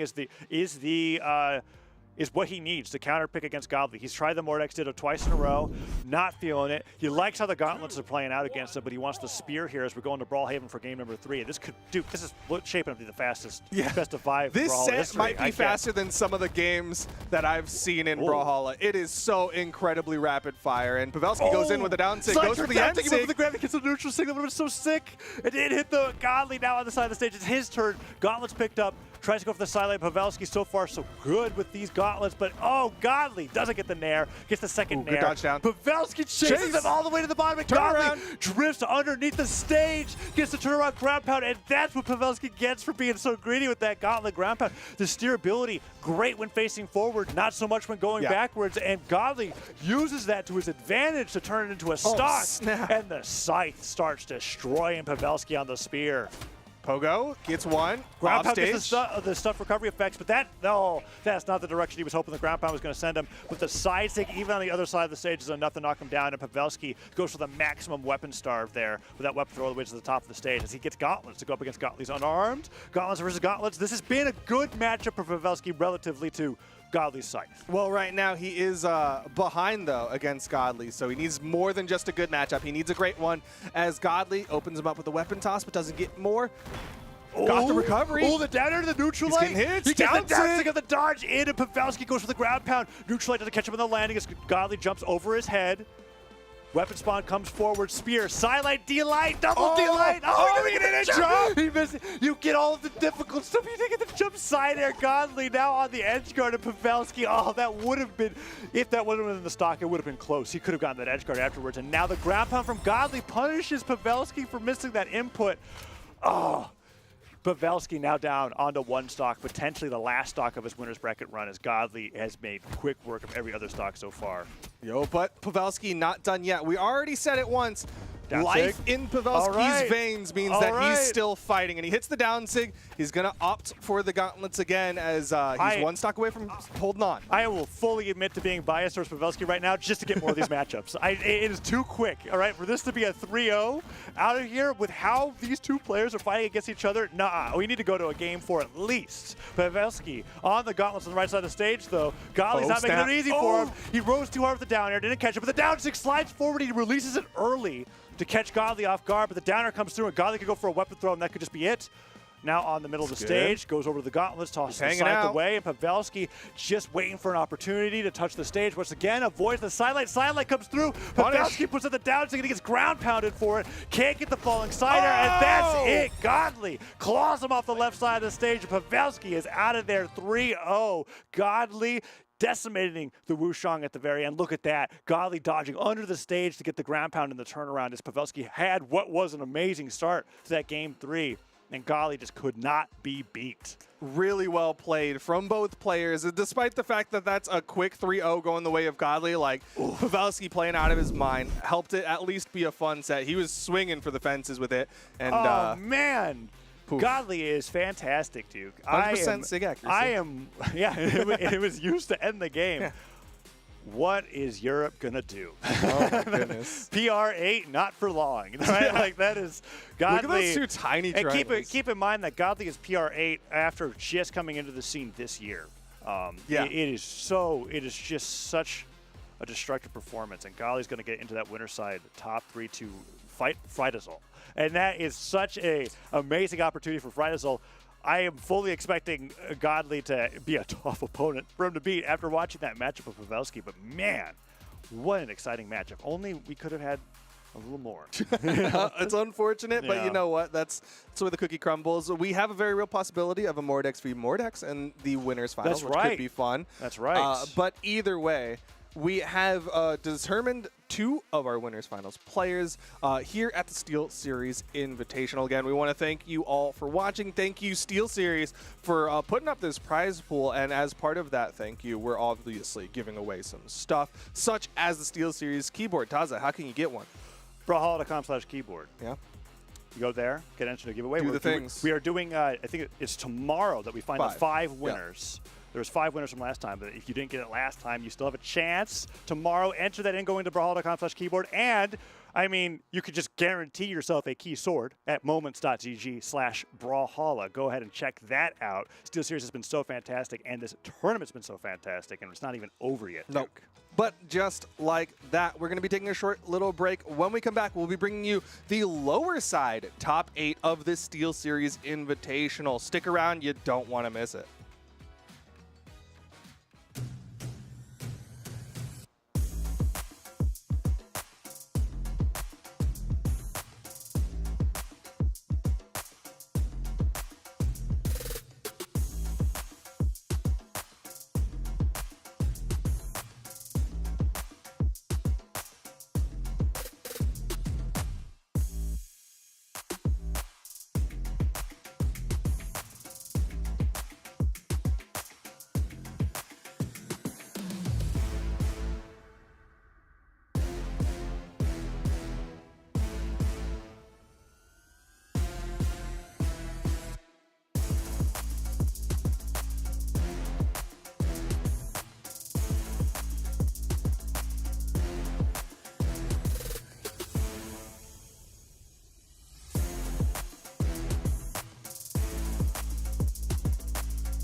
plan, and I'm a stranger in your land. There are no signs and there's no plan, and I'm a stranger in your land. There are no signs and there's no plan, and I'm a stranger in your land. There are no signs and there's no plan,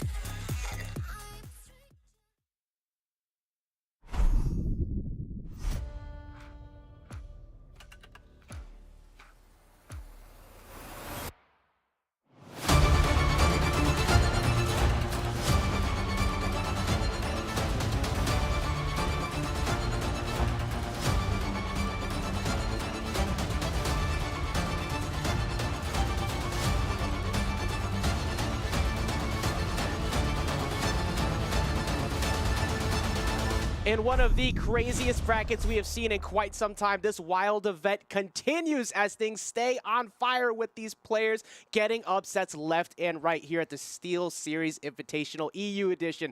Friday Soul playing incredible. So many other upsets going on as well. Only Godly holding it down, much like myself, Ajax, and of course, Rain on the mic. How you doing today, man? Hey, my man. I'm feeling absolutely incredible and blessed to be here with you today. And, man, I got to say, having the smoke coming up and heating things up right now, it's got a little smell to it, letting us know that things are getting hot and heavy for these fantastic matches right now. Just kidding. There's no smell.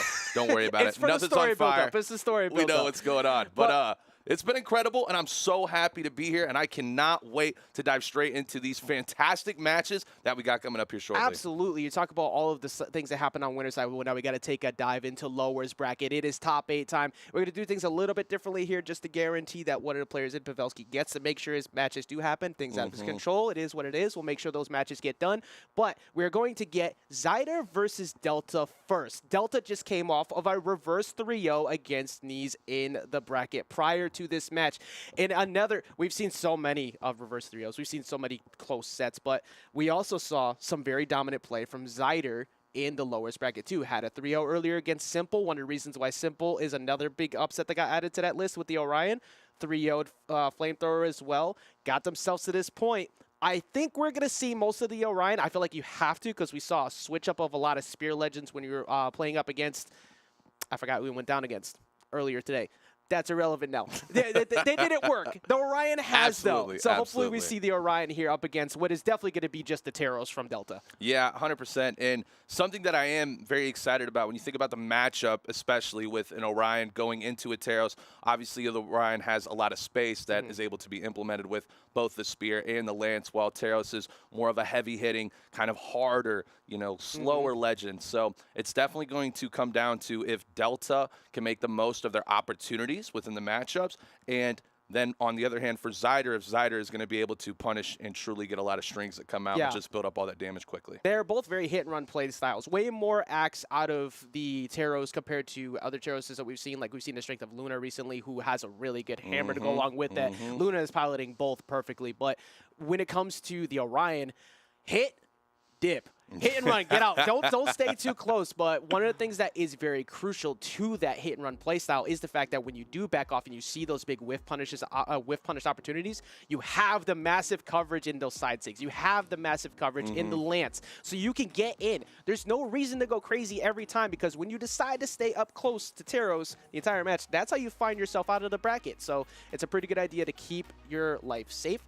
I think that's a big reason why we've seen Zyder have these 2 3-0s in favor of the Orion. Let's see if that happens here in game number 1. But easier said than done because Delta also had that reverse 3-0 just against these. So it's just been one of those days we start things off here on Demon Island. Man, and here we go. Best of 5 over here on loser's side for top 8 elimination. That means the winner is moving on and the loser is officially out of this tournament. This is match number 1. And I like the choice for Demon Island early on here, especially in favor of Zyder, because it gives Zyder a lot more space to kind of move around. But apparently Delta doesn't need the space going for the GCD light into the ground pound. Gets blocked by the stage. But Delta with a very strong performance here in the first 10 seconds, Ajax. And everything you're alluding to works so well, not even just on the fact that you can survive a lot longer on Demon, but you have way better options to find edge guards. That is all irrelevant, though, because the KO power of Taros still finds its mark and gets the first KO. Yeah, that was quick. That was a very, very, very quick stock. But Delta's still having, a good amount of damage on him right now. Now, we just have to see, though, if Zyder can find a way to make the most opportunity here and get this KO early. Because look at Delta right now going into that side light nair. Just going only for true combos and building up so much damage. It's looking a little bit tough for Zyder off the rip. And Delta's been finding a lot of 3 pieces all day. Weapon toss, catching him, and that is going to be a GCD light into the stomp. Goodness. Great job with the ground pound once again. This is a huge lead right now for Delta. This is massive, and I don't really know what it's going to take for Delta to kind of even get back into it. I mean, barely even able to hold stage control right here. I mean, Delta is looking amazing, but Zyder with a nice D-Sig there's a little bit of a momentum shift, but still there is such a massive mountain that Zyder is going to have to climb here to get back into this. I feel like the biggest issue before the match is that I talked about how Zyder is 6-0 with this character, and every single person I've said who's been winning today has immediately lost. So I am the worst. I'm the worst person to talk about you today. But just misses out on the landing there. That Sarah's going to come through. You're forced to have to go low weapon. Man. Oh, that was actually really smart. Instead of deciding to go for just the recovery with the lance, throw the weapon toss up. I think that caught Delta off guard. Granted, it might not last that much longer, and he just misses. Sarah that time, though, is going to take it. That's the first game dropped on the Orion. Yeah, and that was there were 7 Sares on that stock. I mean, that's a lot of Sares. That's a lot of Sares. As you come back and look at the SteelSeries Invitational for our SteelSeries replay here, you just see Delta just dominating in all aspects of this match, to be honest here, from weapon throws to KO confirms with GC line to ground pound, to even then going off within recovery and then looking for the most opportunities and finishing off the Sarah right there. Delta is in peak performance right now. Ajax, what's Zyder going to have to do to even have a remotely better chance than what we saw in that first match? You said it very well with the fact that Delta had 7 stairs in that last stock, right? Simplicity is key. You have to play around that somehow. You have to play a little bit more passive. Switching up to Apocalypse does give you the ability to actually escape some situations with that platform. That is a good choice. And you have a bigger range to cover on the sides, which normally would have been good for you as the spear player, but it didn't work out. I think Zyder, what we just saw right there, landing with the dare and then dip. Don't try to stay too close and try to work that damage slowly, because Delta's getting way more off of any time he actually gets a hit. Yeah, and Delta, again, look at the stage short now. Nice ground pound off the edge, going for the weapon throw, looking to confirm the KO. Oh, with a dare? Goes for it again. No. Nope, not confirmed the KO right there. Zyder with a wonderful recovery back onto stage. But Delta, again, is just making the most of these opportunities. Oh, no, right here, Ajax. There we go. This could be huge. Just misses the ground pound. That was the first time we finally saw a side light into D-Light Sarah. We haven't seen a lot of confirms off of the spear. That's been a really big problem. Sidelight trying to get a follow-up. However, gets caught by the landing from Delta, recognizing, look, you keep pushing me. Eventually, I'm going to swing on a disadvantage. One of these is going to connect. Yep, and that's the tough thing about playing against Hammer, because it has so many KO confirm options, right? And so Delta knows that if Delta just plays stack, Delta can pretty much hit with a Nair, a Sair, or even a Dare and confirm the KO. So what Zyder's trying to do now is, by relying on this spear, wonderful ground pound right there to even it out, you're going to see Zyder use a lot of Nairs right now and then a lot of backdash into side light, because it's going to create enough space to where it's going to have to force Delta to overcommit. So I think if we see Zyder keep doing that, Zyder can find a way to climb back in this. One real good thing for Zyder, too, so far is that the damage has gone down a lot. Now, Delta does have the lead, but the amount of damage that Zyder has taken by comparison has been good, much better. Great job catching him off the side, getting it right to even. Oh, that was big attempt. Oh man, that was bold. Yeah, that was bold, and Zyder makes it, you know, a little bit of a comeback there in this aspect, but still Delta with a slight damage lead, now a pretty big damage lead. No weapon though, looking for the KO confirm option. This is what we talked about. Again, Zyder has to create space right here, because this is where Delta has struck every time with the side light Sair. Looking for the edge guard, unable to finish off that KO. Oh my goodness, catching him on the cross up, like fading, like alluding to the idea that stop Sarah was coming, so making you feel like you're safe to go to the other side, and then you get caught for it on the opposite side of that signature. The fact that the hammer has been working so well for Delta so far is a good telltale of how good he feels, because most of the work prior to this game has mostly been through Axe. Yeah, and you know, as you say that right there, though, Zyder has seemed to found a bit of their groove over here on the spear, calculating with that D6. That's 2 KOs in a row now with that D6. So Zyder's definitely starting to get a lot more confidence and is starting to really maintain stage control. And it's looking a little bit scary for Delta. Oh, I really thought we were going to get the end sig again from Zyder. I was hoping for it. A little Ryan Dunk action. I'm actually, got the double dodge! D-Light, GC D-Light into Sarah, gets the weapon toss and takes game number 2. Zyder was looking for quite a few double side lights on the ground before to kind of mix it up. And then at the end, realized, well, you just keep getting caught. So I'm just going to extend it, and then going for the GC D-Light to get that extra oomph. Perfect weapon toss. Yeah. Beautiful play. That was looking still like Delta's game until the last like 20 seconds of that match.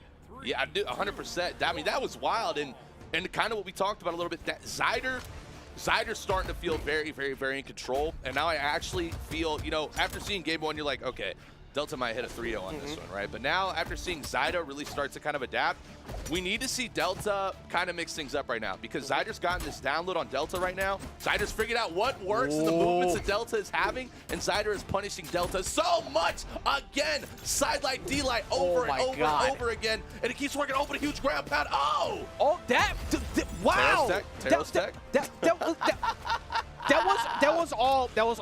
That was all of Zyder's stock. Oh my prior to gosh. going off stage and getting caught by 1 ground pound. But the thing is, it happens to everyone. Don't let it be huge for sure, but you got to rebound after that. If you Okay. Don't even need a weapon. Oh, Delta, gets the chase with the neutral. That was 6 hits uncontested back and forth. Delta is just going nuts. 7 hits now. Okay, but the D-light recovery, that gets a stop. We calmed down a little bit. It was getting wild. All right, Ajax, why is unarmed working so well for Delta? So this made some, actually sticking with it, but it was the axe. So earlier today we saw it too. Delta didn't want to give up the potential of losing axe off the weapon pickup for the next stock. He was already deep in the red. So you just go unarmed to get as much damage as you can. Got plenty, and then oh my god, gets a ground pound, gets another one. That's a stock. That's his stock. Amazing double dares coming in from Zyder. Okay, Zyder looking so much better. What do you think out of Delta besides that right there that he's got to do to make the adjustments to keep a good lead? Because even though it's very even, most of these hits now are leading to so much out of Zyder compared to in the first game. Reward on hit was way in favor of Delta. Yeah, it's just, and I think it's Zyder's taking a lot more risk, and it's paying off every single time. Whereas Delta is playing, very safe, right? Going for pretty much no signatures, throwing out nairs, sairs, maybe a couple calculated, D-lights. But besides that, I mean, Delta's just kind of nickel and diming it while Zyder's trying to really build off these crazy over-the-top reads.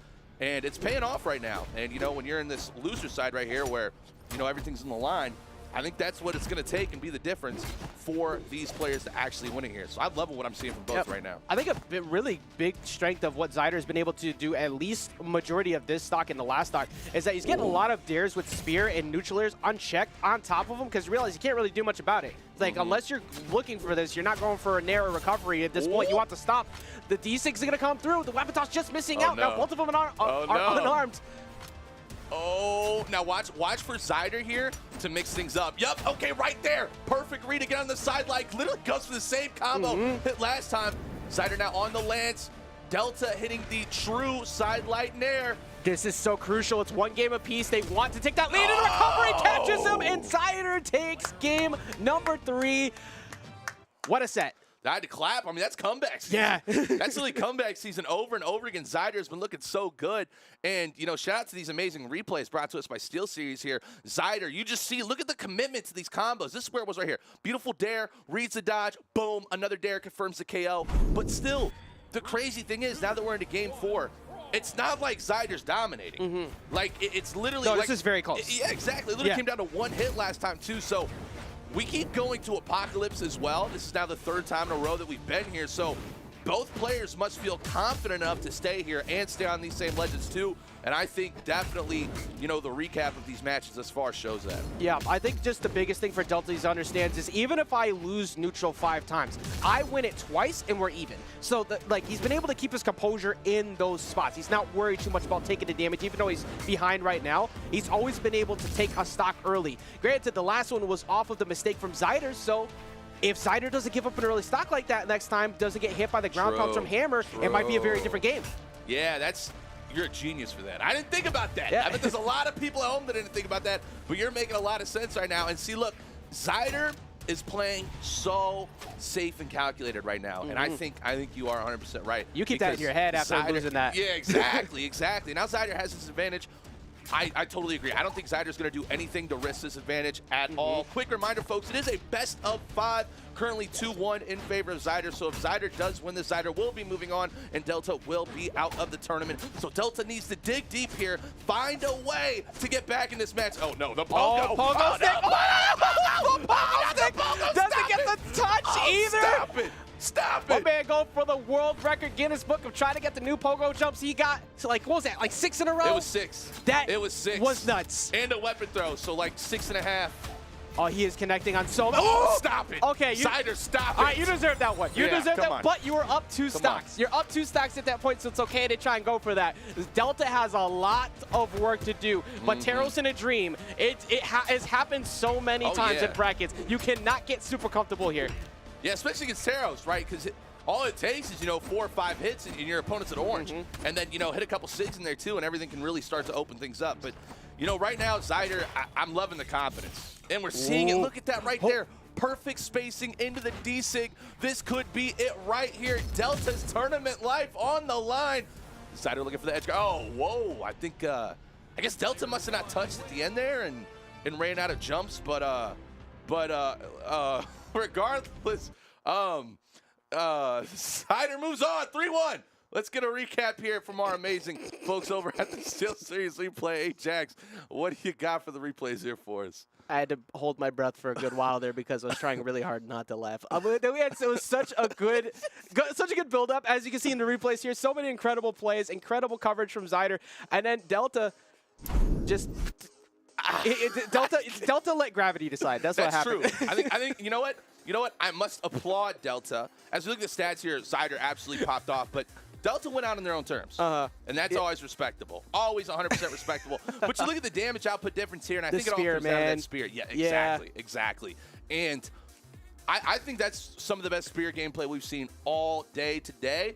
And what gets me very excited about Zyder for the remainder of this tournament now is that we just witnessed Zyder evolve within an entire set. Zyder game 1 looks pretty bad.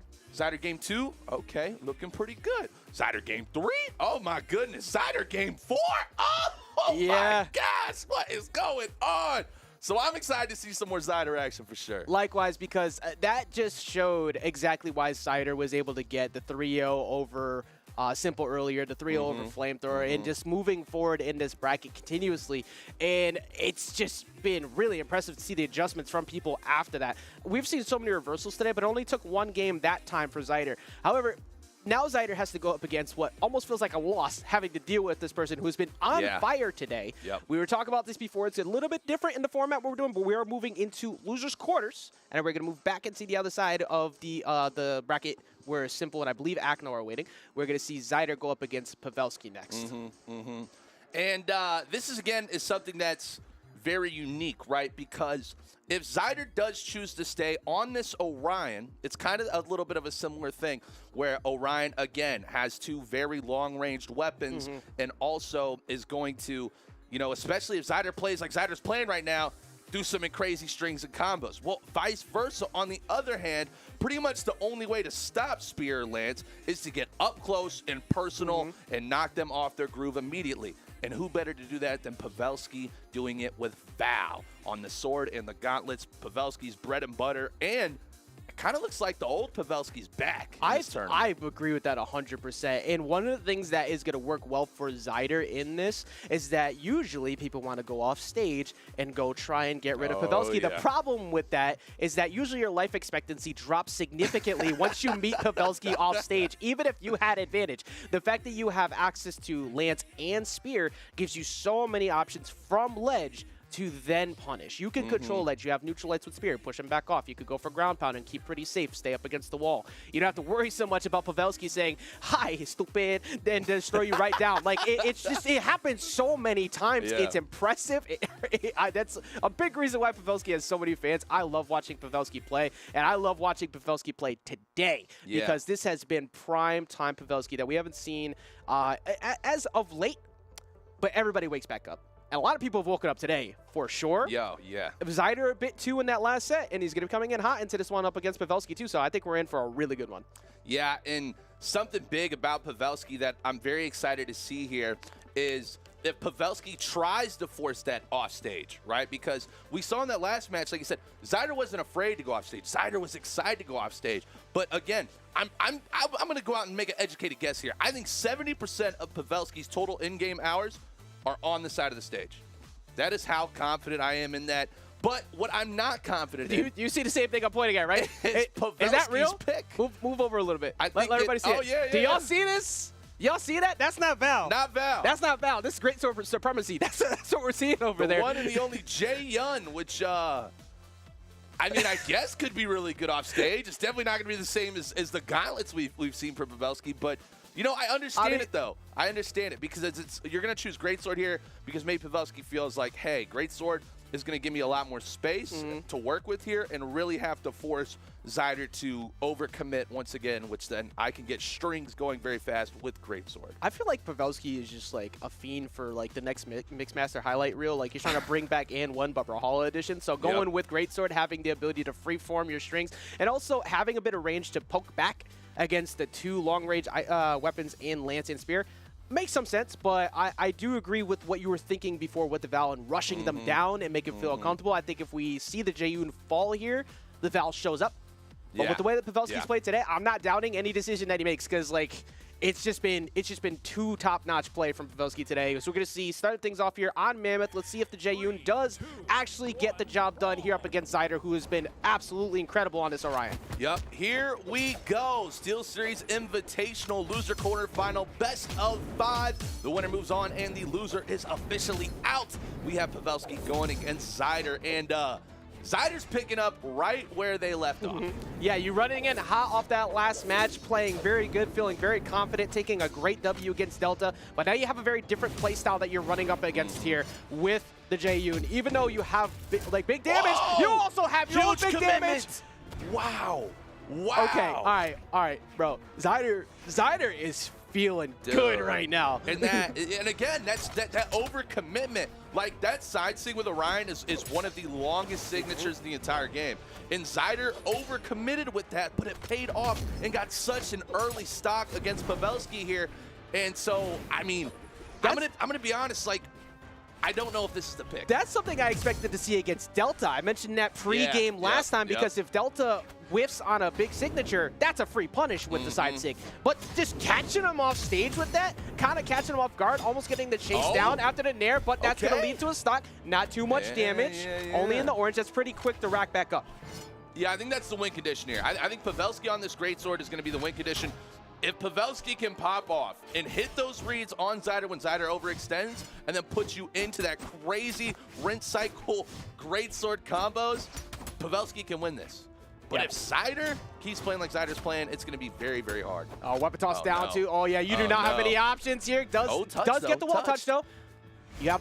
Oh, great reversal. That was so close to getting GCD Light into ground pound. Trying to push him back multiple D6. Like, yo, just get off me. This is my platform. Stay away. Oh, the read. This is what I talked about. Look at that 4-piece off that.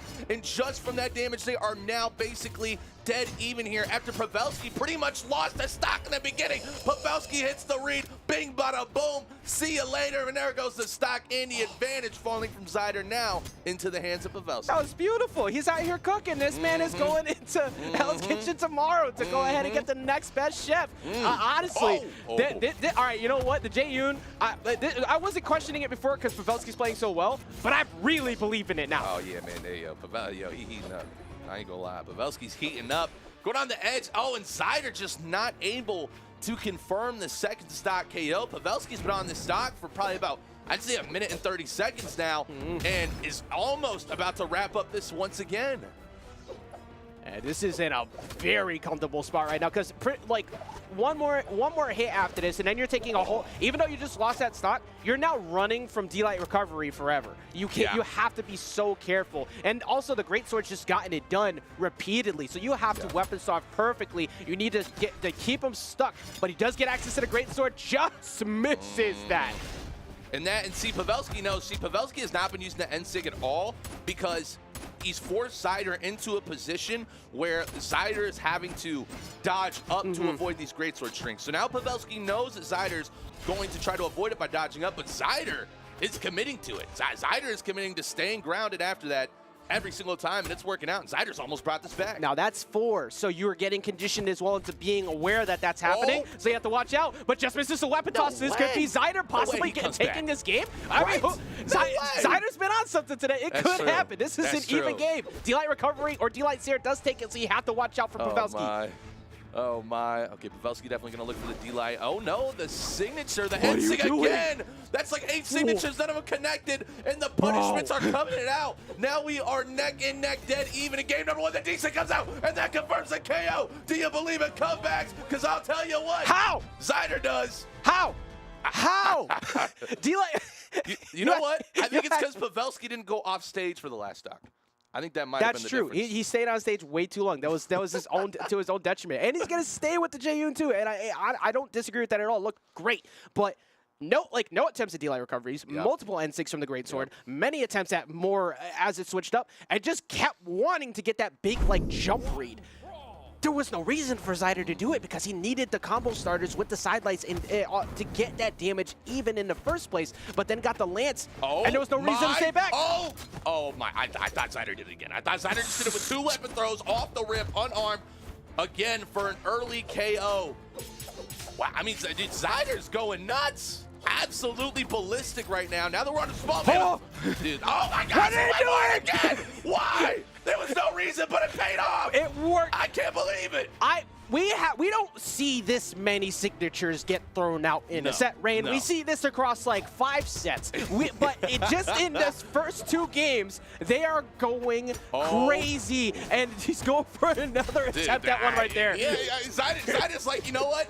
I want to be off stage. I will overcommit to the most crazy thing you could never imagine, exhaust all my options just to try to get an early KO. Okay, finally Pavelski hit that read. That's what and he's been looking for. And it didn't even end up KOing. Yeah, that's tough. Took that's like tough. 8 of them, and it still didn't end up taking it. So Pavelski working pretty hard here. He's got to be looking for a recovery yet. Tries to go for a straight up one right there. The side air should take it out. Yes, it is. Now you can just... Simplicity is key here. I think the thing is Zyder's done such a good job on whip punishing. You have to just go for your basic bread and butters. Much like we just saw 4-piece, keeping it going. 6, okay. All right. I don't know. That was I'm surprised frame. that one missed. Was one frame away. That was incredibly close. I have no idea how that missed. Pavelski, however, did actually take a partial lead. Yeah, this game is ridiculous. I mean, we're seeing both sides just absolutely change momentum instantaneously through just weapon strings off the rip. Pavelski finally does connect on that NSYNC, and that's something I kind of wanted to bring up, where I feel like although Zyder won that last match, and Zyder's done really, really good thus far, Pavelski's one of those players that the more you play against him, the better he's going to get. I'm not in the game, and I am sweating. I am bouncing around here because of just watching Pavelski say, even though I've been missing, I don't care. Yeah. I know it's going to hit, and I'm going to make it work. Oh, but that's going to end up even in a game up right there, Rain. 1 stack apiece here in game number 2. This is very crucial for Pavelski to get back in because the way Zyder's playing, he's been playing incredible on last stock between these last 2, between Delta and this set. Oh, another read. Oh my gosh, what a read. The double side light into the jump, into the read once again for the GCD light. But again, now it's Pavelski's time to try to come it back. Zyder just absolutely goes crazy mode once this final stock comes on the line. Zyder now looking for the KO on the edge. Oh, just connect. Oh, huge. Just misses out on the dare, trying to go for another follow-up of Pavelski. Gets grounded now. Big whiff on the D-Sync. Pavelski trying to punish. Only gets 2 hits there, Rain, and now the Nair pushing him back off stage. That's the D-Sync, and that's Zyder taking another game. Dude, with the D-Sync again? 2 games up. 2 games up in what looked like winnable games for Pavelski, and then Zyder just goes full sicko mode at the end. I don't even know how else to say it. He just turns it up on the last stock. Yeah. And it comes down to just Zyder. Zyder's just reading. Yeah. Absolutely every single possible move that Pavelski's going to do. Zyder is pre-predicting it. But okay, but here we go. Pavelski is on Val. Val has finally showed up. It is time for Pavelski to pull out the signature we all know him for. But oh, wait. Okay, never mind. I almost answered that immediately. Pavelski trying to look for an early gauntlet edge guard. Bro. I'm with you. My words disappeared. Yeah. I'm with you. I mean, it's so Pavelski this match woke up and chose violence. I don't know what else to say today. Combos are coming out. But again, look at the damage though. Zyder no matter what we've noticed, what we've come to learn with Zyder, no matter, oh, what a beautiful read on the D-Sig right there. No matter how much Zyder gets put at a disadvantage, Zyder just keeps committing on these strings, building up so much damage, and just like that, now takes stock number 1 with the D-Sig on the Lance. You know, I almost want to go back and see the matches that Zyder played against the other people, because even though they were 3-0s with Got the the read Orion, again! go off GCN stage, goes for the weapon throw, with goes the all the way dare. up, tries to find the GCD, tried to find the Oh. dare, I believe was trying to line up the GCD light into a ground pound, but you're up a stock at that point, so it's kind of worth, you're already deep in the red, but Pavelski somehow, some way got out of there. I'll tell you what, man, Zyder is playing to be on the esports highlight reel. I think that's 100% what's happening here right now, because every single KO we see from Zyder is nothing short of spectacular and extremely hype and incredible. It's going to take over the entire Moments.gg playlist. Like, it's just all going to be Zyder, which is crazy considering how many other crazy sets we've had today. There's still hope in the fans of Pavelski if you believe hard enough, because even though Pavelski is at a deficit, the Val is here. We've seen him make these type of comebacks all day. You just have to see him finally get one of these early edge guards or good whiff punishes like that, because Zyder's been connecting a lot on these D6. Yeah, and now we're starting to see Pavelski kind of adapt a little bit and jump out of those D6. So the thing that's going to happen, though, is if Pavelski, oh, wow, what a good punish right there. But again, if Pavelski starts to jump to avoid out of those D6, you're going to see Zyder hit these wake-up D-lights. And then if you get caught in a D-light without a dodge, hope you don't like your health, because your bar is about to go all the way into the red. Yeah, speaking of that bar, we're on the last bar potentially of health for Pavelski here on the last stock. What could be elimination here from SteelSeries if he does not find the answer. Ground pound is going to touch the ground instead of going off stage. Going to stay with the sword and gets the recovery. Not much damage at all taken on the last stock, so there's still slight glimmer of hope. But Zyder has done nothing but be phenomenal on the last stock, as you've seen every single game in like the past 5. Yeah, and oh no. Okay, hold on. So this is again. This is where Zyder starts to thrive, right? Oh, but Pavelski! Oh my goodness, 5-piece combo, including the weapon throw, is saying, "Listen, my tournament dreams are not over, and I will give it everything I've got to show that I deserve to keep on going." But Zyder will not back down. Big NSYNC is coming out, but Pavelski stays alive. But man, Ajax. Yeah, it'll work for that. Can Pavelski keep going? I don't even know anymore, man. Like, the way that people have played today, we've seen multiple sets that looked like it was going to be a 2-0 and a handshake. Like, it was just done. But this is another one of those sets that looks like it might be a reverse 3-0. The way that we're looking at this set right now with Pavelski, kind of woke up a bit. Zyder's still looking incredible, but you got one on the board. Yeah. Which is very important for that confidence. And we're already seeing an early start to Pavelski here. You never want to count Pavelski out, period, even with how good Zyder's been playing. Yeah, and also, you know, going back to Zyder, having that 2-0, like, if you don't win to make it a 3-0, all the momentum shifts. Every single bit of momentum shifts completely. And so this Game 4 pretty much gives us a massive, massive viewpoint in how Game 5 is going to go. And as of right now, it's looking like Pavelski has officially woken up and is here to play. Oh, what a beautiful punish. Pavelski not getting caught to any more of these crazy combos by Zyder. And just like that, Pavelski with a strong lead over here for game number 4. Yeah, almost forgot my number. Honestly, I had to double check after you said it. It was like, wait, hold up, what game are we in again? Because these matches, even though they were all in the win column for Zyder prior to that last one, they were down to last stock, last hit each one. It was just Zyder was able to clutch it out. So they have been very, very stressful. But the switch up to the Val has been making it work. He's actually been forcing Zyder to pump the brakes, and I think that's the most important part. And it's going to be a 2-stock up lead here in game number 4. Rain Pavelski has completely woken up. And and again, this is what I talked about. This is where it gets so dangerous if you're Zyder, even if you're a Zyder fan right now. Because you're so close, you can taste it. You can taste moving forward in this tournament, but you're going against one of the best in the business. And right now, Pavelski almost having, it could be a 3-stock. It could be a 3-stock. Almost chasing him all the way to the top, just keeping that damage going. Zyder is doing everything he can to try and find an answer. Trying to find a D-Sig, not going to catch him off the side. Just backing off multiple. D-Sig just missing now. And that time the sidelight going off stage instead of getting a follow-up because he had position, but gonna find the ground pound. Gets one on the board.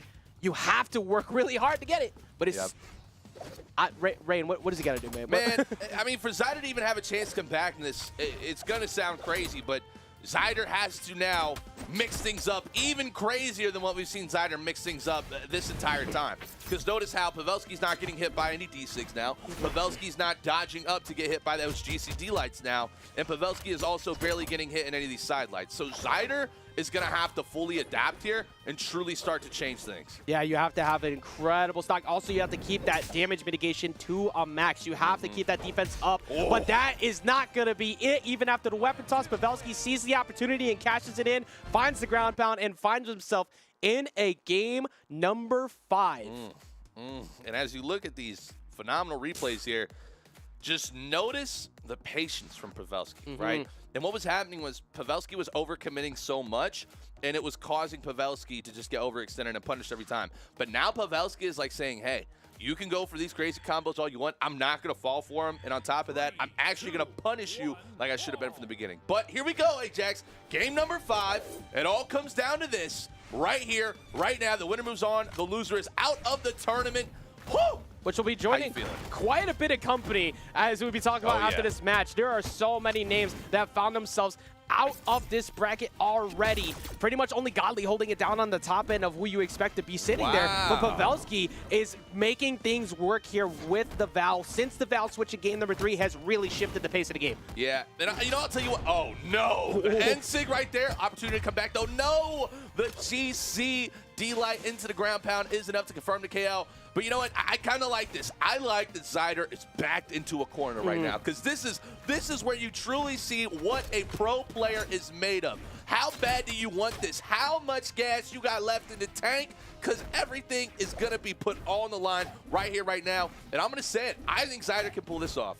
It'd be crazy to doubt, because like we said before, there's been so many reverse 3-0s, but there's also just been so many good sets from Zyder. He's had multiple 3-0s against people. You don't do that as a fluke. That is for a reason. He was up 2 games on Pavelski. You just have to get your composure back. All you need is one good string to get yourself back in and just take the tempo away from Pavelski. Man, and Pavelski, though, I mean, this is the thing, though. Pavelski is not falling for any of these, I don't want to say tricks, but basically the sneaky stuff Zyder's been able to do to confirm these KOs. Not a single one now, and that's why this match has looked so even, but Pavelski almost has a 2-stock lead now. Yeah, if that second recovery connected, we would have been looking at a very borderline undoable situation. Just misses out on the D-Light into the ground pound. Pavelski gets through, trying to get himself a weapon, does get back to the spear, and we're going to see a Zyder come through and close it out. You have to have an immaculate stock here, because you're basically at KO windows for Pavelski right now. Yeah, this is where Zyder needs to hit some of that Zyder magic. You know what I'm saying? You know, we need the reads. We need the double GCD lights into the incredible combos from Zyder. If there was a time to do the craziest thing you could, Zyder, now is that time. That's for sure. Oh no, the exclamation points are coming out, and Pavelski moves in at that exact moment, understanding that Zyder had to touch the stage or it would just fall to their KO as well. So here we go, man. Last stock of this matchup for Zyder. That was incredible for Pavelski too, and knowing that you have stage position, there's no reason to go up. Because if Zyder catches you on a reversal and you give up a free stock, congratulations, now you're fighting for elimination on last game for something you did not need to do. Now Pavelski is hanging back, waiting for Zyder to go in. You're talking about that patience. So that could be a huge play. Oh, no. Oh, missed out, and the weapon toss is going to take him, and that's going to close it out. Pavelski goes all the way off stage, shuts it down, and gets the W here to park that seat in loser semis. Rain, I got to see that again.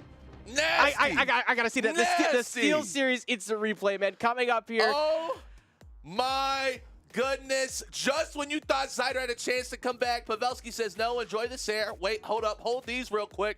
Oh, you thought I'm done with you? Sight? Nope. Ground pound. It says, oh, wait, you think I'm still not done with you? Nope. GCD like ground pound. Oh my goodness. Somebody put it on a milk carton, because that was incredibly nasty to see and impressive from Pavelski. Zyder's gone. He's missing. We need him on those milk cartons to find him, because he has disappeared. He is out of here. And look at the difference in the damage. 538 to 264. The dominance that came in from Pavelski at the end. And we saw a lot of signatures getting thrown out throughout the set. More of them connecting on the side of Zyder, but they weren't KOing as much. You were talking about the evasion away from those Spear D6 that were happening early, which were just all guaranteed KOs. But in that last one, all, none, done. Well, but in that, insane. Speaking of people who are done, by the way, I had to look at bracket and get an update on something. What a ridiculous bracket we've had today.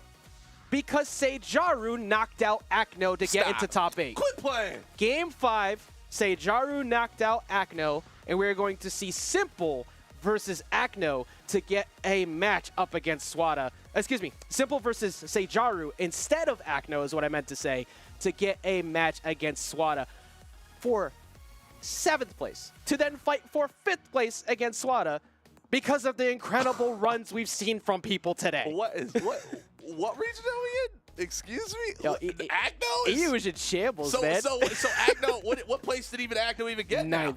9th? 9th place. Well, I don't even know the last time Akno got 9th, but all I do know is apparently Seijaru is the Kingslayer right now. And I'm excited to see what Seijaru has in store.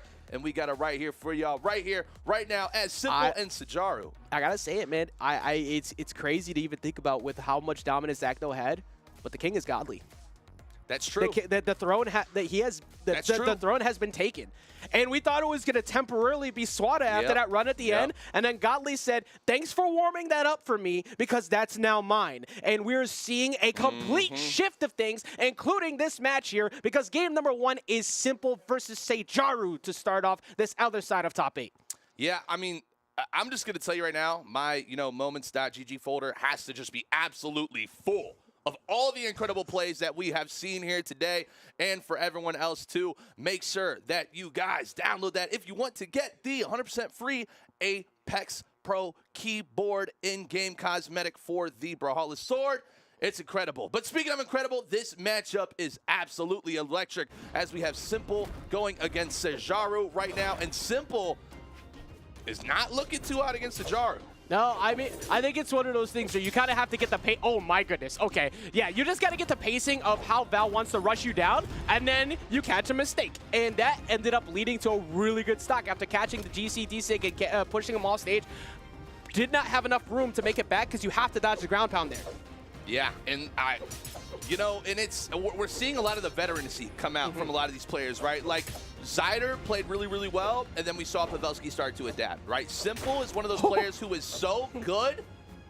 I'm sorry, I had to pause for a second. I thought Simple just took that stop. Oh, wait, Seijaru never touched. Seijaru never touched. Oh, he didn't get the stock. God. Oh, my no way. Simple wanted it so bad he was willing to throw away that last stock to get it because he was so deep in the red. But then after that, Seijaru still never got back to the ground. And now we're seeing, even though a stock finally just flew, Seijaru has a lot of work to do. Yeah, that's tough. That's tough. And, so 2 stocks to 1 stocks. I think, no matter how this game ends up, I think Seijaru still does have a very strong chance because one thing's for certain right now with Seijaru, we're seeing Seijaru be able to string together a lot of combos, which that shows you can read your opponent very efficiently and you can build up damage very fast. So although Simple does have a massive lead here, don't count Seijaru out. Oh, no, absolutely not. That is, especially here on Demons, you could get a very quick edge guard. Somebody misses out and boom, you're back into it. So you have plenty of options to still get yourself back in the game. You just have to keep composed, especially staring down Simple, who has access to hammer. You see him kind of, I think he's trying to get data on how Seijaru reacts there so he can find a hammer recovery and catch a free stock. Yeah, absolutely. But Simple looking for the KO confirm here on the edge. Wow. For those of you who don't know, that dodge through that D-Sig is like literally 1 frame. 1 frame, and Seijaru was able to hit that perfectly calculated, but it might not be enough as the D-Light Slayer does come out. Simple is now looking to confirm the KO here once again. And Seijaru was able to make it back. Goes for the spot number to the D6, still unable to connect. And all right, Seijaru in a position to confirm the KO. Here, still not enough just yet. Trying to go for the high call. Simple gets around it. Good job, and gets over to get the weapon. Now you're in trouble because even not even stops there. Just a straight up Sair should take it out at this point if you hover around that ledge too much. Yeah. Okay, there we go. GC D-Light into recovery. So definitely brought back. I mean, Seijaru was down 2 stocks. Now we're You know, It's Val Gauntlet time. Yeah. It's one of those like Val Crazy Gauntlet crazy stock. Find yourself a nair off stage if you can force it and catch Simple slipping, which Seijaru wanted it. Yep. Saw an opportunity Yep. for the dare to try and push there, Rain. It's just tough because, like, see, Sword is one of the best weapons in the game at edge guarding here, and Seijaru cannot get hit with a D-Light or even a Sair, or even a recovery, because once Simple is able to get stage control, it is going to open up so many opportunities. But Seijaru, see, the key is Seijaru understands that that's what Simple is trying to hit that D-Light over and over again. Oh no, now we're getting hammered. I think Seijaru was under. Like you were correct. Seijaru kept jumping around it to try and bait a D-Light to get the whiff punish.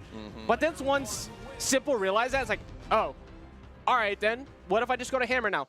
Yeah. Good luck, because you ain't jumping around. You ain't jumping around me that much when I have hammer on my hands. No way at all. Okay, that was the replay to that second stock that we had that Simple got such a huge lead. So I guess when you come back and you look at it, technically, Ajax, if you eliminate that super early stock, I mean, they were pretty much neck and neck the entire time. Yeah. Which is why I'm kind of surprised after how neck and neck that was. That was pretty close. We're actually going to see I mean, look at that. Simple won, but was behind in damage. Yeah. 446 to 490. There was just Simple recognizing better situations at ledge, catch it, and also just the ease of finding KOs with hammer by comparison is going to be in your favor.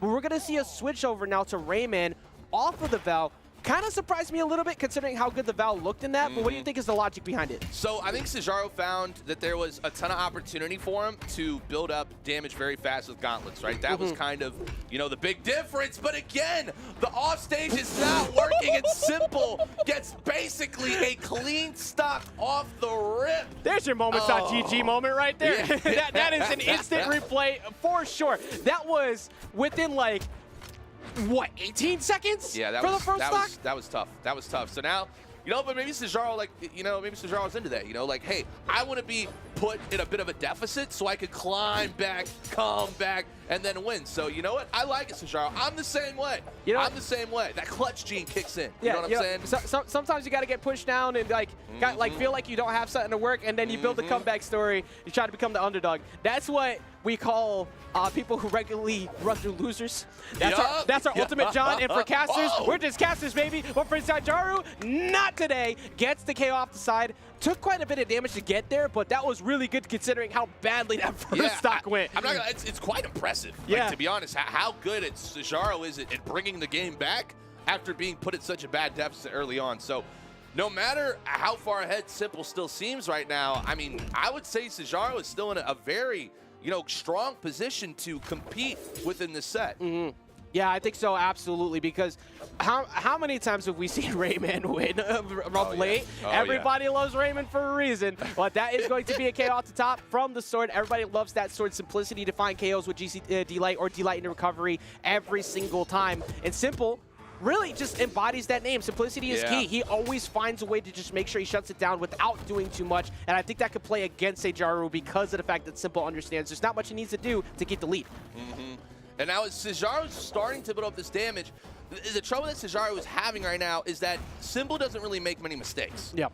And any mistake that Seijaru has made, Simple punishes tenfold on top of that, where we're not seeing Seijaru do that as much. Oh no, big edge guard right here. Here it comes, watch out for D-Sig. We have not seen Simple pull out D-Sig once. No, it goes for ground pound.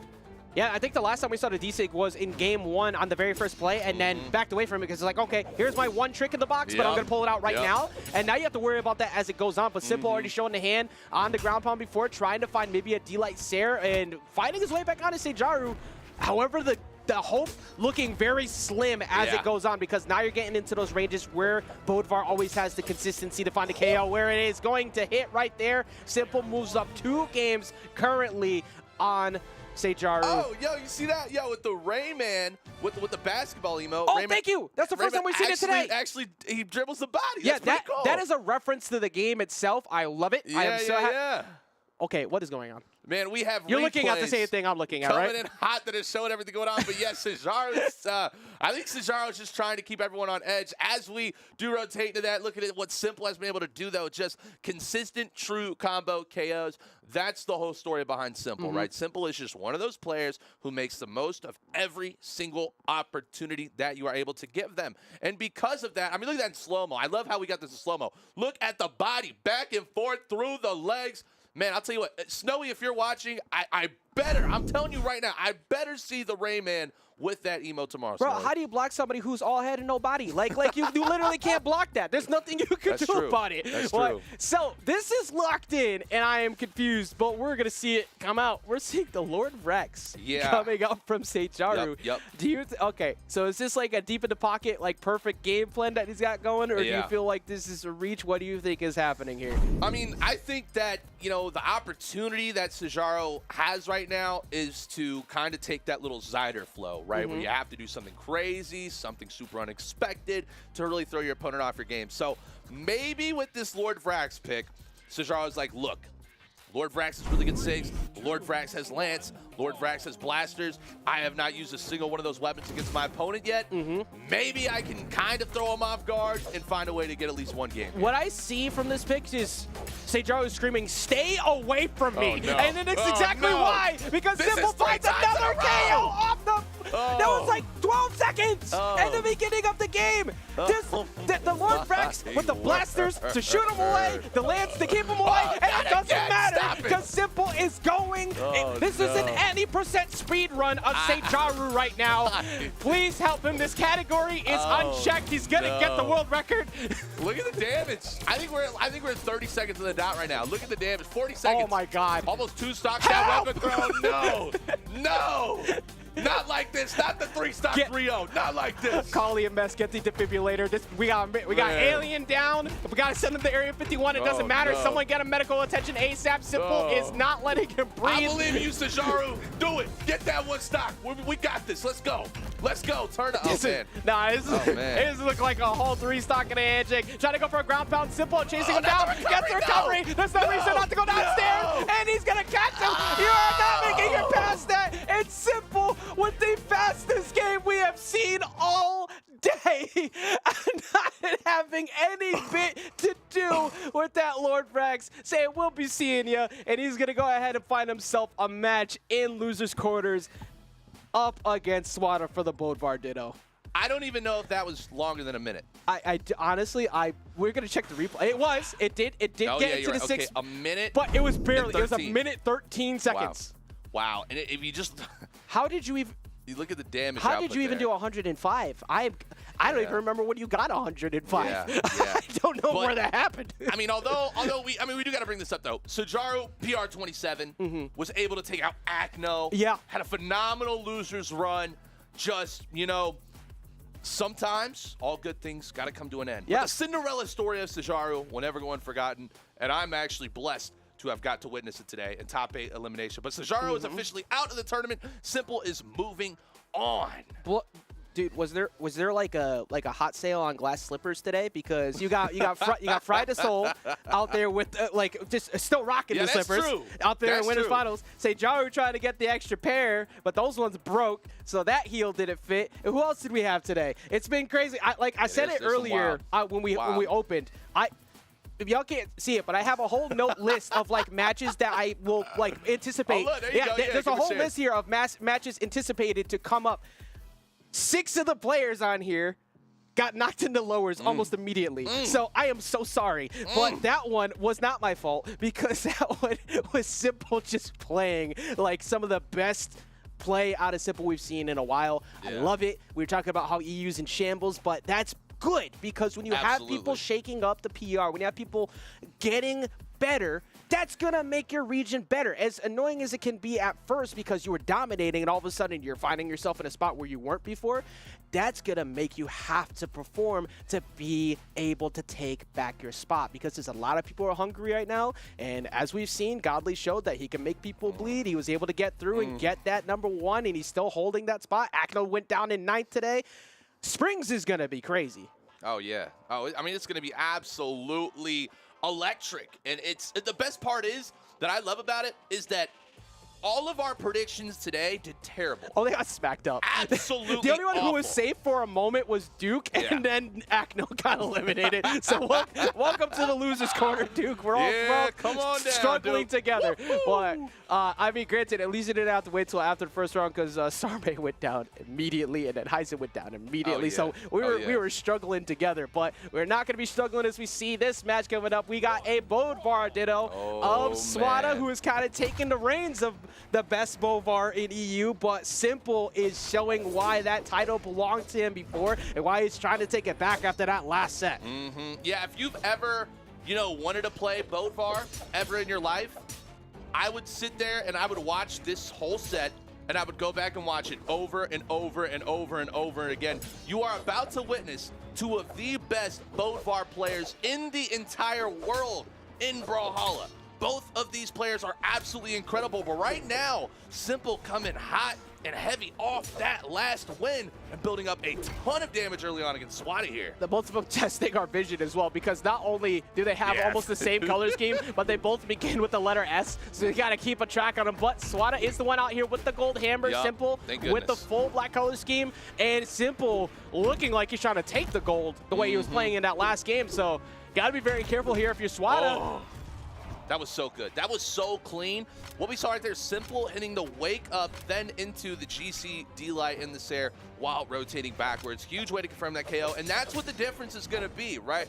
Which one of these players is more confined into knowing the exact moments to make the most of all their opportunities with their true combos? Yeah, the most difficult thing about fighting a mirror is the fact that you're constantly sometimes thinking, that's not something I would do, so why would they do it? And then all of a sudden you get mixed by it. You have to remember to remove that part from your brain so you do not get caught by those. That being said, we see a good edge guard. We see that Simple was not able to find the wall, and Swada didn't take that much damage after that Sair before. Wow, and you know what's even more crazy about this when we come back and think about it? I'm pretty sure this is the reason why it looks so similar. Oh yeah, this is, I get what you're leading to. This is BCX Grand Finals rematch happening right now. I mean, that's crazy. That's probably why we're all so hype here seeing this. We're like, oh wait, whoa, all these emotions are flooding back in. Which is crazy because that was the moment where we saw like Swada really able to kind of take the reins of what we believed was going to be Swada's just kind of rise. I mean, still getting top 3 consistently, but Simple hasn't been up there on those podiums along with them since BCX. So he's got a lot of work to do, but Simple can make it happen. Swada trying to find incredible damage on the ledge there, gets quite a bit and evens it up. So let me ask you this, Ajax. Do you think this match is personal to Simple? Oh, 100%. Oh, yeah? It's a thing of pride, especially as you find those ground pounds right there. When you play the same character as someone else, people can act like it's not like prideful, but no, you want to be the best of that character. It's the way it always is, and it's also that run back from BCX. So you want to get that dub, regardless if this is an invitational. You want that dub because you want to flex that later on, especially after today, leading into all these great tournaments we have coming up. You need that confidence booster. Yeah, and I'll tell you what's crazy is that this is losers quarterfinal. Yeah, this is only for 5th. Yeah, that blows my mind. That absolutely blows my mind. Simple, though, in a very strong position to confirm this final KO and win stock. Okay, no, dude, I'm literally getting them mixed up. So they're the exact same legend. Yes. And Swada not being very scared of going for those spots either to find that Eric, because he's deep in the red. You get reversed on that recovery up there, and boom, you're done. And mind you as well, we were talking about playing for 5th. This is #1 seed here fighting for 5th. This is Simple, Swada fighting to get back to the podium after being the first one here, but Simple trying to have something to say about that. Just misses out in the weapon toss, going for extra pressure, but really couldn't do much else past that. Yeah, and Swada going for the... Oh, man. Okay, I was going to say Swada has a bit of an opportunity here. But again, when you're in a Ditto like this, nice. Wonderful read. GCD light into recovery. True and true, time and time again. That's the hardest thing about a Ditto is that once you fall to that disadvantage, it's so hard to climb back out of it. You know, it just made me smile a little bit. That also we were talking about the pride, right? He hit him with the GG. Oh, did he? Yeah, he hit him with the GG at the end. It's like that. It's like, hey, bro. Yeah, good game. You're all right, kid. GG in game 1. I hope this goes game 5. I hope this goes game 5 because you even though for Simple you want to clean this up 3-0 and get out of here. But and look at the damage difference too. 588 to 402. That was pretty close most of the time, but 70 on the hammer. This has been a sword mirror match between the two. Nobody's been committing much to the hammer. Do you think we see a switch to that playstyle now that we're on Miami Dome? I do, and what I think Swada is doing here, Swada is pulling out Koji, right? Which is I didn't even one notice of the that. best legends to actually go against Bodvar, specifically because of the range extension that you're going to get from the bow, right? So what I expect Simple to do here is to avoid this hammer bow matchup that's going to happen here, because SWAT is going to have a lot of opportunities to truly force Simple into these uncomfortable situations. I believe Swada pulled out the Koji as well in Winterside too. So this is not something we see him pull out too often, but it's a good idea, like you said, going here, not trying to, like, there was no damage done on a hammer before. So now that you have the bow, you can play that keep away game when necessary. You have the ability to track Simple if he stays on the platforms for too long with the options from bow. But you still have the sword matchup, which Simple won just barely in that last game. As Nice I say that, loses stock immediately. Nah, you were on. You were on. You're spot on with that.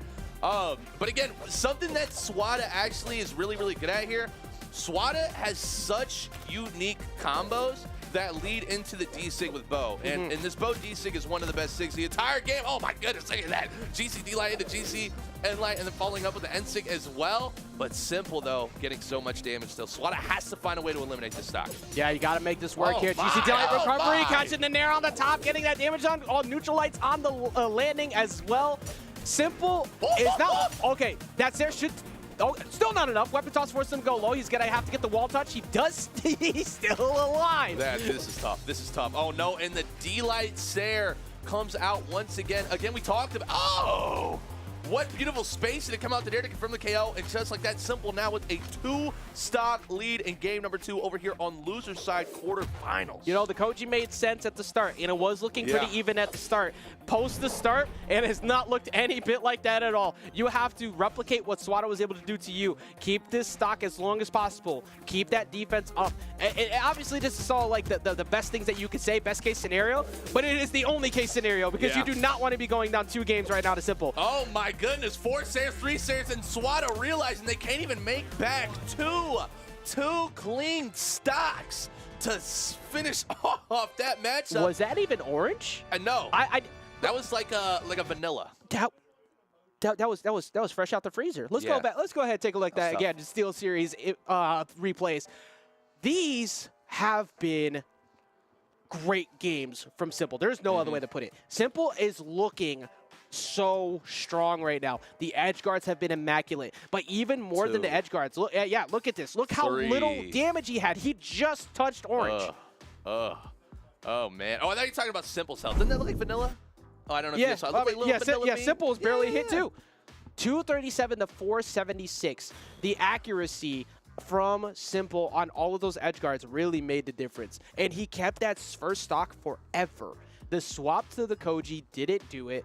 We're seeing the stage counter picks come out right now. Looks like we're we're going to go this the Mammoth Fortress, and we're going to see the Mordex come out of Swada. I personally don't know if I have ever seen this. You know what I've come to realize about Mordex?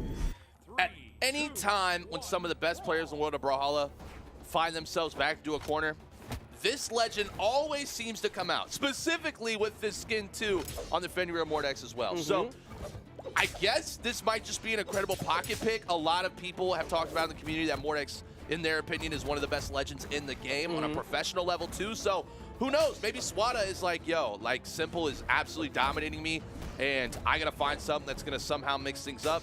I guess here's my pocket pick to show the world what I can do. I mean, you were talking about, you know, people pulling out. All right, look, you gotta reach deep in that pockets now, because you gotta pay the corner, because it's coming to pick up the body. This is not looking too good as you see it. What could be a knockout, but this happened just earlier today, where we saw Friday Soul was running with the Enchantress, went down 2 games, pulled out the Mordex game 3, and then reversed 3-0. So that could happen. However, from that early start, you got a lot of work to do, but at least you got a lot of damage on in response to that early stop. Yep, and a big thing that we didn't talk about in the last match on that graph is the damage per engagement for Simple. Notice how Simple's never just hitting one move. We're always seeing Simple rotate into a minimum 2 to 3 piece combo. And what's happening is Simple is hitting reads left and right on Swada, whereas Swada is literally not able to string together any combos whatsoever. Yeah, and finally finds a weapon toss to be able to get it off the rebound there. That took so much effort to do because exactly what you said. When you get a hit, that's great, but you have to have good advantage. You have to have reward on hit because if you're getting only 1 to 2 tops at a time, well, that's not really going to work for you. But you get a 4-piece follow-up like that, then you can start to even things up. And now Simple, though, I will say, again, D-Light, how, Ajax, I want you to guess right now. Somebody let us know, hashtag BAG Sports. Go back, do the math. How many D-Light recoveries or D-Light stairs has Simple hit in this set? I don't know how many D-Lights he's missed, period. He's kind of like, even earlier, in the beginning of the set, he started it off. Actually, no, it wasn't. I was going to say Jaru. He started that set off with a D-Light GCD sig. He just keeps getting, he's not missing, which is really stressful. The fact that he's never missing, you feel like every decision you make is the wrong one, as we see that continue to happen, Rain. Oh my goodness, 3, 4 nairs. Can I get a 5th nair over there? I don't know, but this might just be another back-to-back. I think Simple's won 2 stocks every single game. I believe so, actually. Yeah, you might be right on that. Wow, yeah, They've been dominant. The recovery's going to come to Weapon Toss, just dodges it. Does he have the ability to close it out? Finds the ground pound, does get himself on the last stock. It is still Mordex. Mordex in a dream. We talked about how many times people come back. It can't happen as long as Simple gets reckless. I'm going to be honest, I'm terrified. As you should have been. As you should have been. Hammer comes out, dark red. Run away and pray. Run away and pray. Wow, what a dominant with a capital DOMINANT. I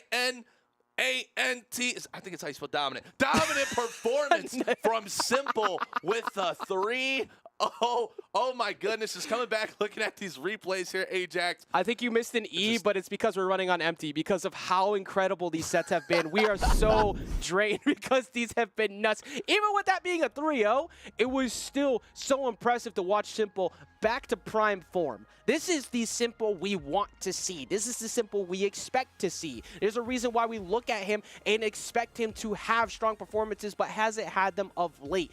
Swada also in that same category of late where we've seen him do really well, but his performances have been top 3s. We weren't sure how strong his performance would be today, and that's gone for everybody because everybody is getting cooked, much like me right now. This has been a nuts bracket. There's no other way to put it. Akno's out. Swada's out. Yeah. Like, Pavelski... Still in. Pavelski is still in. I feel like Pavelski's out. For a minute, I thought Pavelski was out. Frydasol is sitting in winners finals to face up against Godly. Godly, the only person who is still holding that position of dominance.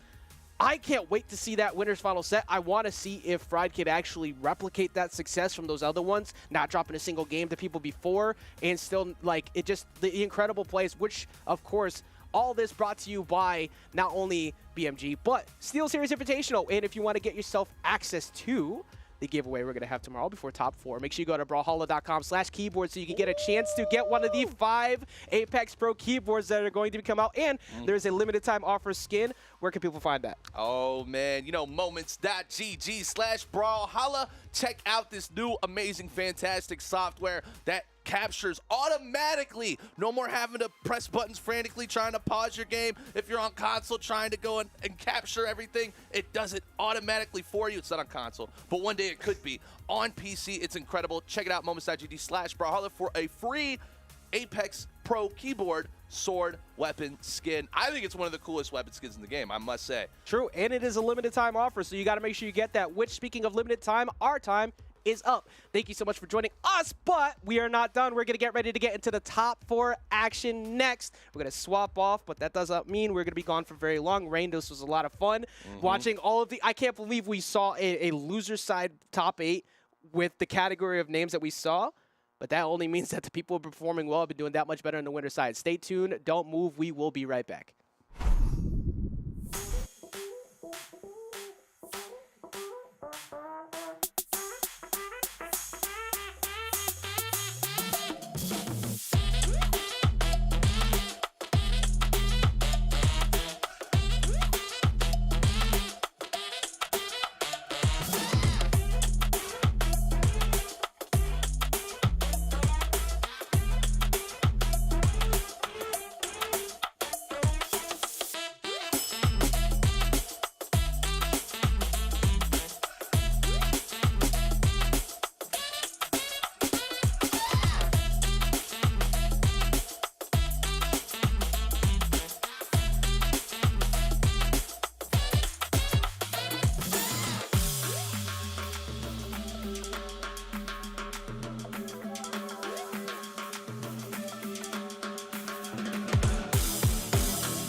and gentlemen, Brawlers, it's time for Top 4. Taza, are you ready for this? I'm ready for this, Foda, and I am ready to see Frydazol's PR skyrocket. Did you know that, well, no, this is not a power ranking event, but his seed is definitely going to go That's up. true. That's what I mean. Frydazol, you really showed everybody the surprise. Yes. I mean, everyone was watching, so they know. But Frydazol, guys. Frydazol's in grand finals against Godly. This is insane. No. That's Winners right. finals. Winners finals. Winners finals. Relax. Get ahead of Relax. yourself. Relax. There's a reality Winners with final. what you said is possible. I'm just trying to bring out the energy into the universe. Yeah, Okay? but it is winners finals, and Frydazol, it's so yeah. Just spoke earlier. The seed's going to be crazy for him going forward because he is PR like 20 something. It's 20 something. Yeah. It's unusual. We are in top 4. Usually, it is a single-digit PR, right? So that's why it's pretty impressive to see him this far to the bracket and getting there on winner's side is fantastic. He has to go up against Godly, though. And I was talking with Duke about this on an earlier block where I'm like, every single tournament where I'm watching Godly play, I'm getting more and more convinced, like, okay, this Godly is currently the best Brawl player in the world. He is Godly. He is amazing. As the name would suggest. But Frydazol has been playing better than we've ever seen him before. It was a talking point earlier on in the day about how you can count the number of top 8s that he's had on like 3 fingers, I'm pretty sure. So it's like, it's awesome to see him get this far in on the winner's side. You know, this the other is side of the huge. bracket, we've got Simple versus Pavelski, which is like a little bit expected, but also kind of like, wow, Akno's not up there. Like it's pretty crazy at EU today. I know. Well, EU in general, the scene is just shaken up, and you can see it in front of our eyes here, especially in this winners final with Frydazol versus Godly. Oh my goodness! And Frydazol, he's been sticking with the Enchantress, which is like totally his main. If you ever watch him on stream, by the way, Frydazol BH, you got to watch him on stream. He's got a good Twitch. Can he do this against Godly in the winners final? The pressure's never been bigger. He's defeated many extreme enemies. Let's say opponents, not enemies. And so what's On the interesting way about here. this too Yeah. is that to get here, he had to reverse sweep by picking Mordex.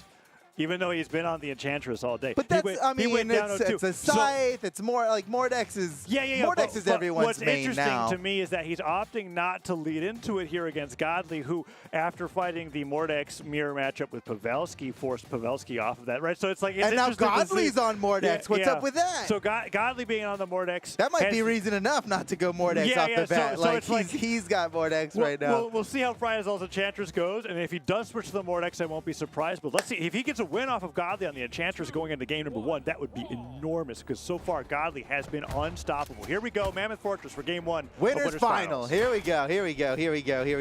All right, Frydazol opening up with the orb. The Godly's got a pretty good start here. Okay, oh no. Look at the health already. Frydazol's in orange. It's been 10 seconds. That happened so fast. Yeah, Godly really capitalizing on with the scythe, and now recovery comes forward, and Frydazol switches to the he's scythe. He's got the scythe now. He's like, that looks pretty cool, that combo you did, so I'm going to get in on some of that. Uh-oh, wait. He's got him off the side here. Frydazol's in trouble. Godly, slide kick, ground pound, finishes him off already. First stock, gone. Yeah, Frydazol out there real quick. Going for the nair, so something that Frydazol loves to do with the scythe is try to... Okay. Let's get back to the stage. Let's relax. Let's all chill. Godly's still not done. Nair, back off the stage. Ground pound's coming out. Recovery hits Godly. Frydazol just wants a weapon. Yeah. It's over there. It's literally as far away as possible. Yeah. It like landed on the platform as it was traveling across the stage, and then landed on the other side. Well, and Godly guarded things well. Yeah. While in that position, yeah.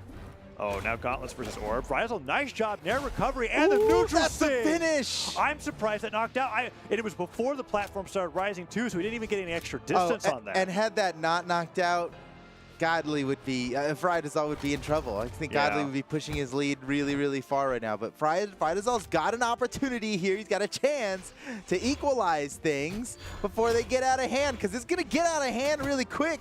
Oh, man, it's getting out of hand, dude. Oh, okay, so only 2 hits so far. Frydazol returns with his own 2, but because of how behind he is, he has to win a few more neutral exchanges without any punishment return. He's in red, so he just needs to not get hit anymore on this stock. It's a little unreal to me how Godly scythe combos feel like they do twice as much damage. Yeah. I know that's not how the game works. His but, gear is just better. What do you? Yeah, it's like literally just higher stats. That's not true. That's not That's true. not true. But That's not it feels true. that way when watching it because that's how much damage he gets off whenever he starts a Scythe combo. And now Frydazol down to 1 stock. He's slides over. That was so good That by was the Godly. He just went. punish. Yeah, exactly. He went with the momentum. He caught him just after it was over. That was like really nice. Any other player, myself included, would have thought, "Oh, that side 6 dangerous. I don't want to get hit by that." Get and a jump and he with 2 rode jumps right away. with it. Got the nair afterwards. Now Silent comes through. Recovery doesn't hit. Frydazol goes over for the Scythe, maybe. No, he's staying He's Orb. sticking with the Orb. Yeah. Well, and it's Orb. I want to say Orb's better for the knockout, not just because of the Enchantress neutral sig that he is gaining a lot from. Sidelight side air is It's the fantastic. sidelight side air. Yeah, exactly. Just having such a nice guaranteed. It is a knockout combo.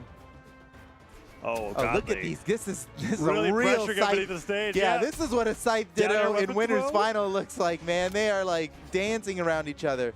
But, oh, geez, Frydazol's in red and unarmed just does not hit very hard. The kit's pretty good. It swings fast. He He's in trouble. He went for a gravity cancel neutral sig. That was He's sweating. He's got nothing. Oh, man. Godly taking game 1. Yeah, that was With dominant. with a whole extra stock to spare at the end of that one. Yeah, 2 stocks coming in from Godly, and Frydazol we're seeing the ground pound there. Can't make it back. D-Light ground pound. That was in the first 40 seconds of the game. Afterwards, we're going to be able to see this knockout right here. I think this is the ground pound. Yeah, just dash jump pivot ground pound. That's like a Mordex. It's a Scythe player classic, but like. That's everything. Like ever since Dash Jump came out. Yeah, dash jump pivot ground pound. It's just I guess you're good. right. Bo does it. Gauntlets do it. It's just nice. It catches so you by fast. surprise. Yeah. Now we're going to Miami Dome. Frydazol staking with the Enchantress going up against Godly. Let's see how this plays out here. The beginning of the game looked really nice. Frydazol brought it back to 2 stocks, and then Godly just ran away with the lead into that 2 stock. So we'll see how things change here. This was definitely the map that gave Frydazol back the momentum in his winner semifinal match. So let's see how it plays out here. Okay. Well, now everything's all even. You know, Frydazol, he can play differently now that he's not trying to catch up in the damage. Things might go very differently if Frydazol can take the first stock, just because of like how having the momentum changes the way you might play. The mentality of the whole situation. Everything's nice and even right now. Frydazol doing pretty good. Godly doesn't have a weapon. Frydazol, oh man, Godly just snatches that. Too. I thought Godly was going to go for the ground pound, but he actually waited out Frydazol's weapon throw. Oh no! I don't think Frydazol was expecting the sight to land on the stage there. Oh, he wanted to bounce it off and grab it. Yeah. Whoa! Oh, nice! Frydazol got through the weapon throw and the slide kick. Whoa! Ground pound misses. I like Godly's usage of the recovery for a little mix-up and how he got towards the end of the stage. Frydazol only had to dodge, and he's down. Yeah. Kicked away. Unless... Wait, he touched. Unless, honestly, I thought he touched before the sideline hit. That was crazy. He did touch. He got his jumps back. Yeah.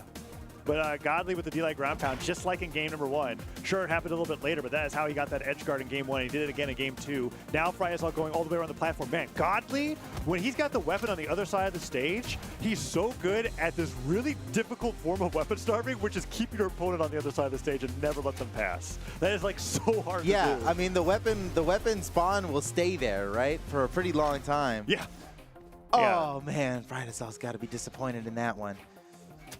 Oh, Godly in red. He could be knocked out. Frydazol going deep for it, but now he's caught in a bad position. Oh no, Frydazol receiving punishment for having attempted such a move against Godly. Godly just keeps it coming. Frydazol was so close to being, oh my goodness, this is terrible. Oh, but he uses the sidelight, and now Frydazol picks up the orb. He's trying to get something started, but Godly with the neutral light comes down, dodges down, tries to punish the neutral sig from Frydazol. That neutral sig from Frydazol last game worked on Godly. Godly tried to work around it that time, still didn't get the punish, and Frydazol actually gets the knockout because of it. All right, yeah, Frydazol, he managed to tie up the stocks here, but he's already in knockout range on his second stock, so this is not a good place for him to be. You know what I really think the problem is here is that... Oh, no, Frydazol, no! That's... Okay, yeah, that's what I was going to say, is that he just, you know... You know what the problem is here? He's just fast He's about to throw away his stock. That's what I was going to say. Well, okay. Well, we won't No, ever get to hear doesn't what matter. you're gonna say. Doesn't matter anymore. Godly is It now got completely ruined is by that. completely ahead of damage after this, and Fridazol with the scythe is trying to take him off the side of the stage, but Godly with that pummel goes and repositions with that signature, but no Fridazol. No, not again. Oh, that's it. He's it. Oh, that is brutal, man. That is brutal. Holy guacamole. That was Godly. And he's balling. And Godly's balling out there. Godly oh my God. So Godly's making D-Light ground pound look like it's literally impossible to miss, and that is just so impressive. Yeah, because it's really easy to miss, and it's actually a difficult move to land. Especially when your opponent has a weapon that has a recovery move that hits people. Like you have to time your dodge pretty darn well. He timed it through the scythe recovery, still got to hit, and they got the ground pound follow-up afterwards without letting him touch. Now, here we are once again with Fridazol down 0-2 and going, all right, it's Mordex time. And that's what happened last time we were semifinals. I think that's what Fridazol needs to reach his maximum potential is for he's got to get his back against the wall. He's got to have no other options but to win right now or it's all over. So he needs the pressure. Interesting tidbit. Godly is on the force stance. Fridazol is on default. So Godly has a little bit extra oomph. But Fridazol has a little extra dexterity. So let's see. there's a difference. Oh, so far the difference is that Godly has been taking Fridazol off the side of the stage. Fridazol returns in kind with the gauntlets, but oh man, Godly just picking him up, taking him up towards the top of the stage, trying to continue the combos. Stuff recovery means Fridazol can't even reach as he falls down under Brawlhaven in under 30 seconds. Fridazol having difficulty keeping up with Godly's Mordex here in the mirror matchup. Look, I was really wanting to believe that Fridazol could do this, okay? I'll admit it. I'm a fan, okay? But it is really. I take it. No, I wasn't going to say anything. I wasn't even going to say anything. Hilarious point. I was literally giving the same monologue with Duke right here in Game 3 with Fridazol when he was down 0-2, switched to the Mordex. It's like, you know what, Duke? It's all part of the plan. It's like, this is a pretty good placement for Fridazol. Yeah, that's all part of the plan. You need to trick the universe, you see? Yes. Well, and so how wicked would it be if he takes this game? Let's see, because that is a great start. It would be. There's no way, right, Taza? Well, damage is evened, and he just brought back a stock that looked like it was basically a 0 to death. Now Godly against Fridazol, trying to hit that neutral light, jumps with the nair. Fridazol gets Godly off the side of the stage. Ground pound here could take Godly down. He goes for the downlight instead, and the side air doesn't reach, so he gets punished. But Scythe versus Scythe means that Godly now gets the ground pound. Fridazol stops his attack with a recovery, and Godly has to get back to the stage. Down air once again. Fridazol with the Scythe. Will he side sig? No, he goes for the downlight instead. He's continuously winning these neutral exchanges. Godly could go down a stock against Fridazol in Game 3 if he keeps this up, but Godly with the slide charge, perfect ground pound. No one's going down, Foda, and this is I know, they're both in red. This is crazy. Oh, Godly goes for the recovery. Nice dodge. Nice dodge, right, Fridazol. Okay, look, at this point, if you're not cheering for Fridazol now, do you even have a heart? All it needs is for one of the casters to be like, you know what, Fridazol, I wanted to have some hope. I kid you not, Left Stick could probably clip me saying literally what you were saying in my last block. But even game, it's not Caster's Curse or Reverse Caster's Curse. But his back is against the wall here, Taza. That's right. There's no other way. Fridazol absolutely needs to win this right now, and I don't know if the universe is listening, but I don't know if this is possible, Taza. Godly on the back foot of the edge guard right now. Fridazol gets the side air, neutral it returns, but Godly doesn't get the double hit. Down air forces him down. Fridazol goes back to stage. Godly the one jumps, but he gets the recovery. Fridazol he steals the weapon. He does. Godly's got no weapon. Now's Fridazol's opportunity. What's he gonna do with it? He's gonna wait slowly, and then now he's got a whole second Scythe ready, and we know that Scythe is his jam, right? Because all his other mains have a Scythe in it. That's right. Oh, side air hits. He avoids the recovery from Godly. Downlight doesn't reach him, and Godly punishes. Man, I thought that was going to be the punishment. Godly starts so strong. The downlight kick. The weapon throw doesn't hit, and Fridazol barely lives after 4 hits from Godly. Yeah. He can't take another downlight like that. This is his last chance. His last chance. He tries to pick up with the side light. He wanted a sick dodge read off of that, and Godly didn't give him anything punishable. That's it. A clean sweep, 3-0. Godly's balling out there. And let's check it out on the SteelSeries Instant Replay, Taza. Oh, there's that ground pound. And there's the gauntlet sider that couldn't reach. Just barely doesn't touch the wall. And still Fridazol kept this so close. That was such a crazy mix-up. He went for weapon throw up. and then immediately went for a haymaker. Didn't expect Godly to just be like, you know what, I'll sidelight into that weapon throw. I don't care. And Godly gets through, and he wins that matchup. But man, Friedasol kept it so close. And Foda, he's not even out of the tournament. That's just winners finals. Yeah, he's not out of the tournament yet, which is an important thing to mention. But you know what else is important? I think might be enlightening for us, actually. Oh, yeah? Is if we check in with our analysis. Let's from the analyst. Let's get some analysis from the analyst and check that out. All right, so we've all watched Scythe gameplay time and time again. So it's gonna be a pretty straightforward one. It's talking about how you play defensively against Scythe. We've got a couple of clips of Godly hitting Friedasol with some Scythe openers and just the way that Friedasol changes it up. Let's see if we can get to the clip here. Is it? Where's the clip?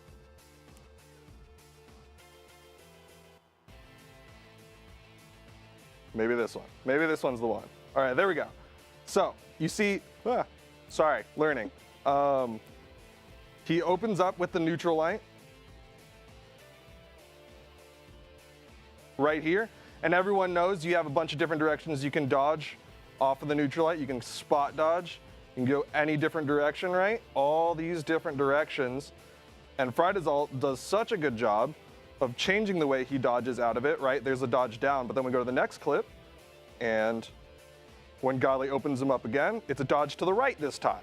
So you see Friedasol making sure he's changing up his dodges every single time when Godly is opening him up. So here you see again, that's the same neutral light, same position, almost looks like the same clip, except this time he's dodging this way, and Godly is not ready for it. He was expecting to jump out, right? So Godly not ready to read all the different dodges from Friedasol, always changing up. Again, there's that dodge to the right, and this time I think he dodges to the left this time, right? So he's changing it up every single time, trying to make it different, and it works out for the most part, but unfortunately Godly's just a little too good for it. But that's how you got to play against Scythes, and that's what I wanted to show y'all what the analyst does today.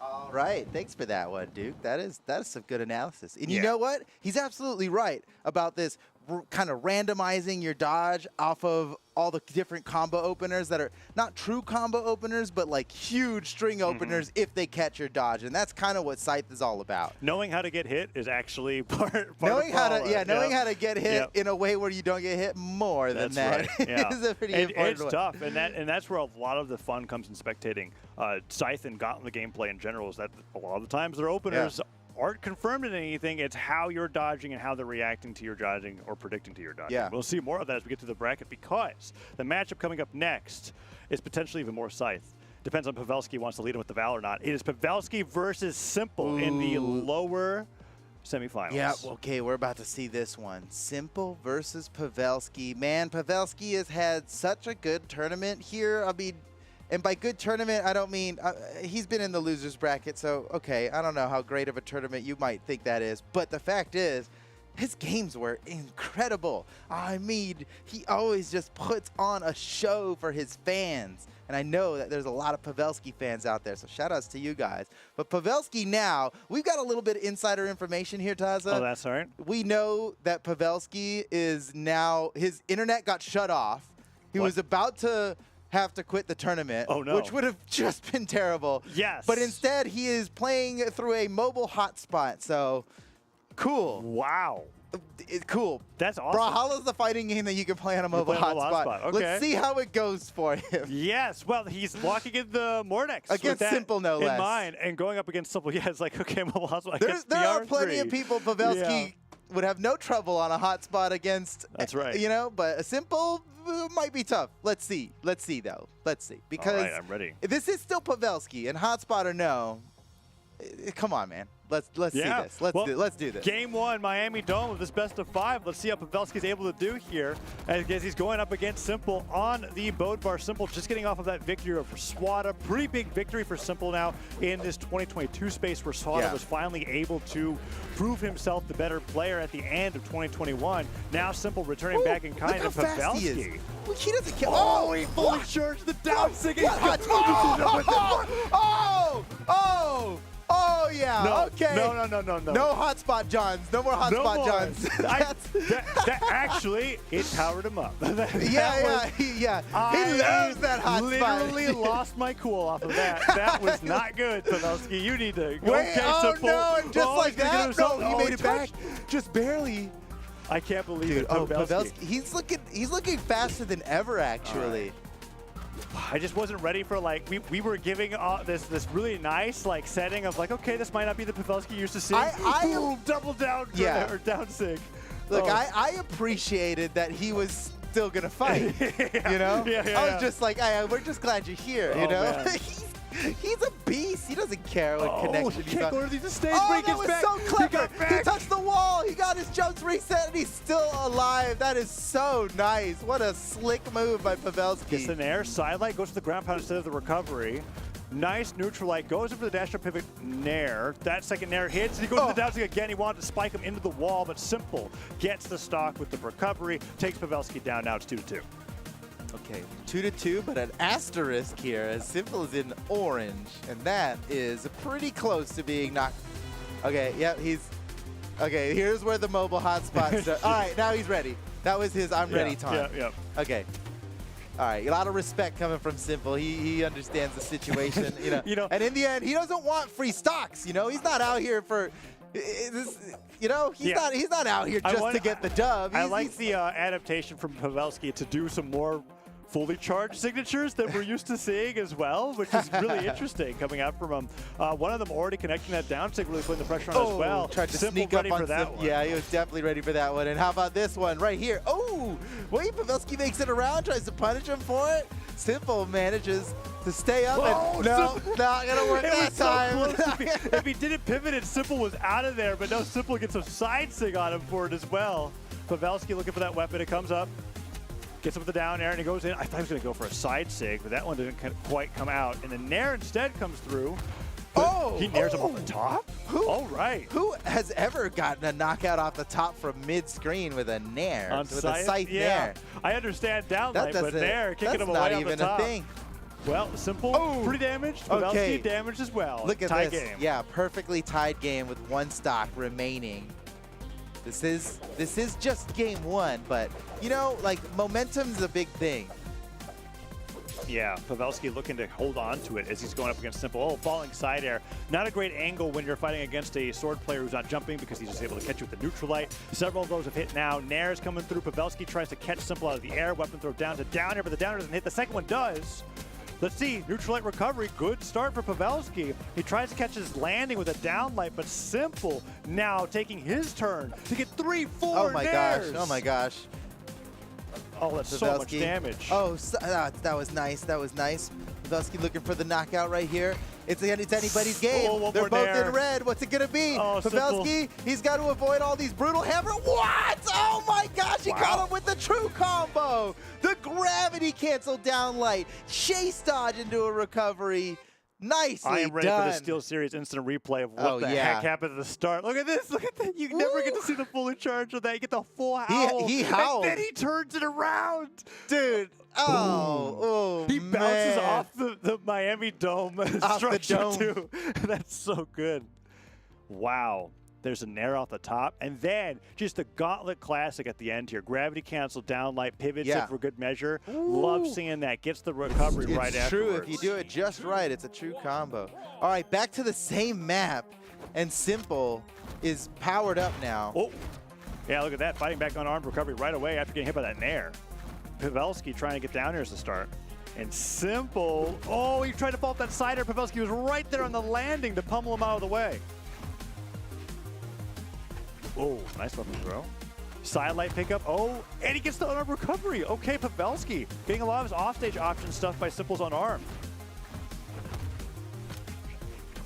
Oh, I like the platform movement. Okay, that was really cool. You can't blame him for trying. It worked really well last game.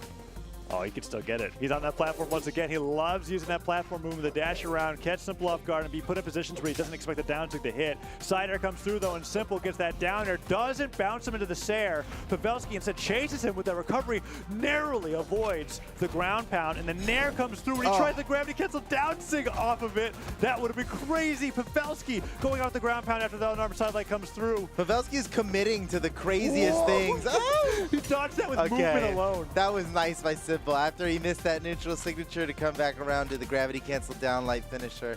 Okay. Weapon picked up. Let's see what Pavelski can do. He should be able to just equalize the stocks here nice and quick. Is that it? No, Simple's going to sneak out of that one. Pavelski really looking for a knockout here. Yeah, anything. Something that finishes the stock, and Pavelski's losing so much. What? That is a mix-up and a half right there. Yeah. I'm used to the weapon throw, bounce pickup. I am not used to the weapon throw down, gravity cancel break dance. That's not quite what I'm expecting. And Simple wasn't ready for it either. The timing difference is just enough, is just so that it knocks Simple out. Even stocks now. Pavelski in light orange. Sidelight pushes him off stage. He used that gravity cancel. Now he's got no dodge. Simple knows it, so he's getting a little aggressive off the edge there. Pavelski now with a dodge. Ooh, nice side air from Simple on the way back to the stage. Pavelski doesn't get the down air, trying to catch Simple off guard. Oh, man. He's in trouble. I think we might see Pavelski start making some real high-risk plays just with how much of a deficit he's dealing with right now. He stood perfectly still waiting for that reaction to the down stick. If he didn't pivot it, I wonder if it would have hit.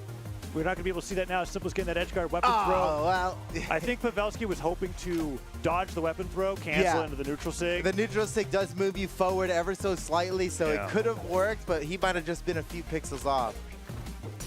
Oh, now Pavelski goes for the ground pound, and Simple is stacking a lot of extra damage. Side air from Pavelski is good, but he needs more than a few fleeting Sairs before Simple's going to go down here unless he can get a ton of them in a row to take Simple stock off early. Downlight Nair is a good start.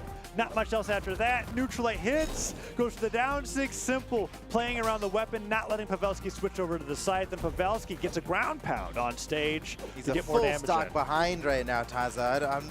I'm not sure, man. I'm not sure. If he gets the stock right here. Do you believe? I believe. Okay. It's when Pavelski gets it to a level of red where a Sair without a downlight would take him down. Okay, as long as he can afford one hit, then it's still one doable. More hit from here. I don't know anymore. this is looking pretty rough. We're entering a. It worked once, Pavelski, but I don't know if you're gonna get that again. Dude, it was pixels away from working again. Oh, Pavelski's in trouble. Simple, nice weapon throw. Oh man, and he really sealed it there. Pavelski down. Sets tied up now 1-1 as Simple gains a point. First 1 to 3 wins in this best of 5. Oh man, that was crazy. Yeah, look at that. D-light recovery off the top. I think we're going to see there's that recovery. And Pavelski was, there's the dodge. Oh, pixels away. Yeah. I think you were absolutely right about that. Because I think you can drift a little bit to the left after you do like the weird jump. You know, like how Mordex jumps over the neutral sig? You regain control of Mordex at the peak of the height. Yeah. It would have been nice. He could have drifted back over afterwards. That was a tough situation. But it was a desperate situation. I mean, that's the only thing he could have done. And he was just a few pixels off of being pixel perfect, which is extremely difficult. Demon Island, so we don't have to worry about not being able to recover underneath the stage, which is something Pavelski often does because of how crazy he gets off stage. So getting away from Miami Dome will be interesting here. Simple, on the other hand, perfectly fine, just hitting him with a ton with the hammer. As the recovery comes through and a ground pound can come after that. Pavelski's getting crazy. Yeah, now that we're on Demon Island, you know, one of these players might unlock their demon mode. Yeah. And that'll be exciting. Pavelski getting hit with a side air. Oh, man, he's yet to really be able to play on center stage. He touches. Nice touch, but oh, geez. But Simple just comes right back down with a ground pound. And that's a big early stock. That it Simple's is. only in yellow. This is huge for Simple. Ooh, recovery hits as well. More damage. Silent on the landing. Pavelski gets the nair, goes over the down stick. That would have been cool because it does have that active input where he could just toss him right back forward, so he doesn't have to reverse it to get a really strong hit on that down stick. Yeah, that would have Simple been pretty slick. Gets the silent on the landing though. And Pavelski using a lot of gravity cancels on wake up. And they're kind of working out. Recovery hits, but Simple brings him the orange, and now if Pavelski doesn't get the stock here, I'm thinking it's going to look like a lead similar to game 2. Uh-oh. We're looking at a 2-stock lead right here. If Simple can... Oh, he really committed to it. Wait a second. Pavelski nearly able to turn that around. Throws him up. That's another active input move there. He threw him up since he was center stage. Oh, Cider comes through. Recovery hits. Pavelski towards the top of the stage. Still hasn't gotten the stock. Down there from Simple means D-Light Recovery will take that stock off, and there it is. D-Light Recovery off the top. Oh, man, that's a 2-stock lead right now. Simple is keeping it simple right now. Oh, Recovery is coming through. Stomp. Down air. Goes for the nair. Pavelski slides. Oh, wait a second. That's it. Oh, he's in trouble. Yeah, that's it. That's it. That's over. You know, the further of a lead against Pavelski, the crazier he gets, which does one of two things. Yeah. Either makes his loss just really fast and brutal like we just saw right there, or the greatest comebacks that ever happened ever and always make it on the highlight reels. So you can't blame him for trying. But, oh, yeah, man, Simple just got that one. 3 stocks as well. Holy cow. Okay. Oh, Pavelski now on the J-Yoon. Okay, this is a beat 2020 vibes right now. Pavelski's back. Oh, that's right. We saw him warming this up a little bit earlier on He became the bracket. a world champion with this legend, okay? This is a big deal. And he did play it a little bit at the beginning of his lower bracket run after going down to the semis. So here it is, once again, preparing it out for later opponents in the bracket. And he's brought up against Simple in game 4. Now the Great Sword picked up, and he's putting out those neutral light openers, hoping to catch Simple, but Simple's got him off stage, and that down air will get him. Dude, wow, textbook. That is, that's how you edge guard with a sword. Really well-placed down airs. It doesn't get better than that. Not as committal as a... Okay, oh, Pavelski. Wait, giving him a little notification. Stabilizing. Okay, right, I'm ready. There we go. And now the fight continues. Air's going back and forth. Neutral light hits. Ground pound stops by the sword. Neutral light. That's pretty tough to do. Down air comes through. Silent hits as well. Nair recovery all. Pavelski just getting hit a lot by Simple sword here as the neutral light comes through, and Pavelski can't get one of these great sword openers to connect. There we go. Oh, nice. He caught the dodge too. Oh. Nice. Oh, he doesn't get the read. It's tough. Yeah. It is tough to get those.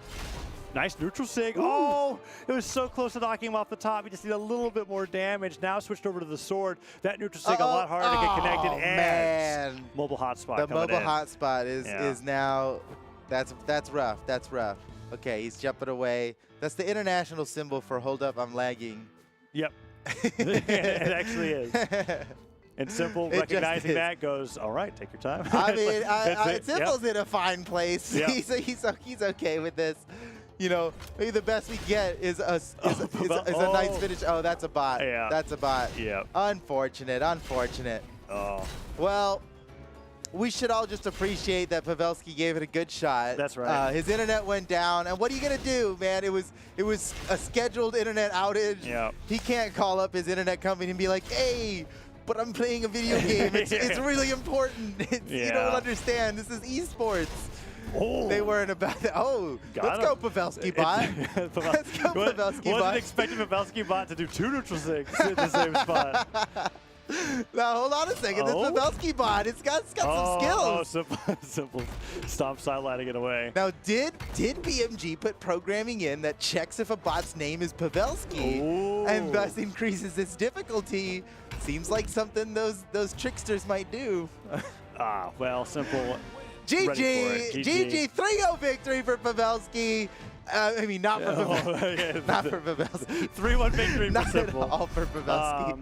Pavelski, I mean, we were talking about at the beginning of the match. We were really well aware, and it's like, dude, shout out to Pavelski still powering through, because it's like that is difficult to do, right? To be able to get on. And he still put on a good show. That first stock he did, awesome. That was awesome, and that kind of like that gave me, like, that satisfied the craving. It did. You know, like sometimes you just really want a fast food burger, and then you take a bite and you're like, oh, that's awesome. And then the second bite you're like, I'm okay. I've had that was good. It was.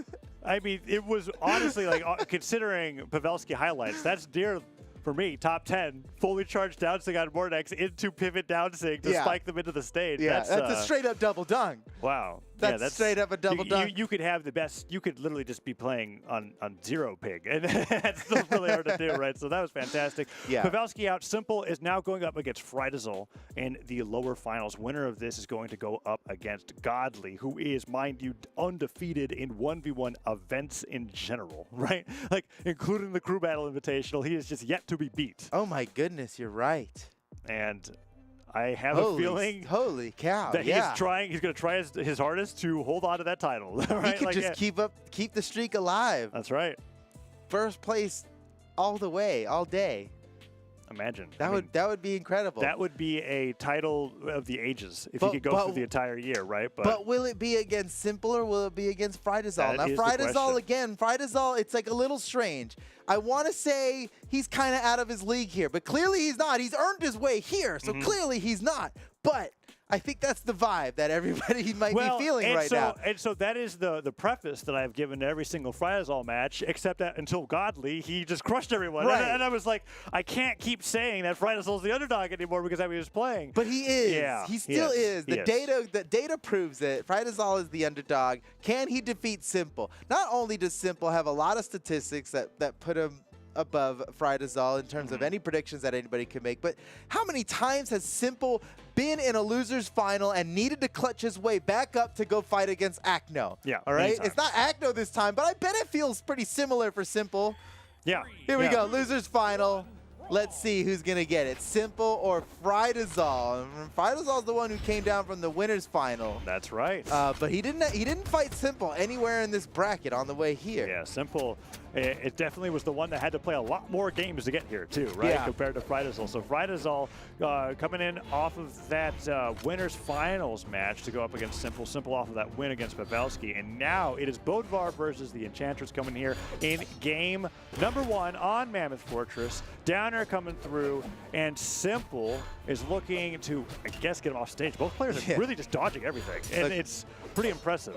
My theory here is that Frydazol is such a clutch person. He can't play at his full potential until absolute clutchness is required. Yeah. And I thought that being down 2-0 in winner's final was what's going to bring out that clutchness. It was close. But since he actually had the extra life of being able to go into the lower bracket and stay in the tournament, it wasn't enough pressure for him. I admit. Now in the loser's final, there is truly no second chance. You're right. You're right. Frydazol will give us the best gameplay he's ever played. I totally didn't see where you were going with that until you mentioned it, and I was like, you're absolutely right. It is technically not back against the wall if you have a match to lose. He had an extra life, yeah. He's like, this is winner's final. Yeah. I'm good, you know? It's not enough pressure for Frydazol. Okay, I'm excited to see what it's looking like now, Oh, if but that's true. Simple's just too good, man. Yeah, but hey, Simple's pretty good, but also Frydazol's not down 0-2 yet. So Okay, we're not going to see max potential of Frydazol until Simple has 2 games of a lead. Ooh, Simple goes for the gravity cancel side. Nice! Oh, it wasn't enough, but that was really good by Frydazol. Optimal option. He's out of that force stance with on Fakir going down from 7 to 6. And then it's like such a... I bet he wishes he had one more point of strength right now. I'm like saying that kind of jokingly, but also it's I think you might be right. It was close enough to say that it might have been enough. Yeah. Your fate, that's neutral sting unarmed. It could be. But either way, Frydazol managed to clean up the stock in time. And Simple is, oh, geez, unarmed. He's still putting on a clinic here. Off the side, can Frydazol make it through the Simple edge guard? Whoa. Not to say that Simple's edge guards are simple, but, well, they actually kind of are.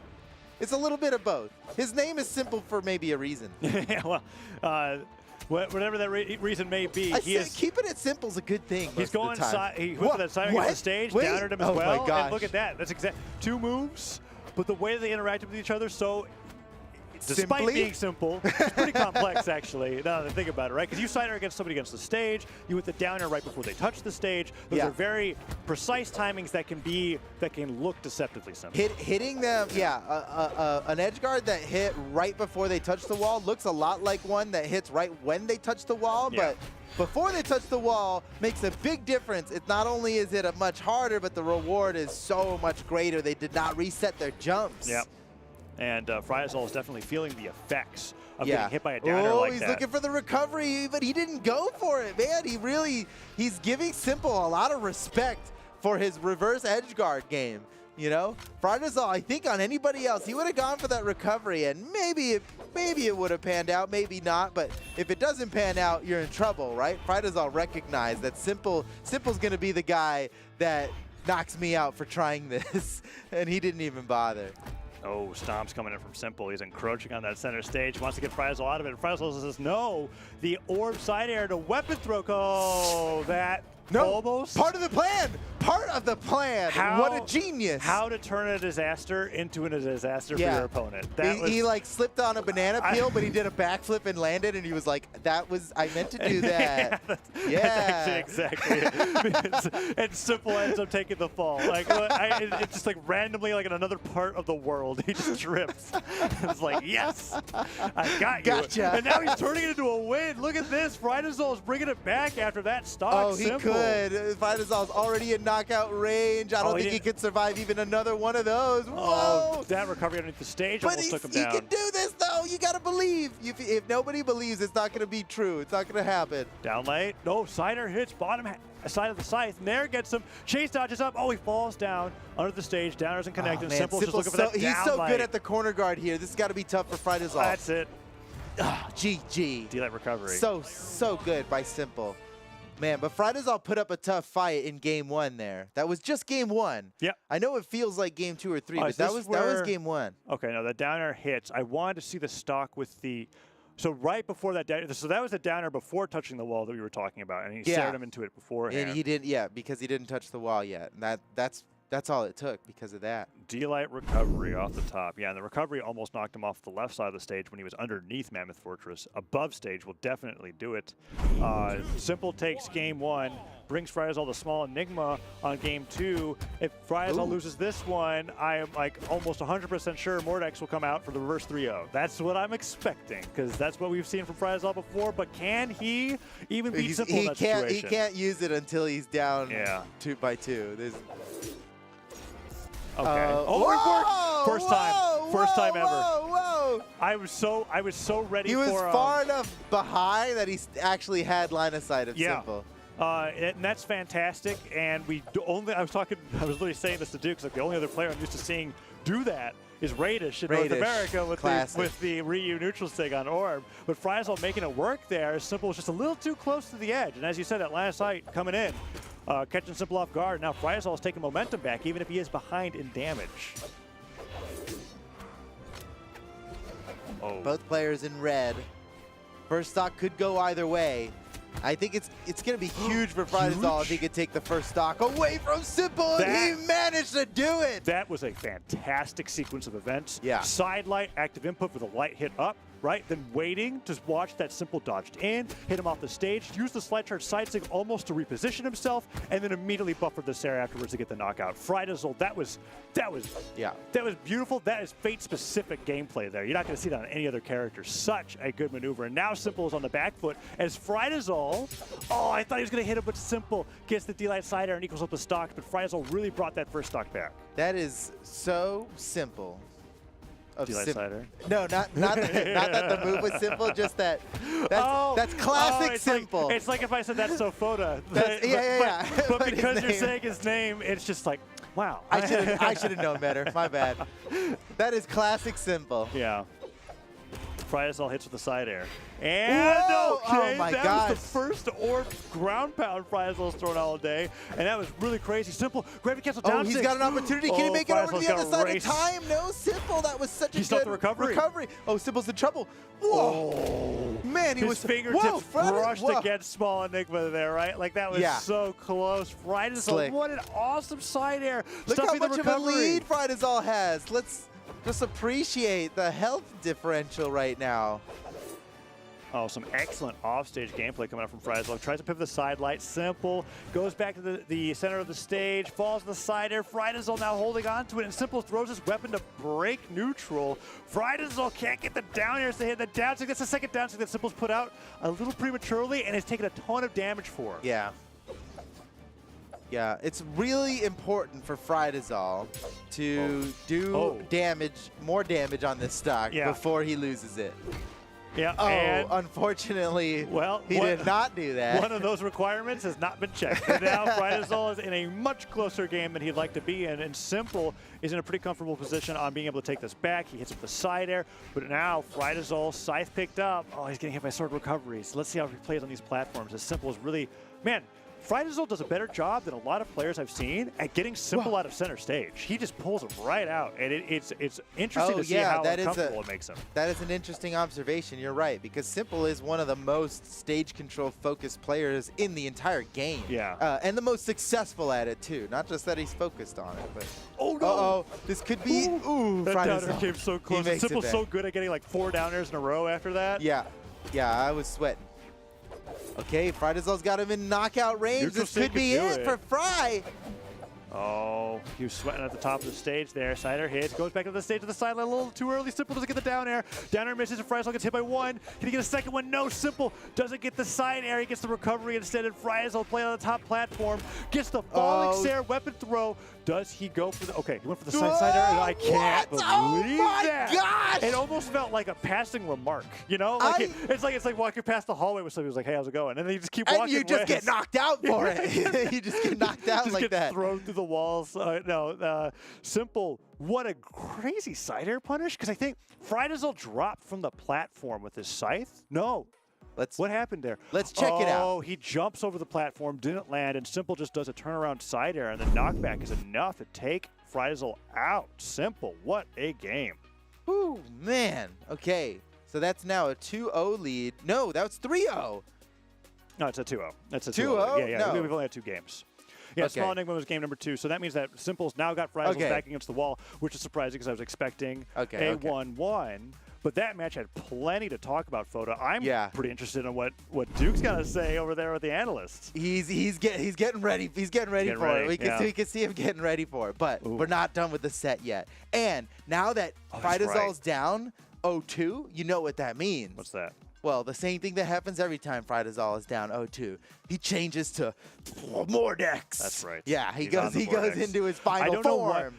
That matchup felt so it felt so packed with all the things that were going on between both players that I was just kind of like, you know what, this needs like a whole segment of it, and we'll get it at the end of the set, right? Because it's not out yet. It wasn't a 3-0, it's a 2-0 lead. We're on Small Enigma still, but this time, Frydazol is on the Mordex, as you said. Let's see if he can bring this to a reverse 3-0, because that's what he needs to stay in the tournament. And this is as back against the wall as it gets. There's no more extra lives now. Oh, and look at this. Frydazol already. He's a different person. He hasn't done anything Mordex specific yet. All of this could have been done on Enchantress, right? Gets the Nair one more time. Oh, no, Simple gets the recovery to interrupt it. Ground pound misses. Simple goes back onto the stage, refreshes, jumps. Frydazol still extending this edge guard. Simple willing to play ball, too. Oh, goes to the Nair. They have just been hitting each other against the stage. He's going for it completely. What is this? His whole heart. Go back. Simple goes to the other side of the stage. He's like, all right, I'm tired of the left side of Enigma. We're on the right side. Oh, no, okay, that was a good move by Simple, because the way Frydazol was handling that edge guard put him in a position to not be able to get to the other side in time. So Simple did that. Really smart about that one from Simple. Oh man, Frydazol, prepare for the best Frydazol game you've ever seen. This is the only way he stays in this is by having his best game 3 times in a row right now. For everyone, for the fans, Frydazol, here it comes. Oh my God, recovery Simple interrupted caught him. him. Oh man, Surprised you can't survive another one of those. Yeah, run more recovery, and that's going to be it. Neutralite's almost enough. Simple on the edge of the stage, side air into the stage. Oh my God! Oh my God! Pressured purely by movement. His brain just imploded right there. He could not handle that one. Yeah. I could see the neurons firing and then stop firing. Ready for every single attack that Simple could have done, and Simple was just kind of like, I haven't even swung my sword. And it goes down. but now it's 2-2. And Frydazol even things up pretty quickly. And the beginning of this matchup was like a 30-second long engagement off the left side of the stage. Yeah. Frydazol is likely looking to recreate that as he came out on top because of it. It was only when Simple was able to get right back under this nice, like, the roof of Small Enigma, which is these 3 platforms that kindly surround center stage, where he really gets a hold of the game and can start taking the lead. Whoa! Whoa! Oh, pounds. what a nice ground pound by Simple to put a stop to the crazy, crazy, crazy early stock that Frydazol was about to take. Oh, ground Down to the pounds. over to the other side. He makes it in time. Simple can't get a guaranteed edge guard on him. Oh. Whoa! Wow! Oh my gosh. Frydazol he's willing to risk No it for dodge. the biscuit. Oh, there it is. Haymaker hits. That's a pretty early stock for Frydazol. This is the biggest lead he's had in the last 2 matches. That's right. Game 2 was pretty I close. wanted to say the last 2 games, but really the last 2 entire matches. Yeah, that is absolutely true. Thinking about Godly's matchup as well, and he's got to be thinking about that because if he can get through Simple, that's who he's fighting again. But Simple with the down sig. Oh, nice! What a great return back to the stage for Frydazol. It looked like Simple had that one in the bag, but the way Frydazol did it allowed him again.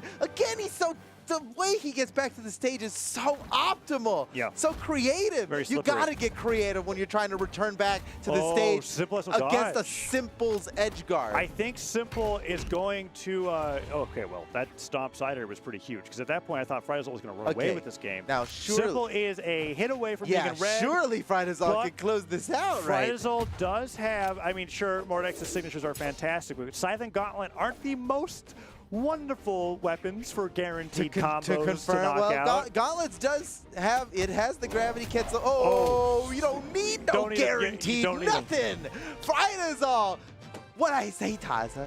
Only when his back's against the wall That's will we right. see his true power. This is, and he is now revealing it for the world to see. Yes, this is my true power. Every game is match points for Frydazol, and that's where he is most That's comfortable. the only way. apparently. Yes, that is where he's most goes over to the comfortable. Synthwave Mordex, or I don't exactly remember what it's called, but that's the style he's got. And then, you know what? As far as Mordex mains go, we rarely ever get to see this skin picked, so this is pretty fun. This is purely That's Frydazol. true. Yeah, he's the only one. This is the Frydazol skin. Simple is going up against Frydazol now, up 2-0. Now it's 2-1. As 2-1. Frydazol is trying to make it into a Game 5 scenario, get that rematch against Godly. Yeah, that the Simple's winner of trying this to get. goes up to grand finals, so this is kind of a big deal here. And Frydazol, well, I don't think he's ever been this far at all in a major tournament ever, invitational or not. Yeah, no, this is Frydazol's best performance by far. Now, getting into the winner's side of winners finals, I mean that's huge. Top 3 already, maybe top 2 if he could get through Simple, but Simple is poised to win this set. He just needs one more game. Frydazol needs to take 2 in a row, and Simple isn't in an offstage scenario like he was on Small Enigma so much last game. So let's see how this changes here on Mammoth. As Frydazol's trying to stare through, but Simple stomp stares him back away. My stomps. goodness, Frydazol. Sidelight recovery. Simple uses a ground pound to get back to stage. Oh, the wake-up stomp. That was there. such a good wake-up from Simple, man. I was not expecting that at all. And clearly, Frydazol wasn't He either. still stopped there through the weapon throw. He got the Seraph like 2 frames before that weapon throw. No, he almost got it. The modifier, he doesn't quite get it, but the quick little recovery. It's like, wow. He gets the scoop on the other side of the stage. Sure, the Sarah didn't hit, but the combo did finish. And Yeah. Simple is now up 3-2 in game 4. Frydazol goes over to the platform, tries to dodge in. Simple just bats him away with the sword neutralite. Now Frydazol trying to think about what his next move's going to be, as Simple just sidelights him for taking too long. Frydazol has to get something on the board here. oh man. Okay. Oh, just knock out. Oh, that's so much. That's so much damage. No man, dodge. Frydazol. he's pulling out all the tricks. Okay, there we go. Simple's seen it all, man. Downlight neutral sig is a really huge knockout there for the unarmed. Anything else would not have knocked out, so now it's 2-2. Yeah. Simple did get some good damage in, but it's not unsalvageable. And Frydazol now has a Scythe Prime as he goes over to some fresh gauntlets, trying to keep Simple denied, switching between weapon to weapon. Sidelight, Nair, gets the recovery. Whoa. Oh, the down air almost connects, and he continues to deny. No, I thought he picked it up, but he didn't, and Simple finally picks up a weapon. Oh man, that's unfortunate. And now he's got to get to a weapon. He's got to get through Simple to get to a weapon. And here we go. Now Ooh, with the 2 gauntlets. sidelights? Oh, there's the second sidelight. go for a third, and this time you might be able to get more off of it. Simple, however, gets... Simple is just way too good at getting out of all the different sidelight strings. Yeah, and the scoop. Oh, one more down air. Friezel's off the top to his last stock. Pummel hits. Friesel has an edge guard opportunity, but no, that down air, I lied. I thought he was out. He doesn't get at this last one, I think. Yeah. Okay. Mammoth Fortress, it's a high ceiling, not that high. All right, after 3 down airs, you're done. Friezel now. This is as close to the wall as back can get. You're right. It is like if our logic is sound, this is the best. Yeah, we're about to get an insane highlight from Friezel. Oh, okay, all right. That wasn't even the highlight. That was just equalizing. Yeah, that's setting up for the highlight. That was setting up for the highlight. Here's the highlight. So yeah, get ready. His last stock, he did a fantastic job of keeping Simple off of weapons, but that weapon spawn was just too good for him, and Simple got 2 kicks in before he picked it up as well. So now Friezel's in yellow. He either blows our mind with a highlight or he loses the tournament. This is the highlight. That's 3 hits. This could be the start. This could be the start of it. He dodges the sideline, and he has no dodge now. Simple nares him away. So good. Stomps there. He lost his weapon. He lost his weapon. Oh, I thought that was going to be it. Simple. He made it through the edge guard. Yeah, this is wow. Oh my God. He didn't pick it up. No, he walked into it. Oh. Yeah, I don't blame him. Simple put up the neutral sig, and you saw Friezel like shimmy back and forth. He was like, "Is it safe?" He walks forward. The bear claws him off the top of the stage. Yeah. Let's check it out on the SteelSeries Instant Replay here. Oh, there's a scoop, and then we're gonna get the scoop You on could tell that he wanted to grab that weapon on his way. He missed it. Simple was Simple recognized it immediately and put the bear out there. I feel like Friezel thought it was over, Look at this. too. Yeah, he whiffed it. He waits. Oh, no. Man. He goes right in. Simple had that covered. That is brutal. You could see that he wanted to grab that weapon as he was leaving. And he didn't get it. And then he missed it, and he was like, uh-oh, I got to go back and get it. Oh, and man, I forgot my car keys. He was already, and Simple's waiting at his car like. That's awful to think about, but that is literally what happened. You know what? Friezel, fantastic performance. Got onto the winner's side of top 3, out at 3rd, but man, the best placement that Friezel's ever had in a singles event. So excited to see how well he played. Yeah. And I can't wait to see more of him throughout the year, but we have to analyze that match, folks. There was a lot that happened. We need some analysis. That's Duke, right. Save us. All right, what up? First and foremost, we're going to talk about some terminology. We use the term line of sight. So this clip is all about how line of sight works for those of you at home who don't understand, right? So there is the stage right there. That's what that cool little box is. And line of sight is all about, can your character see their character? And unfortunately, right now, it does not see, right? Bodvar is not making eyesight with Feint or Enchantress, right? But he walks a little forward, and guess what? They made eye contact right over the box, and that's when the SIG connects, and that'll launch up, and that's how line of sight works, right? If your characters make eyesight, then the signature will connect. This second clip, if we can get to it right here, is the aura, the presence of Simple, right? That edge guard where he did nothing, but it amounted to everything. And so let's go ahead and run it. Started off with a side air, which led to this positioning, right? And as we all know, against anyone off stage, they basically have this bubble. It's not that big. Wow, that was massive. Oh, wow. Wait, hold on. All right. Yeah, it comes out of the center. Fun fact. Okay, so there's a bubble, right? And this is like nair. He could do a nair. He can do a dare. He can do a sair. Those are kind of the big 3 he's going to be looking for with this bubble. On the other side, of course, Simple has his own bubble. It's not going to look like that. It doesn't matter. But we're going to start running forward as he's, again, in that presence. You see the bubble of Mordex does not reach Simple. Again, push forward a little bit more. Simple staying just outside of that bubble until... Whoop, there's the whiff there. Time to get closer to that bubble. And here he goes inside the bubble. And at this point right now, Friezel is like, all right, I need to hit him. I got to get the chase dodge. So he goes for the recovery. Something to put Simple to the right, right? Like this is a recovery to the right because he's trying to put that pressure on him and go for that chase dodge up. Unfortunately for Friezel, Simple holds left, gets outside of that hitboxing, knowing that that's the only thing Friezel has is to get a hit and a chase dodge. So just really good presence from Simple, staying outside the bubble of the opponent and then going in when he sees the opportunity. That'll do it for the analysis of that match, and we'll go to Foda and Taza for the next set.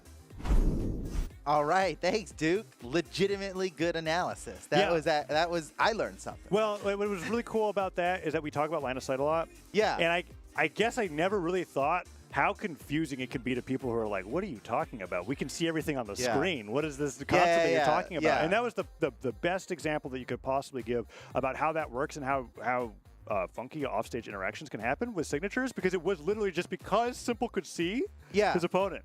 Right? Yeah, and because Frydazol was so far away from the wall that he's got a better angle to look up at it.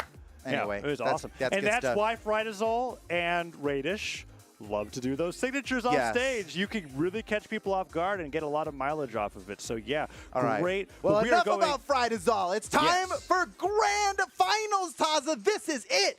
Godly versus Simple. I think we all kind of knew it might have ended up in this position here. Godly versus Simple. This is an intense one. Man, Simple, this is going to be, let's watch. Let's find out. Grand finals, ladies and gentlemen. This is going to be a tough one for Simple. How much do you feel if you were Simple, right? How many times has Simple had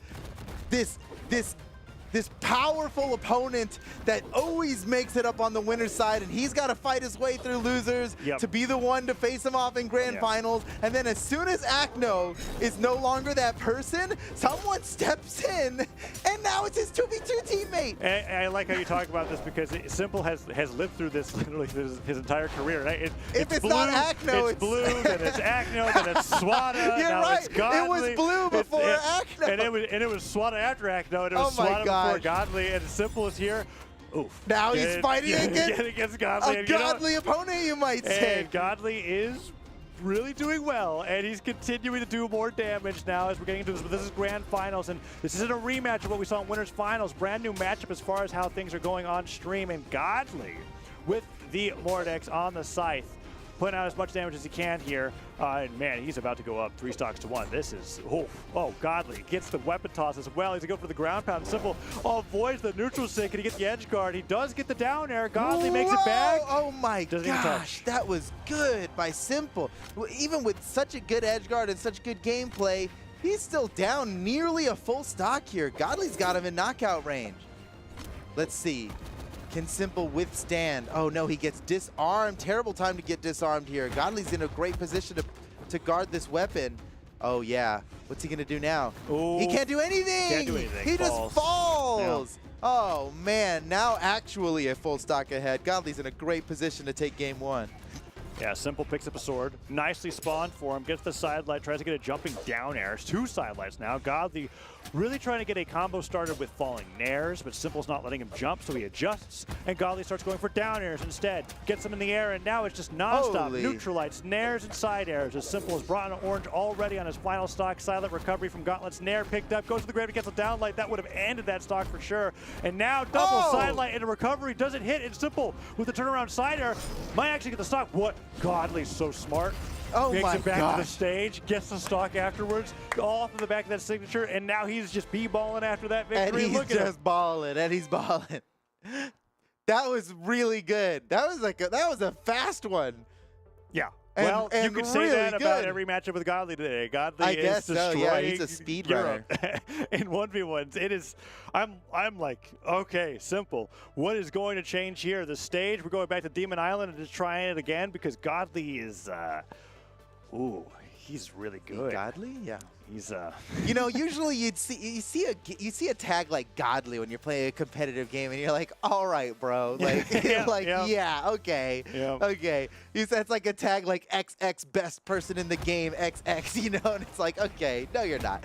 But you run into Godly, and then you fight him, and you're like, wait a second.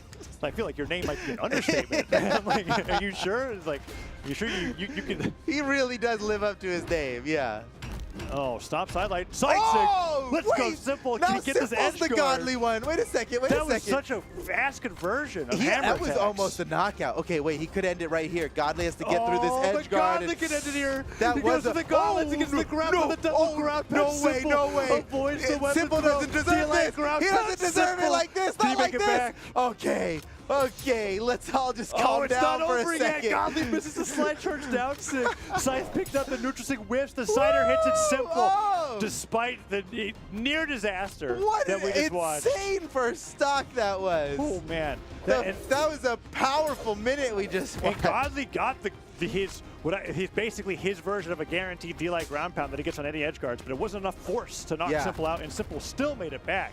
Now Godly is down a stock here in game 2, as Simple did a great job with the hammer opening up in this match. Let's see if Godly can take Simple down. Now Simple is in a very advantageous state. Yeah, we're looking to see if Simple can put on any damage here before getting knocked out, and that's not enough, but I bet one more will be. Godly's looking for the finisher. Simple makes it around. Oh my gosh, the courage for Simple. He could have turned around and grabbed a weapon, but he went for a crazy offstage unarmed play that we surely would have freaked out over if it worked. But now that it didn't work, it just seems like he should have turned around. The way I was thinking about it too is that Simple was probably like, okay, but this stock is not long for this world. I need to get as much extra damage as I can. Yeah. I can see why he went that way. If Godly didn't release that ground pound, what he did, I wonder if it would have connected. Simple getting followed off the side of the stage, and then a recovery. Godly falls to the side air. Side light gets him once. Doesn't get the recovery though, and Simple gets the falling nair. Godly pummels him out of the way of the weapon. Does he go for the scythe? No, he doesn't. He's just going for the D-light nair. Oh, does he get the ground pound here? Simple makes it back. Godly, he's just so tricky. I never know when he wants to go all out off stage. I know. You were thinking he was going to turn around and ground pound, right? Yeah. Because I was too. I was like, Godly was like, he's keeping everybody on their toes. It was the right decision though, because the pressure that he did going into that corner guarding that Simple likes to do all the time, as opposed to the crazy offstage things he can do, works so well. Double side air. Wait, that's it. That is it. Unbelievable. Godly is now up 2-0 over Simple, and since Godly's on the winner's side, Taza, this means that he only needs to win one more game to be the SteelSeries champion. Oof. I mean, Simple only got 276 damage in there. Something has happened that I've never seen happen to Simple. I mean, if I have seen it happen, it's so infrequent that I can't remember it. He has been forced off Bodvar. Whoa. that is that even? He is on we don't have. This is unprecedented, ladies and gentlemen. Well, I can see it. I've seen it like once or twice. The way that I would think about it is he was like, well, the only weapon I'm having a lot of success with is hammer. Might as well have the highest force hammer that I could possibly have in the game. Yeah. Maybe if he can maybe just get away with a sneaky stock using a neutral sig. Yeah. It goes over the side of the stage. But smart by Simple to go around there. He got such a lead when he went around that there was just no way for Godly to come around and catch him in time. It's time. Neutral sig off the stage. Oh, no, he goes back. All right, Simple now with the axe. Silent doesn't hit. And side light, pretty punishable when you're going up against Godly's scythe.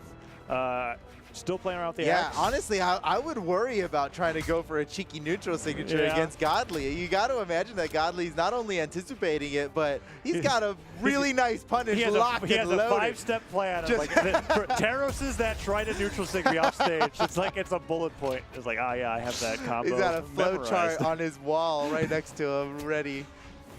Right next to the Orion section, right? It's just Taros and Orion players. Like, oh my gosh, Godly's ahead by a full stock. Oh, how is he so good? He went for the side Holy finish. Cow. So all Simple could do was hit him with one sider at the very end of it after taking so much damage. Down sick, gone. God, he's deleted. Simple whiffs, Godly destroys him. It's 3 stocks to 1. That was crazy, dude. That was so crazy. Oh, no, he's going to get 3 stock. You can't get 3 stock to game 3. Okay, he makes it back to the other side. Simple. All right, pick up a weapon. We need a miracle. Okay. We need a hero. Side stick from the platform. Oh, does he get back? He does. He's still living. Godly. Oh, man. Side air hit. Simple has the hammer. Scoop comes through. He's not 2 damage for this to be unrealistic. There wasn't a 3 stock. And you know what? Like, don't put it past Simple to just win this. You gotta be prepared for something like this. Okay. I mean, nice. You hit 4 sidelight nairs on axe. You're good. Like, the game might as well be close. Let's see. He has a down air through. Covering his head with nairs on the way back, but Godly's going to wait for wall slip before he really applies the pressure. One down that comes through, neutral that comes through. Oh. Simple with the dare. That's a good down sig. Yeah. Brings him into orange. Nair's covering his head once again. Ground pound to punish. He used the ground pound to hit above him, which is Unusual. Stop neutral sig, Simple. Let's go. Stop Sarah's not quite it. Oh, he's getting so aggressive on the edge guards right now. Signature. Oh, but now he's got no dodge, and he's paying for it. It's the flowchart photo. He's paying He's for like, it. when Terrace is neutral sig at the edge. Oh, no. He gets him on the side air. Oh, here comes the finish. No, he was supposed to be in recovery, but he didn't get it. Godly was just too clever. Stop back Sarah to the could bring stage. it to a 1-to-1. Godly hits a side light. Oh, he dashes into the neutral light, and now Godly has it disarmed. This is Simple's last chance. He avoids the knockout. Okay. All right. Okay. All right. Do you believe in There's a Simple? world. If you're a Simple fan, it's time to make some I noise. have lost to the Teros neutral sig into gravity cancel neutral sig. It is possible. like there's a world. He can't even take another side. We are side witnessing air. perhaps the final moments of this tournament. Oh, what? He did it. He went for the gravity cancel neutral sig. Okay. He wasn't in position. Oh, and that's it, ladies and gentlemen. It's over. Godly is your European SteelSeries champion. Oh, and he's balling. He's balling. Yeah, Godly. I can pretty confidently say now, best player in Europe. Like that's like. Oh yeah. The way that he's been playing 1v1s, it has been a while. Like even with Sandstorm in North America for so long, where I was just kind of like, who can beat this guy? I haven't really felt this way about a player when watching him before, where I'm just like, oh my God. He's just so powerful. Why are you so good? He is just so powerful, man. And awesome to see players like Friazl really stepping up to the plate today in the tournament and getting further to fight against him. But man. Yeah, He's I so do good. like round of applause, everybody, for Friazl. Yeah, yes. Come on, a new personal best for Friazl. He really blew everybody's minds with his gameplay. He did, and he made it to the podium. He did. That's big. He did. He made it to the podium. Yeah. Come on, that's huge. But Godly is just. Godly's very good. He is the guy to beat right now. He is. Swada got knocked out. You'd think Swada, right? Current defending world champ. Then you think Akno, right? Longest win streak in the world. Just a total beast, you think? But if not him, surely Simple, right? The guy who can defeat all of those other people we just talked about. That's right. Not even Simple could manage. Nobody can beat Godly. Godly he's currently in a league of his own, and now every tournament we watch from here on out is kind of going to be the who can beat him? Can someone beat Godly? He's undefeated in every single 1v1 event. Undefeated in crew battles, literally has not lost. It's like he is so good. Oh man, it is crazy. So yeah, wow, congrats to Godly. What a champion. Congratulations to Godly. And congratulations to SteelSeries for being part of such an awesome production. Am I right?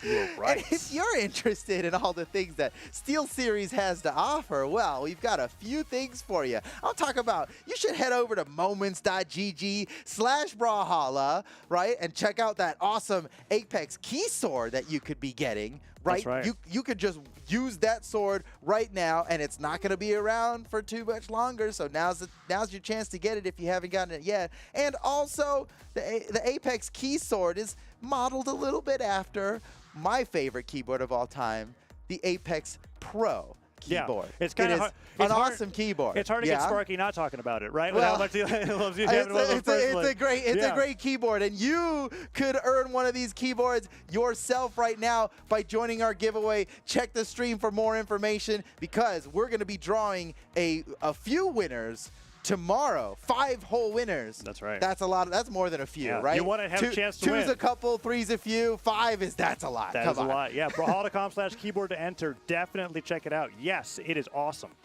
All right, well, that does it for us here today, Taza. More SteelSeries tournament action to come tomorrow as we finish off this entire SteelSeries Invitational with North America 1v1. So join us tomorrow. Check brawlhalla.com/schedule to find the start time in your time zone. Thank you all for joining us here today, and we will see you tomorrow. Goodbye. Goodbye.